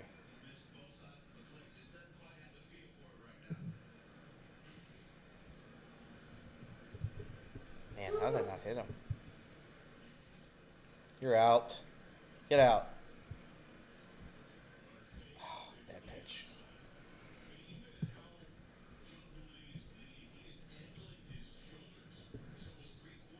Come on, let's make it hit.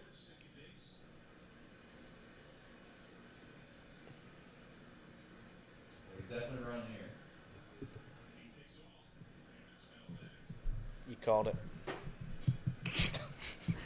What do you think the odds on that were? Minus 2 trillion?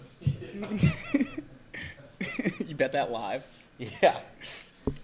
How many times are you gonna tell him he's running? Every time? Yeah. Do they tell him every time? I think that was always the protocol. He's going. He's going. Here we go. No, he didn't that time. All right, we're back on track. How many pitches does that say? 60? 64. 64? White Sox might be good, or the Angels are just the worst organization of all time. Is this a loser leaves town game for That is the worst organization of all time? That is. Opening day, both game have a 1 of world- 162. Yeah. Both won a World Series in similar time frames. Done nothing else. And then did nothing. God, the Angels have had so many good players. Like the They're best all- ones at the same time. The best ones ever. Together, in their primes. And they just never won anything. God, could you imagine that? Yeah, it'd be distantly worse than what we've gone through. If there were Angels fans, they'd be pissed. Yeah. Luckily for Angels fans, is they're also Chargers fans. Yeah.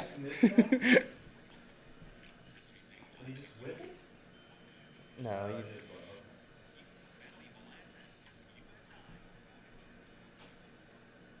Don't walk him. Man, we got. Get Ramos. I'm trying not to cuss. His name's like my name, except with an H. Ball and play, man. I thought you'd like that. That's ridiculous. It's Elliot. It is. It's my name with an H.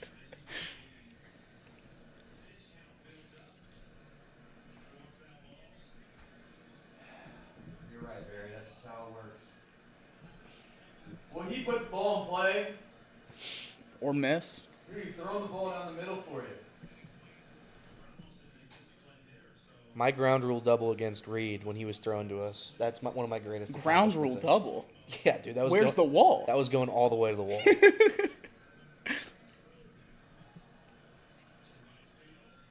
No. That's you. Wow. What was that? 96 mile an hour, 94 mile an hour off the bat. Does that mean it's not good? Mouse Cop says Stu would have caught it.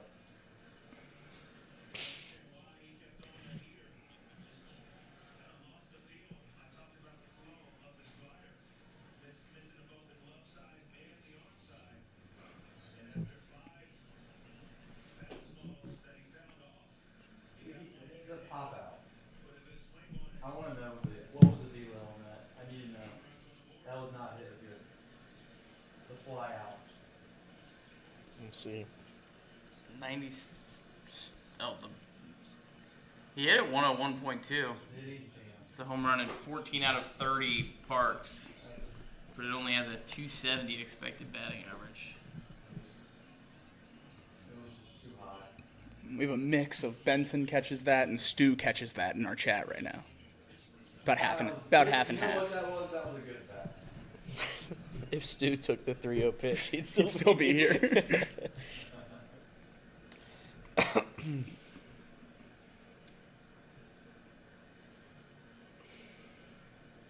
Ballpark Pal did like Elliot Ramos Did the he? home run. I had my finger on the button. I'm like, no way.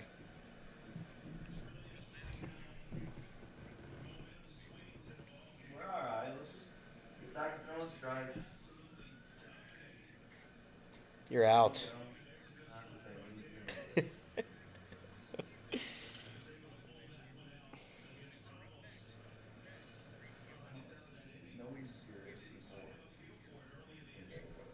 It's a tough.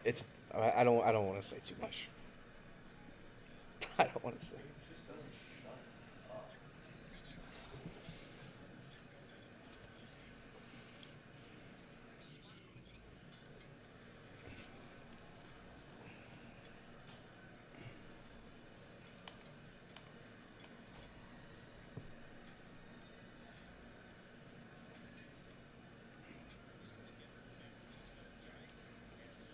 You're out.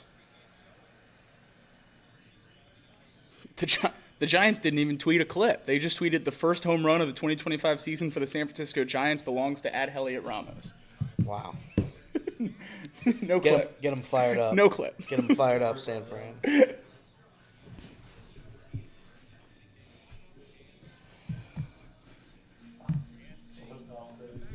busy worrying about the human feces in the streets in San Francisco. Can't find a social media manager.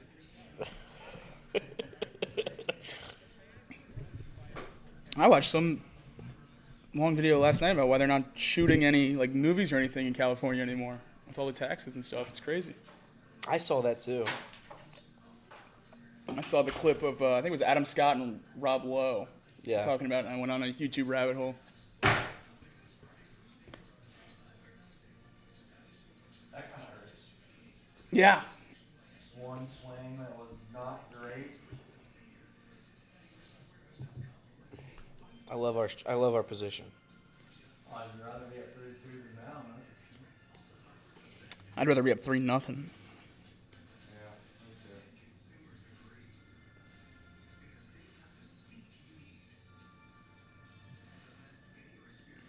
I just looked up Elliot Ramos to try to find the clip. It's the first tweet. Elliot Ramos is the Giants' 19th opening day left fielder in the last 19 seasons. Nice. Like the Browns quarterback. Yeah. Shadder.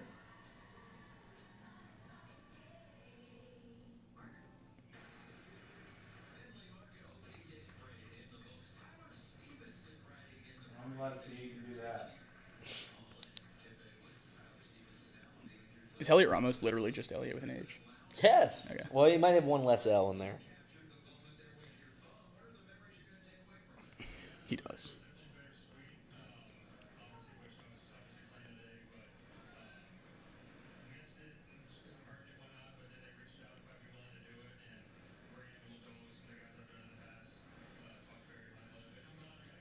It's a hit.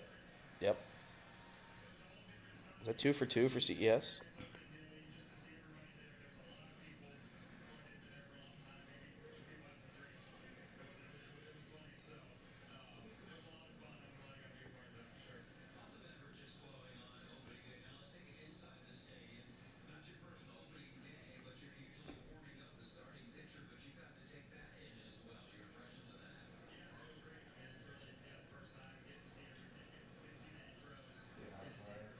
He's done.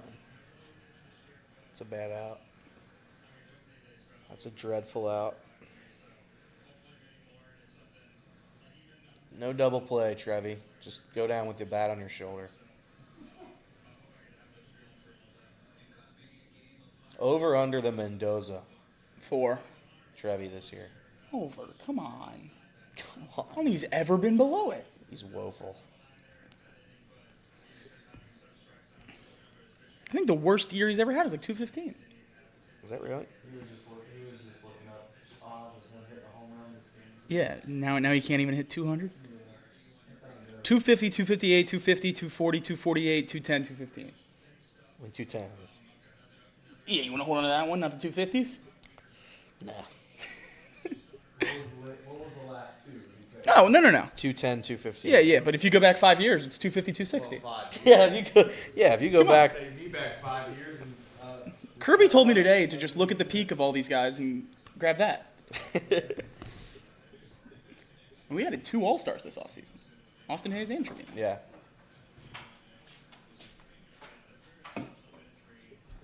Trio, don't swing. Or get cut. Don't swing. That's a great at-bat. What a great shuffle. That's such a good at-bat. Soto shuffle out, Trevino shuffle in. Yes. Already in that contract extension. That's right.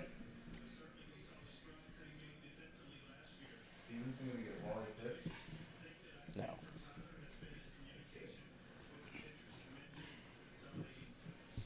It's a great AB by Trevino. Just don't swing. If he has that mentality all year, we're in a good spot.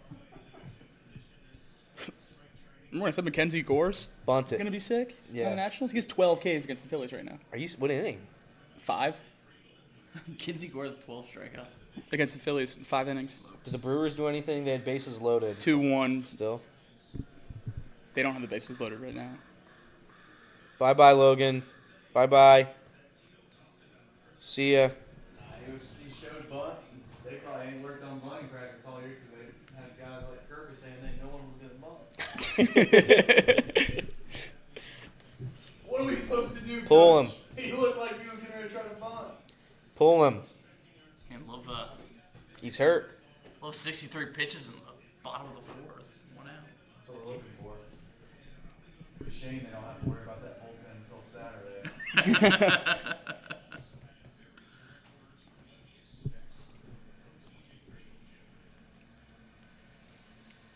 you see the weather tomorrow? Is it good? Great weather for baseball. Elite.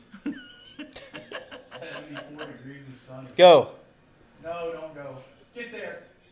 Safe. Sheesh. Challenge it. So a rare double play. Was it a Frito that went like? Yeah, he went 600 at bats without a double play. Yeah. How many times were they on first base when we were up with less than 2 outs? Probably not many. Would that be a fun stat? Like, Yeah. came up with less than 2 100% of the outs time, on he first grounds base up into a double 4 play. times all year.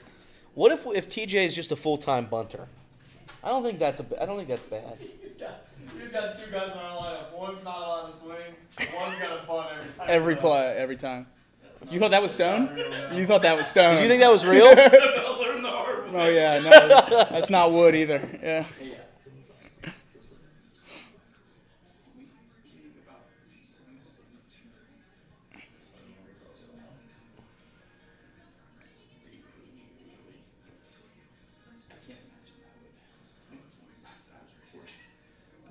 Fifth inning now? Is that what it is? I don't know. Bottom of the 4th on the graphic, so yeah, Okay, right. so top 5. It'd be end of 4, top 5. All right. Got a lead through 5. I meant Well, to take through Reds 4. first 5, too. Did you? Well, I'm going to do that a lot this year, I feel like, because I don't believe in our bullpen and I love our starters. That's fair.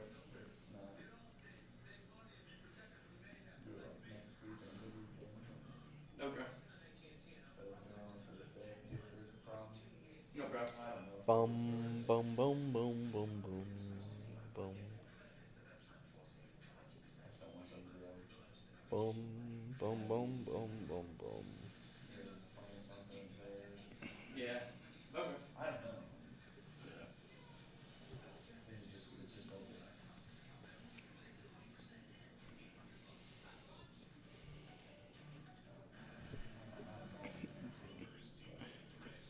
Let's go, Reds. Come on now. Come on, team. I don't think it would really be a big deal. Is that Joey Chestnut? That is Joey Chestnut. Joey Chestnut. The hot dog king. Second best American athlete of all time behind Secretariat. Secretariat. You think Secretariat can get those hot dogs? No. I do. No. You think Joey Chestnut can win a race? Yes, I don't. do. Yes, I do. You're out. Sit down, sir. You just failed your city. I just like already had a lot of people like kind of messaging me and stuff if they heard it, so didn't know if I want to kind of capitalize on it or not. 8 Ks. Kirby, did that thing happen today yet, or no? The thing that we... Yeah, I found it. I got it. I got a recording of it. Do you? Yeah. Are you allowed to talk about it, or no?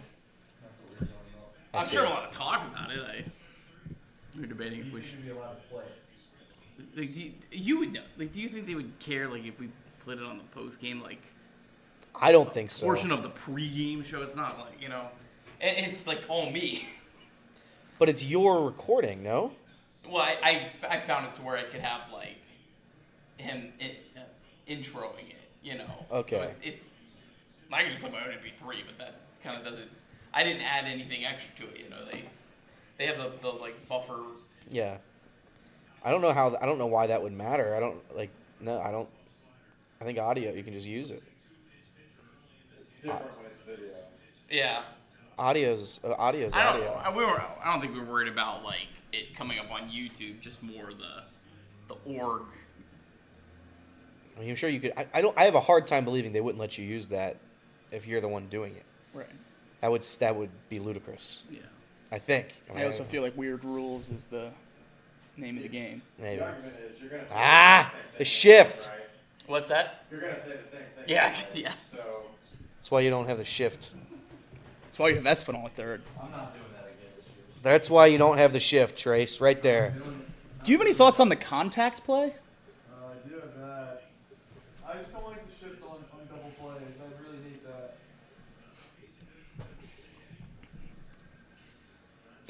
Craig says, is Trace running the double play tally this year? No, I'm not doing it.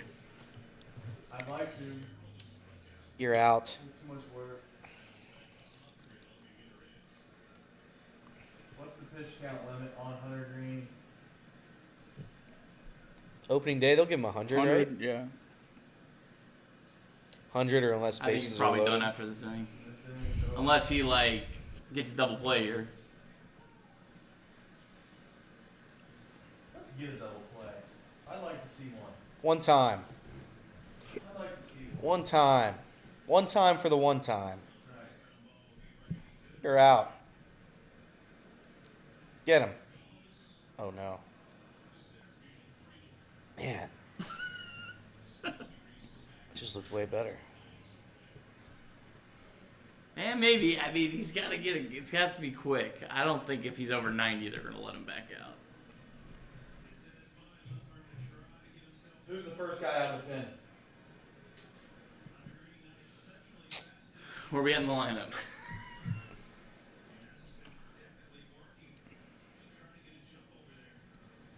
This is the...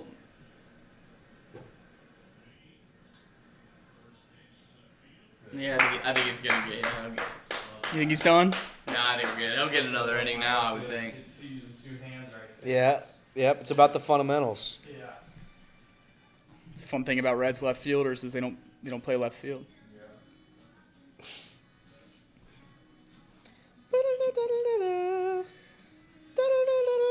People forget Spencer Steer's natural position is second base. That's right. They do forget that. Water. For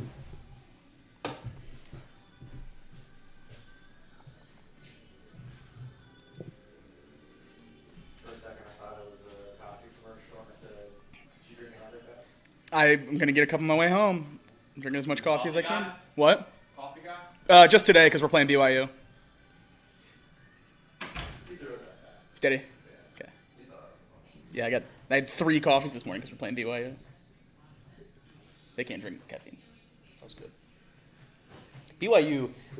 Look, Kirby, you went to Liberty, though. They got some weird rules, too, don't The they? weirdest. Like the strictest school ever unless you're the president of the university. Curfew, midnight. Do they follow that? Oh, yeah. Yeah. Dorms, Well, I mean, dorms and stuff. They, walk around. There was ways around it. Like, I had an uncle that lived in town that didn't live in town. I see. That's that I good. made up. That's good. And you could sign yourself out to go stay at your family member's house. That's good.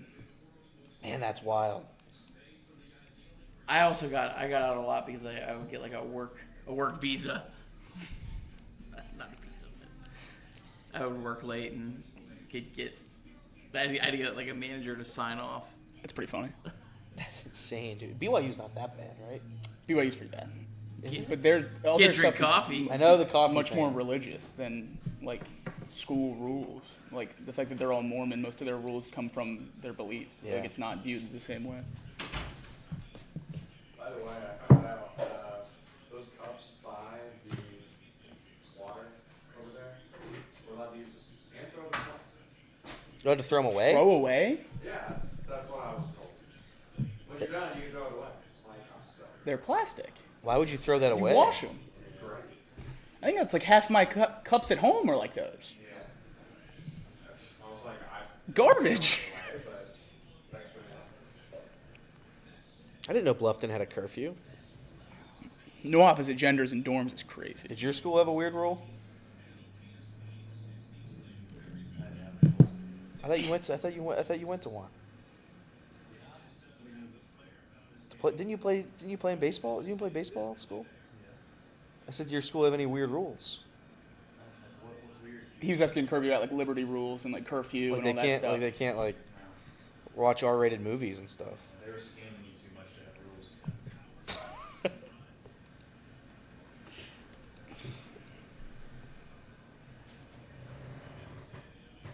They said you with a mask on my freshman year at Alabama, they give you detention. What? Elly.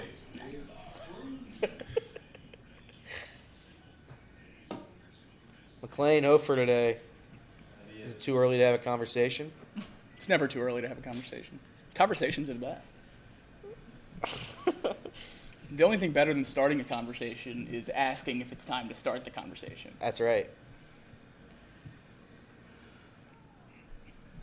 Is that outside? Honest to God, I couldn't see it.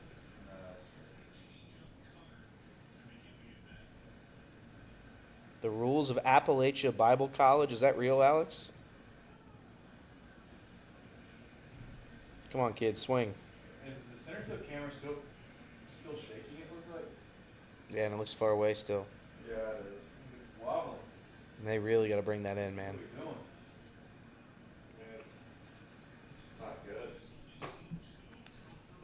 Why are we so far away? I don't get it. Can we zoom I don't in know what just a little bit? I don't know what they're trying. It's What- never been that far. What I don't understand is, like, from where that is in the outfield, and we're still in the box where the cameras are, right? For the most part. It has to be. Like that. Like I don't understand what's like. They're not on a flat. Like I don't think they're on a platform where the angle is. Just, I mean, I guess maybe they're zoomed out because the camera is shaking. Like that. Jackson Cheerio struck out 4 times today. Ooh, sell your stock now. Hate to see it. Adam Scott just confirmed in a interview.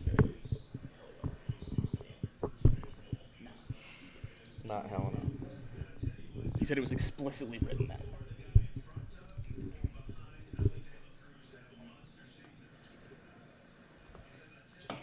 How to play. Lux bomb. I tune him out, man.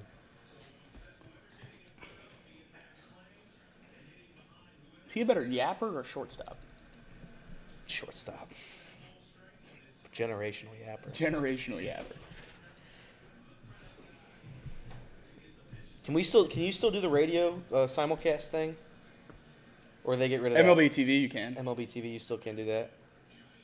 You're going to need to utilize that. I don't know how that works here, though.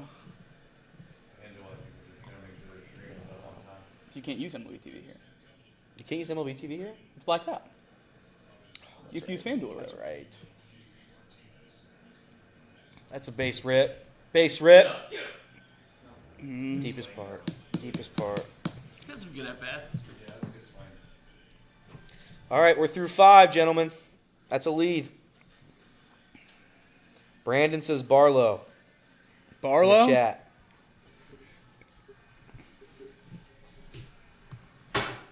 he knows then, obviously. Barlow's coming in first. That's what I would presume, unless that's a call. Maybe It'll his be a boots wild- on ground. Be a wild guess. Who was the first guy out of the pen 2 years ago? What was 2 years ago? What was? Oh my God, I don't even know who that would be. That team was terrible. 2023 opening day. Pretty sure it was Fernando Cruz. I would think they'll try, if they can get Hunter to get through this inning, they'll try to go some combination of Santillan, Pagan, Rogers.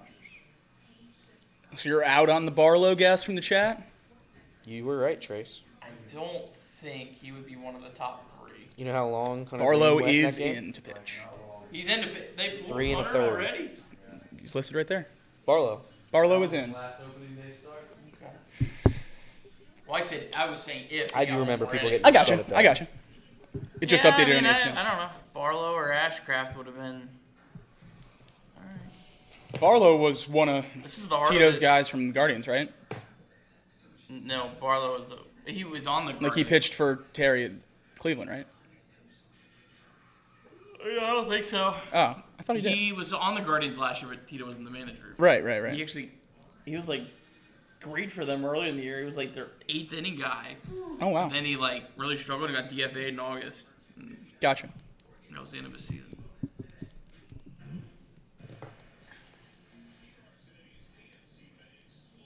It's a hell of a line from Hunter. Yeah. I mean, it sucks that guy got. Like, It's one swing, yeah. Home run. Like, I guess it wasn't 100 mile an hour off the bat's not cheap, but Oh my God, we're 3 pitches behind. I just blew the game. that's how it is. It's live to us.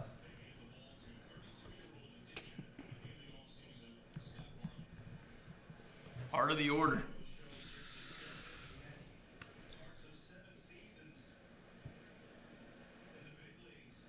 You're out. You know when you first did that, I actually thought you were ahead. And you Oh, no. I just say it at random pitches.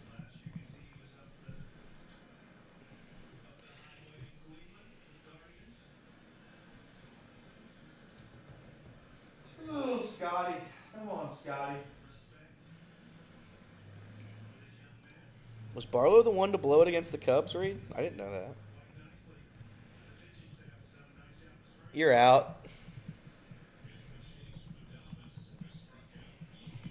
Here we go.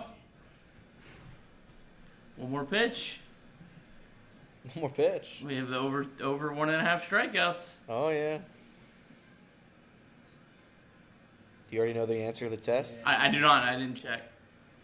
Yeah, Boom! Yeah, you did. Yeah, you did. No, you I did didn't. know. Yeah, he did. He did know. Swear to God, You knew. Nick, you did play it off pretty smooth though. That was pretty good. That was good. You did go like, here we go, like you kind of knew something, and then you realized we did not know. Yeah. You did a good job of playing that off. Your misstep was when you said 5 minutes ago that we were 3 pitches behind. If you would have just kept that in your back pocket, you would have been fine. Yeah. But we know. I did we know look. now. I just looked up and saw the 2-2. I don't have that up. I have the. No, it's all right. It's He's all still right. holding on. He's still holding on to it. It's all right. That's good. Even more respect. Makes me start thinking that he might be Sean Connor now. Oh! I think you're Sean Connor.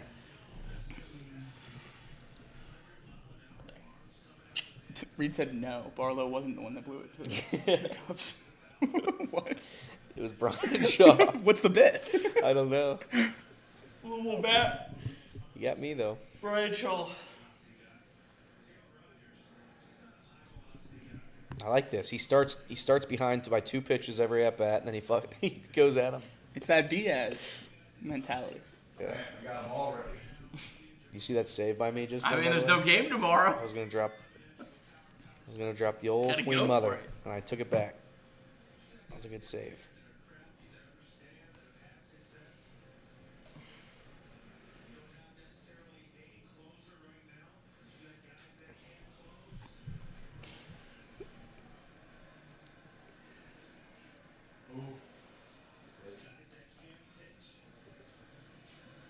We'll have a closer. We got closer. Who has that? I mean, Nobody. nobody.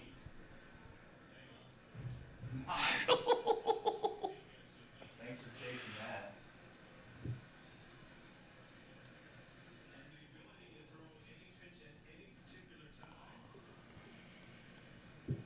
Wow. Really appreciate it, my friend.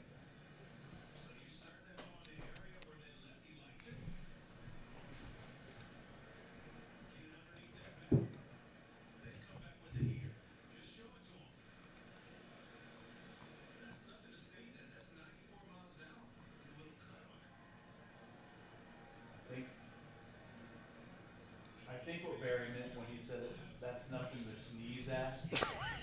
is he really meant that's nothing to scoff at. But he went with sneeze, which I've never heard of that. But I must admit, I feel like it's the same thing, no? I don't know. I don't know. You think a sneeze You're out. and scoff? Get it. He started every single batter behind Where's 2 my center pitches. fielder at? I feel like I've definitely heard nothing to sneeze at before, though, is what I'm saying. Really? Yeah, like that and squawk. I've definitely heard both of those things. Sneeze at? That's nothing to sneeze at? Yeah, for sure. No question. That's definitely That's definitely a saying. really I think so. nothing to sneeze at. All right. I got no thing.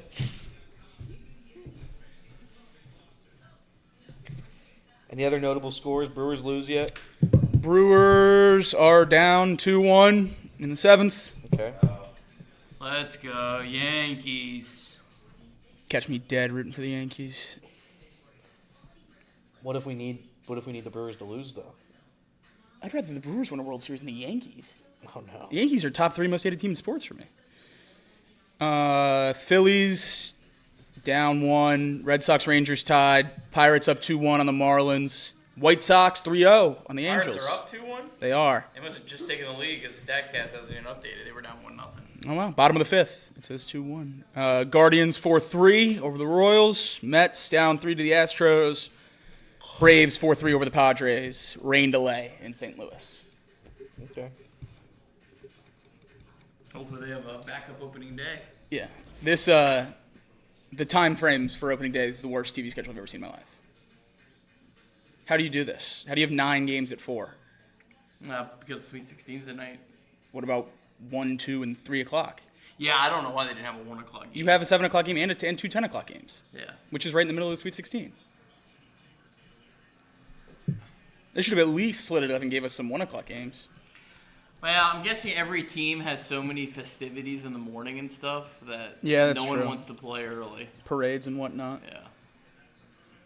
Like the Reds couldn't play at 1 o'clock. Right. Oh.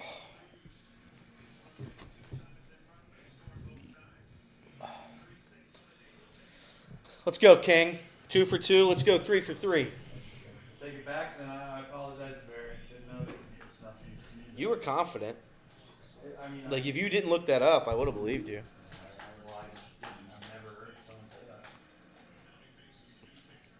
Let's go, Jay. Bang. I'm also good at mixing up phrases too myself personally. Like what? Saying things that don't theoretically make sense, but you've heard them before. Furthermore, farthermore. Without farther ado. Without farther ado. 2-0. Don't swing. Don't swing. You're out.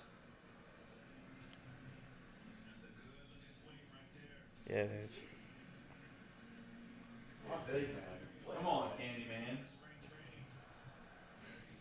O'Neal's 3 for 3 today. Just the one home run. He's on fire. He's the opening day. He's the opening day boy. Did Kendall do something Nope. good in the opening last year, too? Did they have a pretty good opening day last year? I don't remember. I know Nick Martini did. I don't know about anybody else. He might have hit a home run, though, Casey. You might be right. I remember there were multiple home runs. Ah! He wanted it. He was begging for it.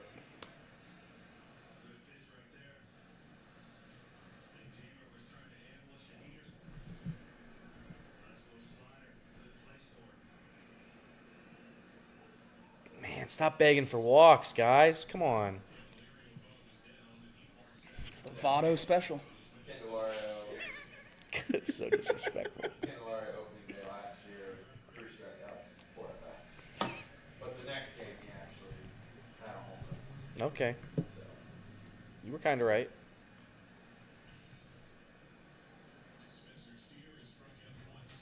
All right. No golden sombrero. Please, no goldens. He's one I'm okay if you beg for a walk. Just keep that bat on the shoulder, big boy.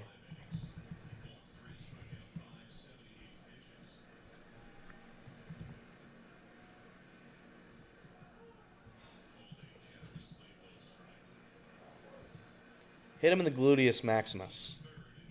I think might go yard. Give him a little pat. Give him a little love pat. Ball. He really is towing that thing.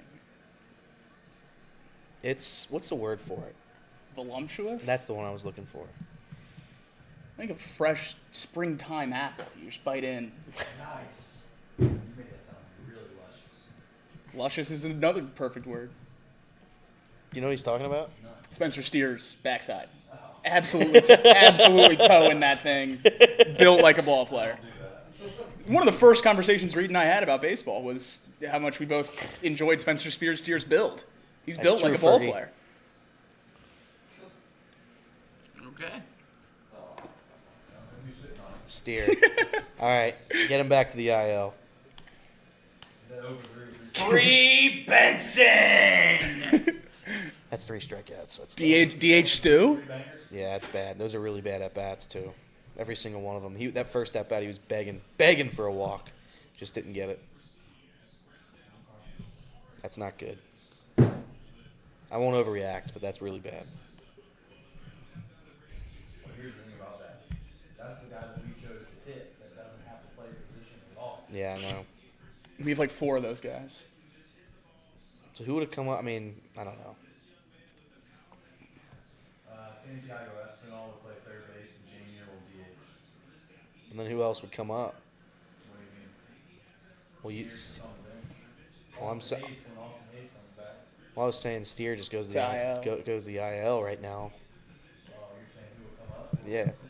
Yeah, but then you'd have 100 outfielders. You wouldn't have Will Benzicover sit on the bench. That's what I was saying. I also don't think Steer's DHing if Hayes is healthy. I agree with that, Jacob. Reese Hines, maybe. Go. Yup. Yes. Here we go, CES. All right. Prove me wrong, You baby. shut your mouth, Elliot. Prove me wrong, baby. Go 3. Go 3. Come on, let's find a way to get him in. Let's go, man. Fergie says Urbana had no rules. It was lawless. It was. That's because, like I said, they couldn't make rules because they didn't want anybody to leave. They needed all the money they could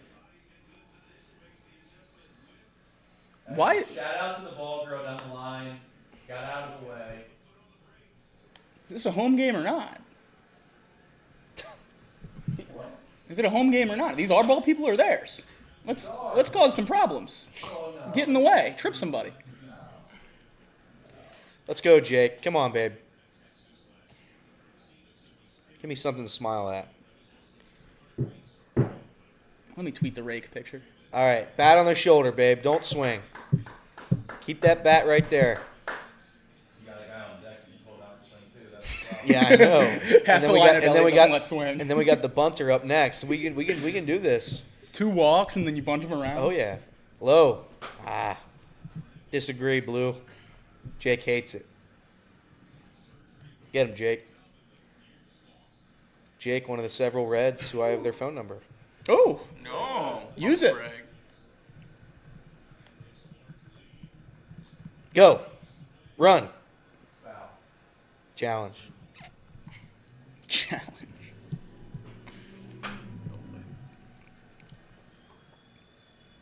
God, Orioles are going to crush the Blue Jays. Crush them. Orioles are a good team, man. Down 9-2. What are you talking about? Yeah. It's good power. What was the exit velo on that one? 7? 87. Good to see the fry box is still firing away. You're anti-fry box? No, I like the fry box. I like fry box a lot. I like the fry box.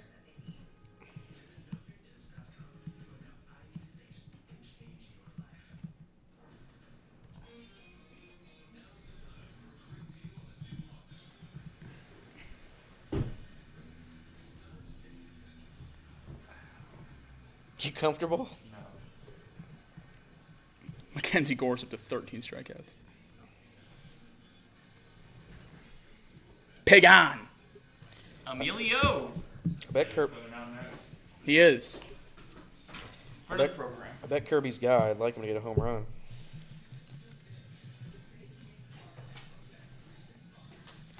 And the money line. And the money line.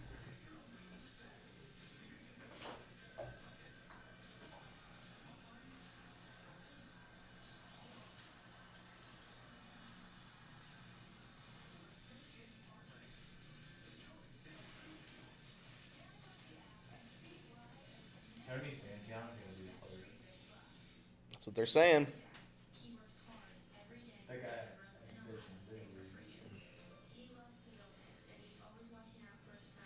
I think Tony can do it.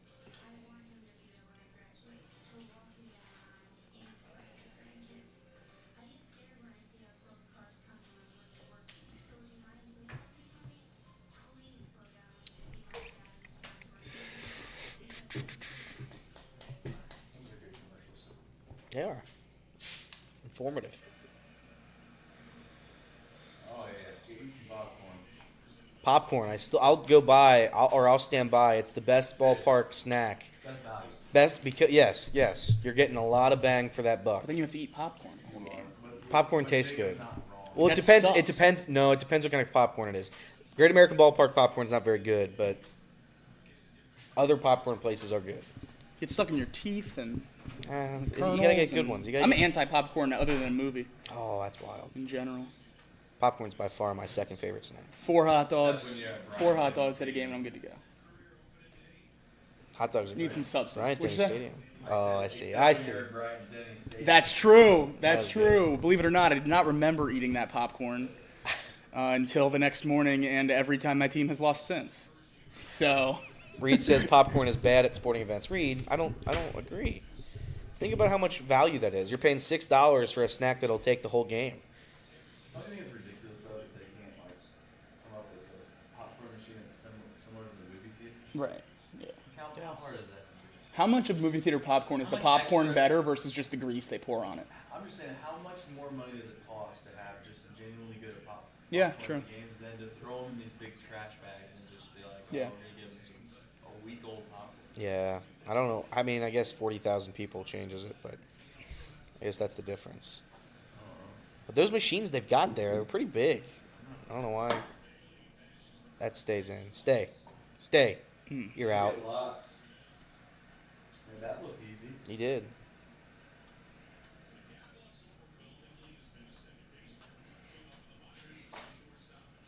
I love a hot dog if the hot dogs are good. Whenever I've been to Wrigley 3 times. Wrigley by far is my favorite hot dogs. Best wieners. And Reed makes fun of the way I eat it. Penn Station is He a doesn't like it. He phenomenal, doesn't like phenomenal. hot dogs. Gavin Lux is a scouting report, tape it in his hat guy. You see that? 2 outs, 4 pitches. What? One of them was Penn Station does have good value. inches, not feet, from a home run. Someone make a play? That just kind of ended right at the wall. Kirby, how many games do you go to a year at GABP? Like 5? Couple of them? 3? 3? 1?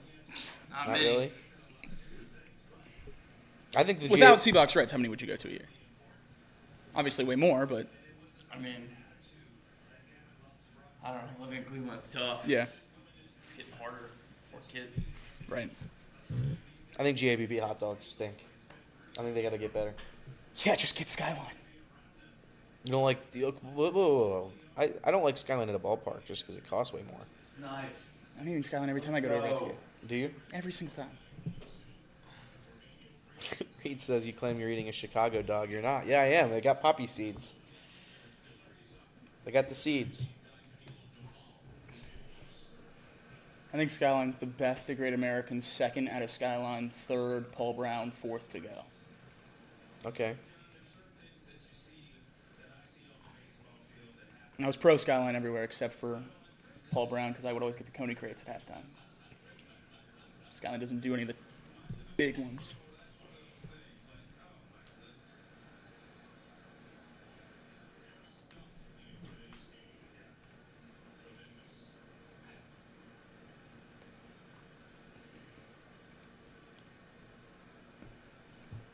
Come on, get out.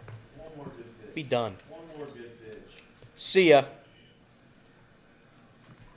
Almost. One more good pitch. I can't believe they gave away Nick Senzel's number like That is the way to go, Mouse Cop. You have to go all beef. Senzel's a bum. Except for that one game after we told him we hated him. And he hit a Yeah, home that's run. right. He did hit. Oh no, you're out. Stay in. Ah. Is it raining out there? Or no? No, they all paid a lot of money to sit there. I'd kill to be at this game, man. Are you guys anti going to opening day? Is that the take? Really? This is the first one I've missed in 9 years. Wow. I went last year. I don't like. It's okay. I don't. It's my favorite. I don't like crowds. You're out. It's also watching the baseball is like 17th on the list of things you're doing. I know, but that's like I don't like the other 16. No, I know. things. That's what I'm saying. It's like it's certainly a specific crowd. If I drank alcohol more than I did, then I would love it. That's the main part of the song and dance. Yeah. Getting down there at 11 or whatever. And Like I'm sure Mouse Cop's right now floating on a cloud. Nate's been down there like all day. Has he?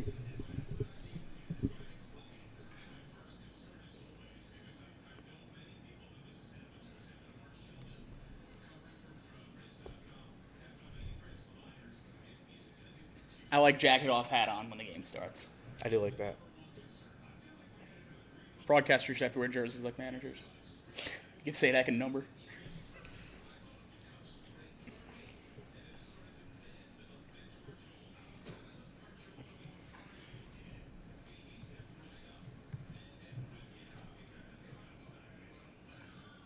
Was Brian Pena a good catcher, Kirby? He's a nice guy. That's never good. No, he was fine. I like Brian he was Pena. He was a solid backup catcher. Switch hitter. He was switch hitter. Yeah. I got a picture with him in Cleveland. Did you? Yes. Here we go, Emilio. That's that Reds caravan bump. That is.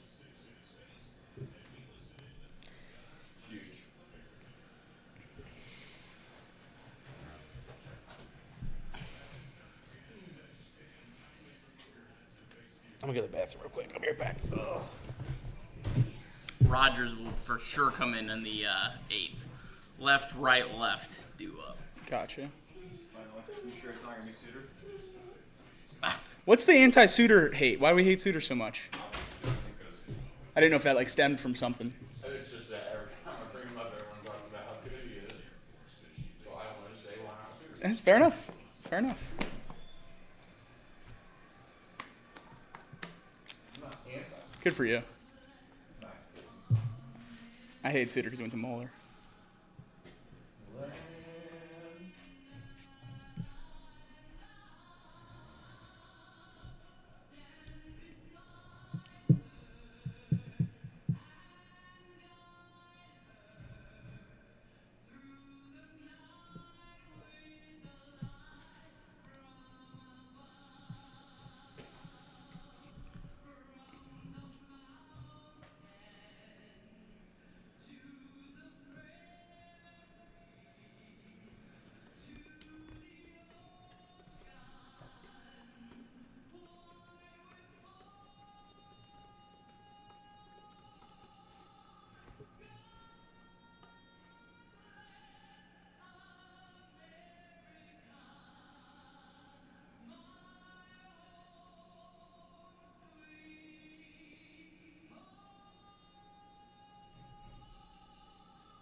That's pretty good.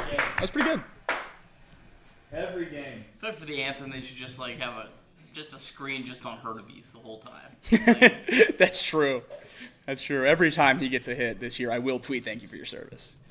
That will be something that happens.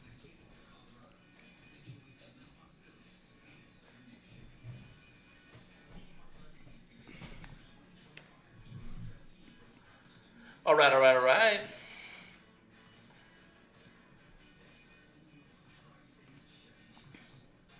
What time is it? 5:52.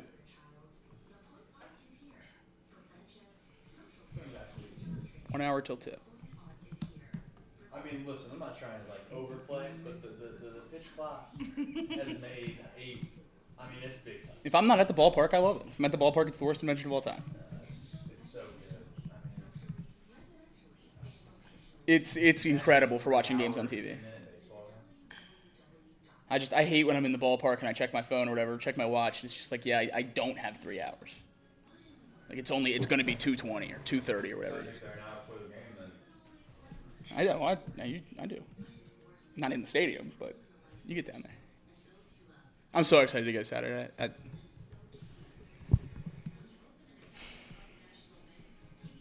you going Saturday? Is that what you said?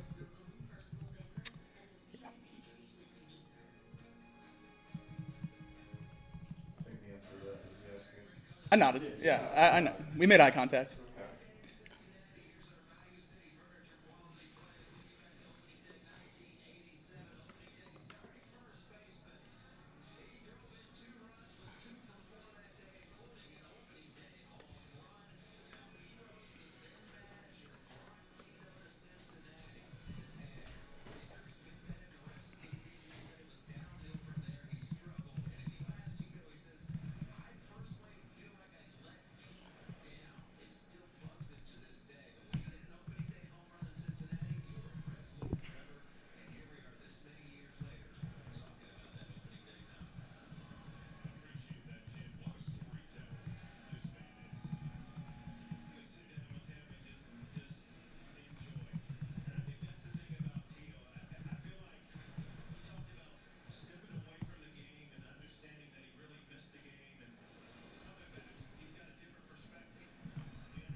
There we go. 43,800. It's pretty good.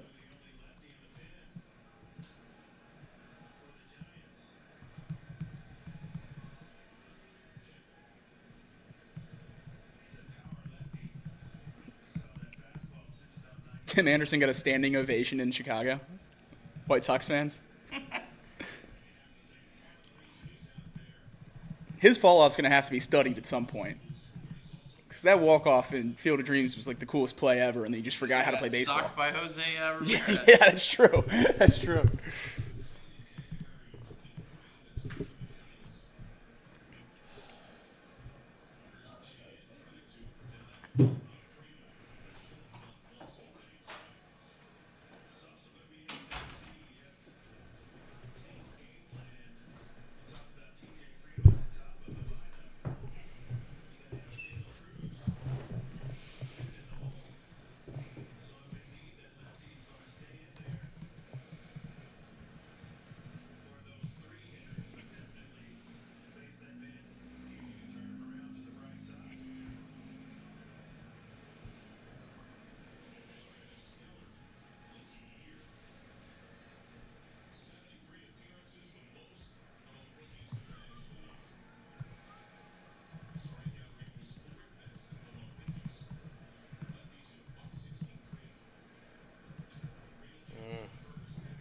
That's tough.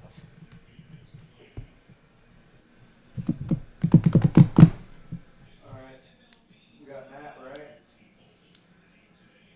We got Matt. We got Matt. I needed the Lefty, this is his best matchup. We got Matt. Come on, Matt. Come on, Matt. Ah, he wanted it. Yes, he did.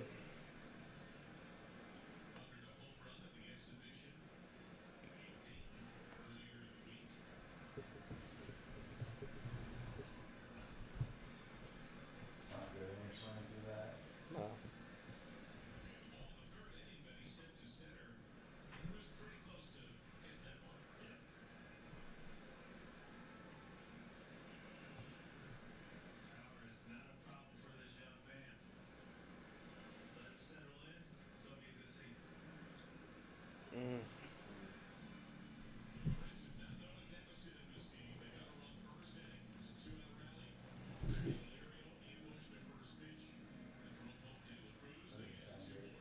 Froze your cup, bro.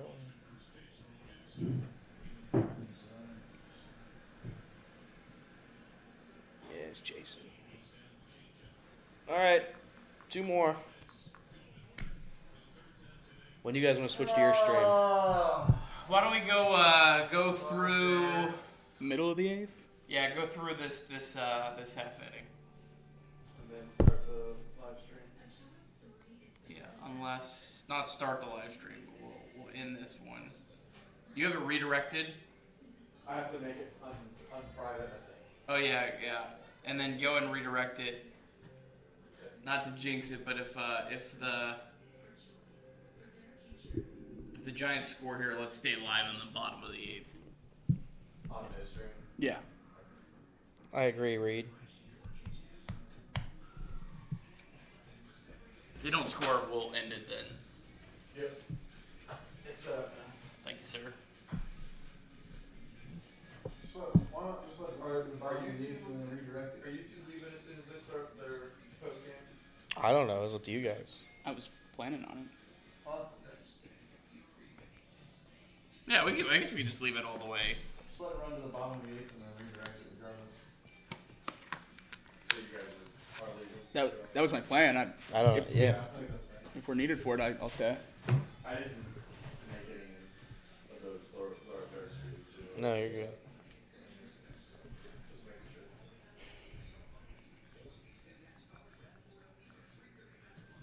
You guys just want to sneak out when you run the intro. Yeah. Yeah, that's fine. Or in between streams, because we're going to have to end it anyway to redirect. Well, you want to watch the game. Yeah. Watch the Oh, other game. yeah, I guess. Not gonna watch the 9th inning.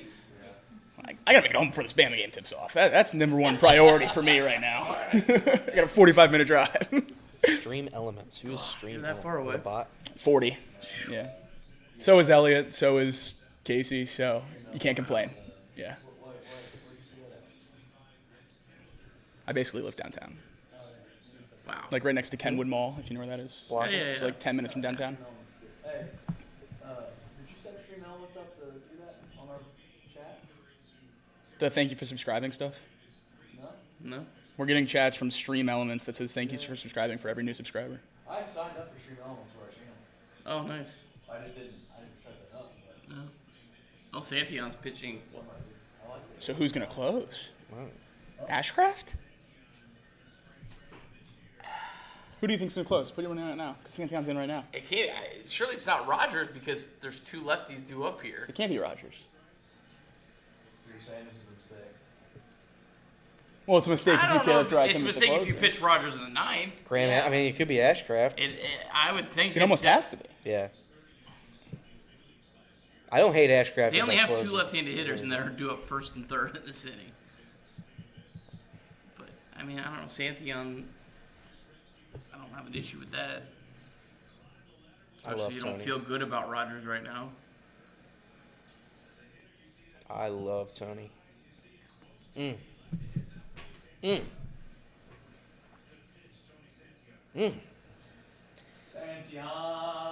Yaz hasn't really been good there, has he? He's been okay, I guess. Good pitch. Really good.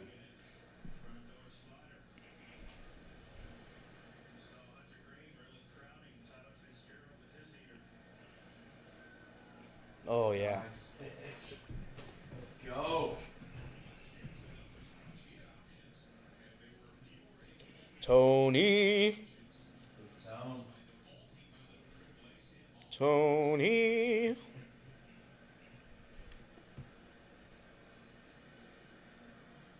Come on. Had to. I thought it was like just a strike period, no? Is it outside? I don't think he went, but it looked like a strike. Like No, legit strike. it looked out. It looked out. Yeah. Yeah.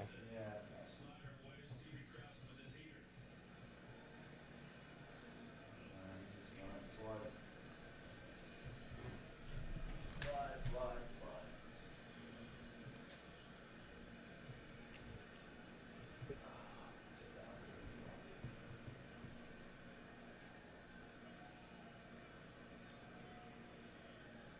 Yeah. Big tone. Yeah. You're Big out. Tone. You're out. Walk on back.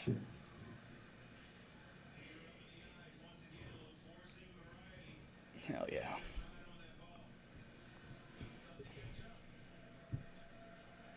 We've shut them down completely. Damn. I mean, you are a dumb idiot. Sorry. I mean, that is insane. I mean, that is insane. You of all people? I was cheering on my team. Who does that? You of all people. I was cheering on my team.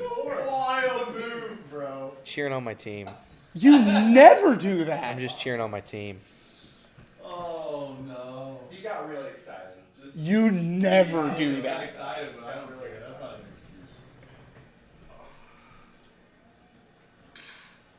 excuse. Stay in. Give me 2 catcher outs today. Gold glove.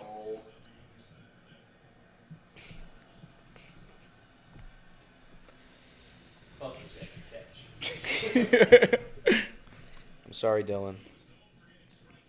Adley 2 bombs today. Oh boy. I love Adley. He's so good, man. I love Adley. There's no one that needs this out more than this world is Elly Greene. That includes Tony Sanation.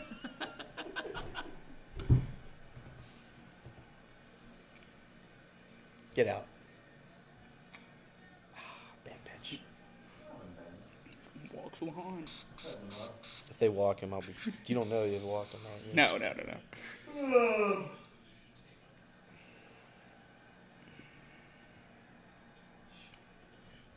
Dude, the lights like sitting in the studio for this long. No.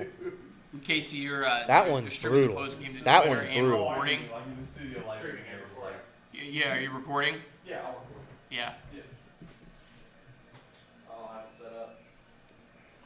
challenge.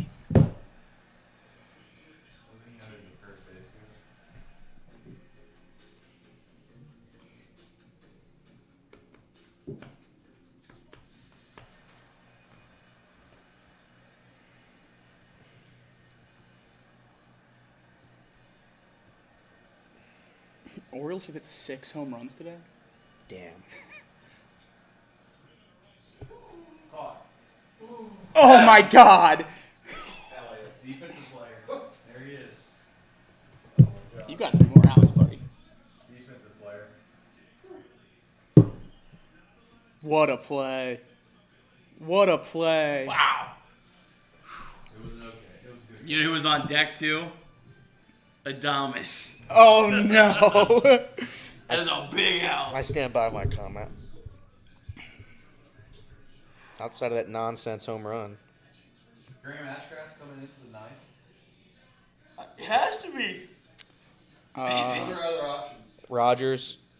Which isn't an option. They're all lefties, which wouldn't have made sense. Why Yeah, Sam Mole, Suter, you just faced 2 lefties that inning? Rogers. Jabot. So it's either Ashcraft or Jabot. Yeah, there's no way Jabot. If it's Jabot, I'll be pissed. Is it crazy You'll to say sing. that Big Tony might come out for a 6-outer? I will not sing for Jabot. If he saves opening day, you will. I don't think so. I might have to. If he's registered to I don't save know opening day. you will sing. I'll sing. I'll go out in the studio and I'll go out of the studio and I'll sing if Jabot saves it. What? I said I'll sing a song if Jabot saves it. If If Jabot saves it, I'll sing. Oh boy, it's Ian Jabot in the pen, not Graham Ashcraft. What? Ian Jabot is warming up in the pen. Ashcraft is not seen via Trags 10 seconds ago. Dude, I can't do it if it's. It's Ian man. Jabot slamming the door, baby. Dude, that can't be the option. But he wasn't even like on the roster Until yesterday. Jibby! Imagine if David Bell did this. This is Tito's guy. This is what we were talking about earlier. No one's gonna say a thing. I mean, I like Jabot. I just That makes one of us. Oh, Ozempic. how many innings this guy? You know. how many is what guy? How many innings did he get this one? Jabot?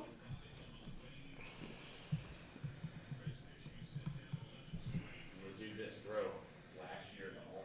We can't do Santion back to back. That's what I was thinking. 11 innings. 12 strikeouts. 11 innings? Something. This is the Rogers I thought we got when we made the trade. It's like I'm gonna be sick watching the submarine bullshit all year long. Thank God. Jabot gave up You hate the 13 hits in submarine. 11 innings. He's better too, isn't he? The submarine guy's awesome. Yeah, I hate it. Aesthetically displeasing. Do you think it's better on the arm? Or do you think it's worse? It on the is, arm? right? It Like is. that's like the whole. Better on the arm. That's why Submarine softball is? doesn't have the same issues as baseball because the underhand's like muscle with the angles of the muscles in your body. That's the way they go.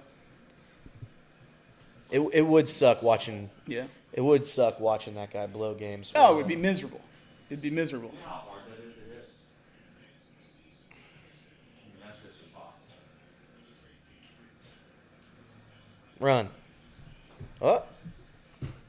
That's what happens when you don't give a hard 90. He could have beat that out. What?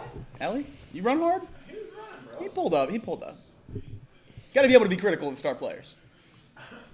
You don't get toxic trade. We got 2 outs. Snuck up on us. Oh yeah, the fact that we're going to be behind for the 9th. Last 4.5. That's what it is. I'm going over there. Hunter Greene, bullpen. Candy 3 RBIs. CES too. I need 3 topics for the back half. Oh, they're coming. Tito's one of them. I mean, Jabot. Wow. That is But I fun. have the bullpen. Okay.